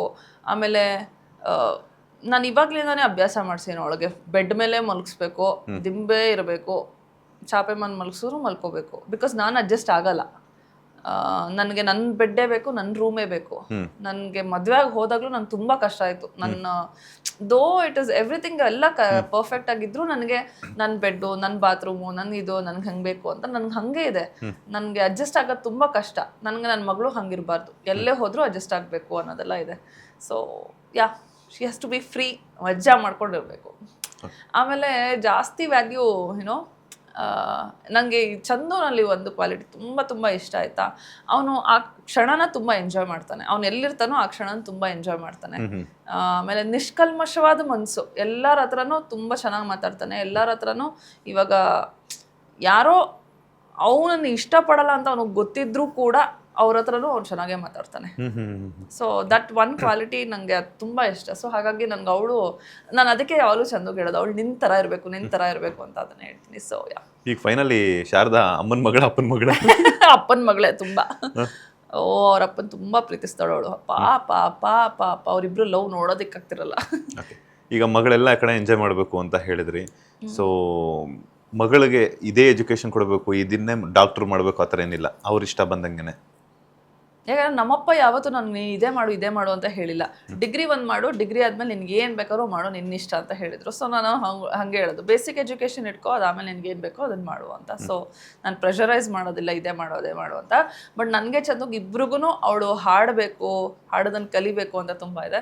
ಸೊ ಟ್ರೈ ಮಾಡ್ತೀನಿ, ಅವಳಿಗೆ ಡೆಫಿನೆಟ್ಲಿ ಇಂಟ್ರೆಸ್ಟ್ ಇದ್ದರೆ ಬಿಡೋದಿಲ್ಲ. ಅಂದರೆ ನಿಮ್ಮ ಫ್ಯಾನ್ಸ್ ಎಲ್ಲ ಎಕ್ಸ್ಪೆಕ್ಟ್ ಮಾಡಬಹುದು ಮುಂದಿನ ದಿನಗಳಲ್ಲಿ ಕಲಾರಂಗಕ್ಕೆ ಬರ್ತಾರೆ ಅಂತ? ಅದೇ, ನಾನು ಏನೋ ಇವಾಗಂತೂ ಹೇಳೋದಕ್ಕಾಗಲ್ಲ, ಬಟ್ ಹಾಡು ಅಂತ ಹೇಳ್ತೀನಿ, ಈ ಥರದ್ದಿದೆ ಕಲಿ ಅಂತ ಹೇಳ್ತೀವಿ. ಅವಳು ಕಲ್ತ್ರೆ ವೆಲ್ ಆ್ಯಂಡ್ ಗುಡ್. ಅವಳಿಗೆ ಇಷ್ಟ ಇಲ್ಲ ಅಂದರೆ ನಾನು ಯಾವುದೋ ಫೋರ್ಸ್ ಮಾಡೋದಕ್ಕೆ ಹೋಗಲ್ಲ. ಈಗಿನ ಜನ್ರೇಷನ್ ಹೆಣ್ಮಕ್ಳು ಮೇಜರ್ಲಿ ಹೇಳಬೇಕು ಅಂತಂದರೆ, ಹೆಂಗಸರಾಗಿರ್ಬೋದು ಗಂಡಸರಾಗಿರ್ಬೋದು, ಆಫ್ಟರ್ ಮ್ಯಾರೇಜ್ ಅಂತ ಆದಮೇಲೆ ಒಂದಷ್ಟು ಫ್ಯಾಮಿಲಿ ಪ್ಲಾನಿಂಗ್ ಅಂತ ಮಾಡ್ತಾರೆ. ಸೊ ಅದು ಮಾಡೋದು ಒಳ್ಳೇದಾ ಕೆಟ್ಟದ್ದಾ ಅಂತ ನಿಮ್ಮ ಪ್ರಕಾರ? ಬಿಕಾಸ್ ಯಾಕಂತಂದರೆ ನೀವು ಸಾಕಷ್ಟು ವಿಚಾರಗಳನ್ನ ತಿಳಿಸ್ಕೊಟ್ರಿ, ಬೇಗ ಮದುವೆ ಆಗಬೇಕು, ಬೇಗ ಮಕ್ಕಳನ್ನ ಮಾಡ್ಕೋಬೇಕು, ಹೆಲ್ತ್ ಕೂಡ ಚೆನ್ನಾಗಿರುತ್ತೆ. ಆಮೇಲೆ ಇನ್ನೊಂದು ವಿಚಾರ ಹೇಳಿದ್ರಿ, ಆಫ್ಟರ್ 30 ಹಾಲು ಬರೋದೇ ಕಷ್ಟ ಅಂತ. ಇನ್ನೊಂದು ಏನಂತಂದ್ರೆ ಈಗ ಆ್ಯಡ್ ಮಾಡೋದಾದ್ರೆ ಹಾಲು ಬರೋದು ಕಷ್ಟ ಅಂತ ಅನ್ನೋದಕ್ಕಿಂತ ರಿಕವರಿ ಪೀರಿಯಡ್ ಅದೊಂದಾಗುತ್ತೆ. ಈಗ ಏನಂತಂದ್ರೆ ಆ 25-30ಕ್ಕೇನೆ ಮಕ್ಕಳಾಗೋದೇ ಕಷ್ಟ ಆಗ್ಬಿಟ್ಟಿದೆ ಈಗ. ಅಂತ ಒಂದು ಜನ್ರೇಷನಲ್ಲಿ ಇದ್ದೀವಿ, ಅಂಥ ಫುಡ್ನ ನಾವು ಕನ್ಸಂಪ್ಷನ್ ಮಾಡ್ತಾ ಇದ್ದೀವಿ, ಆ ಥರ ಒಂದು ಕೆಮಿಕಲ್ನ ನಾವು ಬಾಡಿ ಒಳಗಡೆ ಇಂಟೇಕ್ ಮಾಡ್ತಾ ಇದ್ದೀವಿ. ಸೊ ಏನು ಸಜೆಷನ್ ಕೊಡ್ತೀರಾ ಈಗಿನ ಒಂದು ಜನ್ರೇಷನ್ಗೆ? ಎಲ್ಲ ಥರನೂ ಯೋಚನೆ ಮಾಡಬೇಕಾಗತ್ತಾಯ್ತಾ. ಇಫ್ ಯು ನೀವು ಯಾರನ್ನು ಮದುವೆ ಆಗ್ತಿದ್ದೀರಿ ಅಂತ ನಿಮ್ಗೆ ಆಲ್ರೆಡಿ ಗೊತ್ತಿದೆ, ಲವ್ ಮಾಡ್ತಿದ್ದೀರಾ, ಆದರೆ ಒಂದಷ್ಟು ವರ್ಷ ಬಿಟ್ಕೊಂಡು ಮಾಡೋಣ, ಬಿಕಾಸ್ ನಾವು ವರ್ಕ್ ಮಾಡ್ತೇವೆ, ಸೆಟಲ್ ಆಗಬೇಕು. ಸೆಟಲ್ ಅನ್ನೋದೇ ಇಲ್ಲ ಲೈಫಲ್ಲಿ ಆ್ಯಕ್ಚುಲಿ. ನೀವು ಸೆಟಲ್ ಆದಮೇಲೂ ನನಗೆ ಅದು ಬೇಕು, ನನಗಿದು ಬೇಕು ಅಂತ ಮೇಲೆ ಹೋಗೋಕ್ಕೆ ಪ್ರಯತ್ನ ಪಡ್ತಿರೋ ಅಂತೂ ಓಕೆ, ನಾನು ಇಷ್ಟು ದುಡಿತಾ ಇದ್ದೀನಿ, ಐ ಆಮ್ ಡನ್, ನಾನು ಅಲ್ಲಿಗೆ ಲೈಫ್ನ ಇದು ಮಾಡ್ತೀನಿ ಅನ್ನೋದು ಇಲ್ಲ ಅಲ್ವಾ. ಸೊ ಸೆಟಲ್ ಆಗಬೇಕು ಅನ್ನೋದನ್ನ ಯೋಚನೆ ಮಾಡೋದು ಬಿಟ್ಟು, ನಿಮ್ಮ ಪಾರ್ಟ್ನರ್ ಯಾರು ಅಂತ ನಿಮಗೆ ಗೊತ್ತಿದ್ರೆ ಆ್ಯಂಡ್ ಅದು ಪರ್ಫೆಕ್ಟ್ ಆಗಿದ್ರೆ, just go for it, get married early and ಬೇಗ ಮಗು ಮಾಡಿಕೊಂಡ್ರೆ get back to normal life. But at the same time helping hands is very very important ಆಯಿತಾ. ನಾವು ಹಿಂಗೆ ಮಾಡಿಕೊಂಡು ಹಿಂಗೆ ವಾಪಸ್ ಬ್ಯಾಕ್ ಟು ಫಾರ್ಮ್ ಅಂದರೆ ಅಲ್ಲಿ ನೋಡಬೇಕಾಗತ್ತೆ. ಬಿಕಾಸ್ ಮುಂಚೆ ಎಲ್ಲ ಜಾಯಿಂಟ್ ಫ್ಯಾಮಿಲಿ ಇರ್ತಿದ್ರು. ನನಗೆ ಅದನ್ನೇ ಹೇಳ್ತಾ ಇದ್ದಾರೆ, ನಾನು ಈ first 3 months joint family importance ಏನು. ಆ್ಯಂಡ್ ಅವಾಗಿನ ಕಾಲದಲ್ಲಿ ಯಾರು ಅಷ್ಟೊಂದೆಲ್ಲ ಕಷ್ಟನೇ ಪಡಲಿಲ್ಲ. ಅಯ್ಯೋ ಮಕ್ಕಳು ಹಂಗೆ 9 13 ಮಕ್ಕಳು ಎಲ್ಲ ಹೇರಿದ್ದಾರೆ. ಬಿಕಾಸ್ ಜಾಯಿಂಟ್ ಫ್ಯಾಮಿಲಿ ಇರ್ತಿತ್ತು, ಯಾರೆಲ್ಲ ಒಬ್ಬರು ನೋಡ್ಕೊಳ್ತಾ ಇದ್ರು. ಸೊ ಅವ್ರಿಗೆ ಅಷ್ಟು ಪ್ರೆಷರೈಸ್ ಆಗ್ತಿರ್ಲಿಲ್ಲ. ಇವಾಗ ಎಲ್ಲರೂ ನ್ಯೂಕ್ಲಿಯರ್ ಫ್ಯಾಮಿಲಿ. ಸೊ ಹಾಗಾಗಿ ಎಲ್ಲರೂ 1-2 ಸ್ಟಾಪ್ ಮಾಡಿಬಿಡ್ತಾರೆ. ಬಿಕಾಸ್ ಈಸಿ ಅಲ್ಲ ಮಕ್ಕಳು ನೋಡ್ಕೊಳ್ಳೋದಕ್ಕೆ. To raise a child you need a village ಅಂತಲೇ ಹೇಳ್ತಾರೆ. ಸೊ ಹಾಗಾಗಿ ಹೆಲ್ಪಿಂಗ್ ಹ್ಯಾಂಡ್ಸ್ ತುಂಬ ಇಂಪಾರ್ಟೆಂಟ್ ಆಗುತ್ತೆ. ಸೊ ಫ್ಯಾಮಿಲಿ ಪ್ಲಾನಿಂಗ್ ಮಾಡ್ಕೊಳ್ತಾರೆ ಏನಕ್ಕೆ ಅಂದರೆ ಇದೆಲ್ಲ ಅವಶ್ಯಕತೆ ಇದೆ. ಇವತ್ತಿಗೂ ನನಗೆ ಹೆಂಗೆ ಅಂದರೆ ನಮ್ಮ ಅತ್ತೆ ಮಾವ ಊರಲ್ಲಿದ್ದಾರೆ, ನಮ್ಮ ಅಪ್ಪ ಅಮ್ಮ ಇಲ್ಲಿದ್ದಾರೆ. ಬಟ್ ನನಗೆ ಅವ್ರ ಜೊತೆನೇ ಬೆಳಿಬೇಕು ಅಂತ ಇಷ್ಟ ಏನಕ್ಕೆ ಅಂದರೆ, ಒಂದು ಅಜ್ಜಿ ತಾತ ಅಂತ ಇದ್ದರೆ ಅವ್ರ ನಡವಳಿಕೆನೇ ಬೇರೆ ಥರ ಇರುತ್ತೆ. ಸಪ್ರೇಟ್ ಆಗಿದ್ದು ನಾವಿಬ್ರನ್ನೇ ನೋಡ್ತಿದ್ರೆ ಅವಳು ಮ್ಯಾಕ್ಸಿಮಮ್ ಏನು, ಅಪ್ಪ ಬೆಳಗ್ಗೆ ಎದ್ದ ತಕ್ಷಣ ಆಫೀಸ್ಗೆ ಹೋಗ್ತಾರೆ, ಅಮ್ಮನೂ ಏನಾದರೂ ಕೆಲಸ ಅದು ಇದು ಅಂತ ಹೊರಟೋಗ್ಬಿಟ್ರೆ ಅವ್ರು ನ್ಯಾನಿಗಳ ಜೊತೆ ಬೆಳಿಬೇಕಾಗತ್ತೆ. ನ್ಯಾನಿ ತಪ್ಪು ಅಂತ ಹೇಳ್ತಿಲ್ಲ, ಬಟ್ ಆದರೆ ಅದೊಂಥರ ಐಸೋಲೇಟ್ ಆಗೋಗ್ಬಿಡ್ತಾರೆ. ಬಟ್ ಅದೇ ಅಜ್ಜಿ ತಾತ, ಇವಾಗ ನಾನು ಅದನ್ನೇ ಹೇಳ್ತೀನಿ, ನಮ್ಮ ಅಮ್ಮನ ನೋಡಿ ಅವಳು ಪೂಜೆ ಮಾಡೋದು, ಇವಾಗ ಎದ್ದಿದ ತಕ್ಷಣ ಅವಳು ಬರ್ತಾಳೆ, ದೇವರು ಜೈ ಜೈ ಅಂತ ಹೇಳ್ತಾಳೆ. ಆ ಥರ ಎಷ್ಟೊಂದು ಆ್ಯಕ್ಟಿವಿಟೀಸ್ನೆಲ್ಲ ನೋಡಿ ನೋಡಿ ನೋಡಿ ನೋಡಿ ಮಕ್ಳು ಕಲಿತಾರೆ. So it is good to have a early child. ಅಂದರೆ ನಮ್ಮ ಬಾಡಿಗೆ it's okay, we have no other go, ನಮಗೆ ಆಪ್ಷನ್ನೇ ಇಲ್ಲ ಅಂದಾಗ ಲೇಟಾಗಿ ಮಾಡಿಕೊಂಡ್ರೆ ತಪ್ಪೇನಲ್ಲ. ಬಟ್ ನಮ್ಮ ರಿಕವರಿ ಪೀರಿಯಡು ಒಂದು ಸ್ವಲ್ಪ ಸ್ಲೋ ಆಗುತ್ತೆ. ಆಗ್ತೀವಿ ಬಟ್ ಸ್ಲೋ ಆಗುತ್ತೆ ಅಷ್ಟೇ. ಸೊ ನಂಗೆ ಅವಾಗ ಅನಿಸಿದ್ದು ಅಷ್ಟೇ, ನನಗೆ ಐ ವಾಸ್ ವೆರಿ ಶ್ಯೂರ್ ಚಂದುನೇ ಮದುವೆ ಆಗೋದು ಅಂತ ನಂಗೆ ಮುಂಚೆ ಚಿಕ್ಕ ವಯಸ್ಸಿಂದನೇ ಗೊತ್ತಿತ್ತು. ಆ್ಯಂಡ್ ಅವನು actually he was very very clear, ನಾನು 25ಗೆ ಮದುವೆ ಆಗಬೇಕು, 27 ಅಷ್ಟೊಂದು ಮಗು ಇರಬೇಕು, ಆ ಥರ ಎಲ್ಲ ಏನೋ ಹೇಳಿದ್ದೆ. ನಾನು ಇದೆಲ್ಲ ಚಾನ್ಸೇ ಇಲ್ಲ. ಬಿಕಾಸ್ ನಾನು ಬೇರೆದೆಲ್ಲ ನೋಡ್ಬಿಟ್ಟು ಇದೆಲ್ಲ ಆಗಲ್ಲ, ಲೇಟಾಗಿ ಮದುವೆ ಆಗೋಣ, ಏನು ಅರ್ಜೆಂಟು, ಆ ಥರ ನಾನು ಯೋಚನೆ ಮಾಡ್ತಿದ್ದೆ.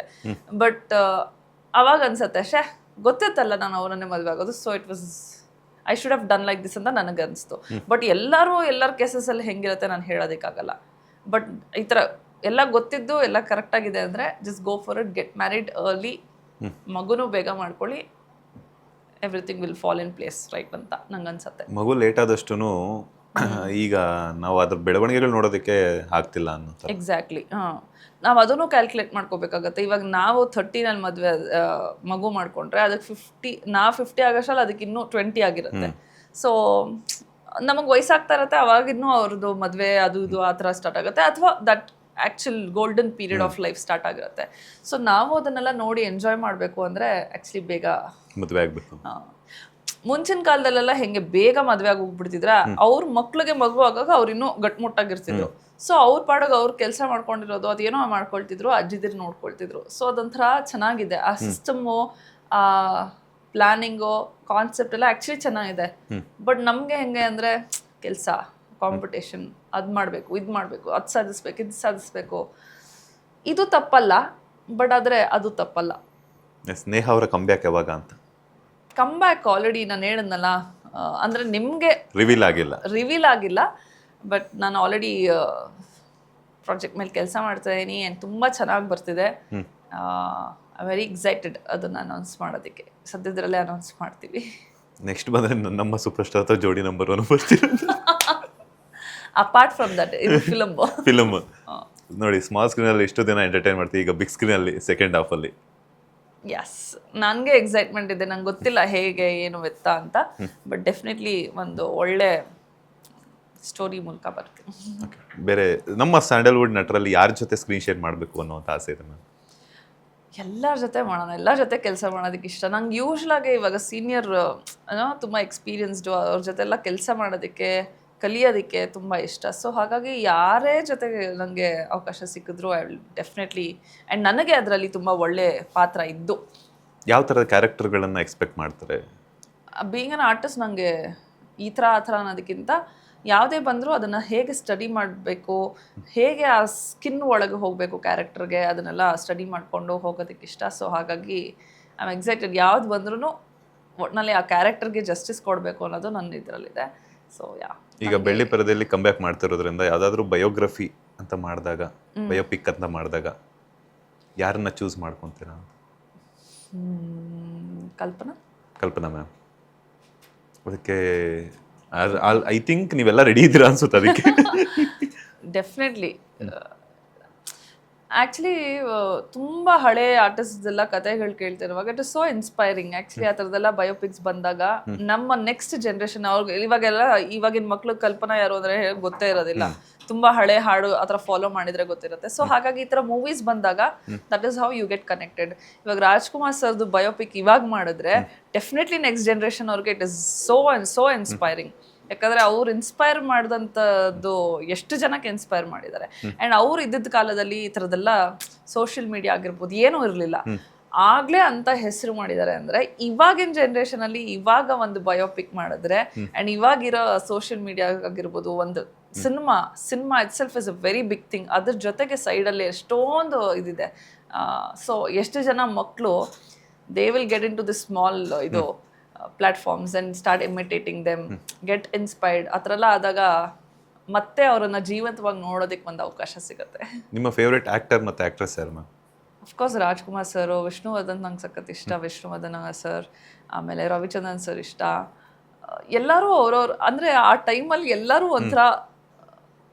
ಒಂಥರ ಡಿಫ್ರೆಂಟಾಗಿ ಸಖತ್ತಾಗಿದ್ರು, ಇನ್ಸ್ಪೈರ್ ಮಾಡಿದ್ದಾರೆ. ಸೊ ನನಗೆ ಸುದೀಪ್ ಸರ್ ಇಷ್ಟ, ದರ್ಶನ್ ಸರ್ ಇಷ್ಟ, ಪುನೀತ್ ಸರ್ ಇಷ್ಟ, ಎಲ್ಲರೂ ಇಷ್ಟ ನನಗೆ. ಅಲ್ಲ, ಒಂದ್ ಕಾಲದಿಂದ ಎಲ್ಲಾ ಜನರೇಷನ್ ಹೀರೋಗಳನ್ನ ಹೇಳ್ಕೊಂಡ್ ಬರ್ತಾ ಇದ್ರು. ಆಕ್ಚುಲಿ ಎಲ್ಲರೂ ಆಕ್ಟ್ರೆಸ್, ಎಸ್ ನಂಗೆ ರಮ್ಯಾ ಮ್ಯಾಮ್ ಇಷ್ಟ ಅಂಡ್ ಕಲ್ಪನಾ ಮ್ಯಾಮ್ ಇಷ್ಟ.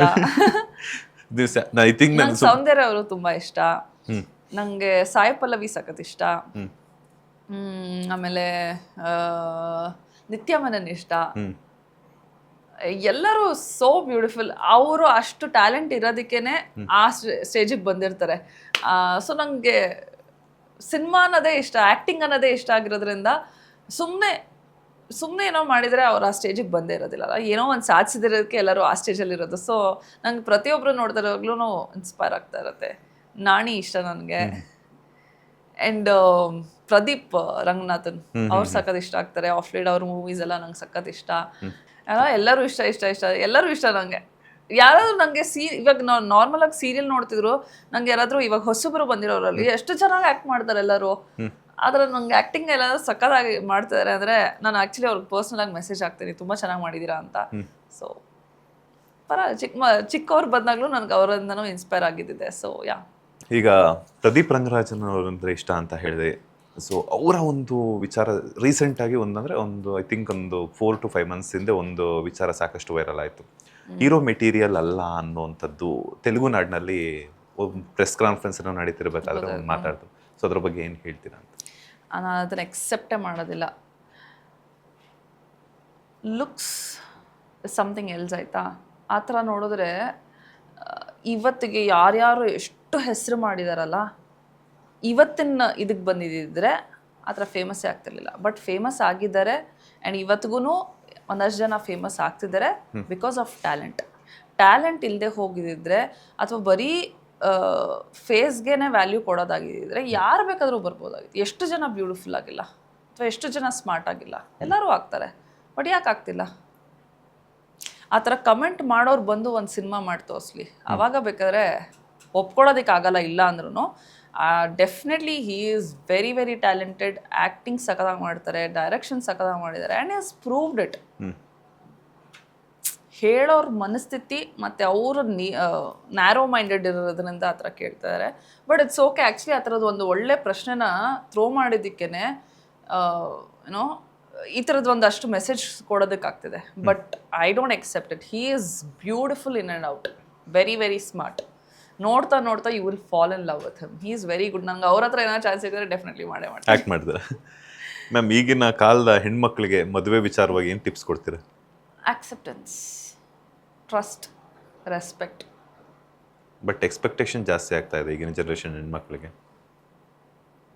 ನೀವು ಹಾಗೆ ಇರಬೇಕಲ್ಲ, ಕೊಡಬೇಕು ಆಮೇಲೆ ಎಕ್ಸ್ಪೆಕ್ಟ್ ಮಾಡಬೇಕು. ನೀವು ಕೊಡದೆ ಬರೀ ಎಕ್ಸ್ಪೆಕ್ಟ್ ಮಾಡ್ತಿದ್ರೆ ಕಷ್ಟ ಆಗುತ್ತೆ. ಆ್ಯಂಡ್ ಅಟ್ಲೀಸ್ಟ್ ಬಿ ಕ್ಲಿಯರ್ ಮುಂಚೆನೆ. ಕೆಲವರು ನಾನು ಕೇಳಿದ್ದೀನಿ, ಏನೂ ಮಾತಾಡಲ್ಲ, ಮದುವೆ ಆದಮೇಲೆ ಏನೇನೋ ಡಿಮ್ಯಾಂಡ್ಸ್ ಹಾಕೋದು ಆ ಥರ. Be very clear. And just because ಇವಾಗ ಹುಡುಗಿರು ದುಡಿತಿದ್ದಾರೆ ಅನ್ನೋ ಮಾತ್ರಕ್ಕೆ ನೀನಿಲ್ಲ ಅಂದರೆ ಇನ್ನೊಬ್ಬ, ಅಥವಾ ನೀನಿಲ್ಲ ಅಂದರೆ ನಾನು ಇಲ್ಲಿರ್ತೀನಿ, ಆ ಥರ ಒಂದು ಆ್ಯಟಿಟ್ಯೂಡ್ ಬಿಟ್ಟು be humble and sweet and accept the changes in life.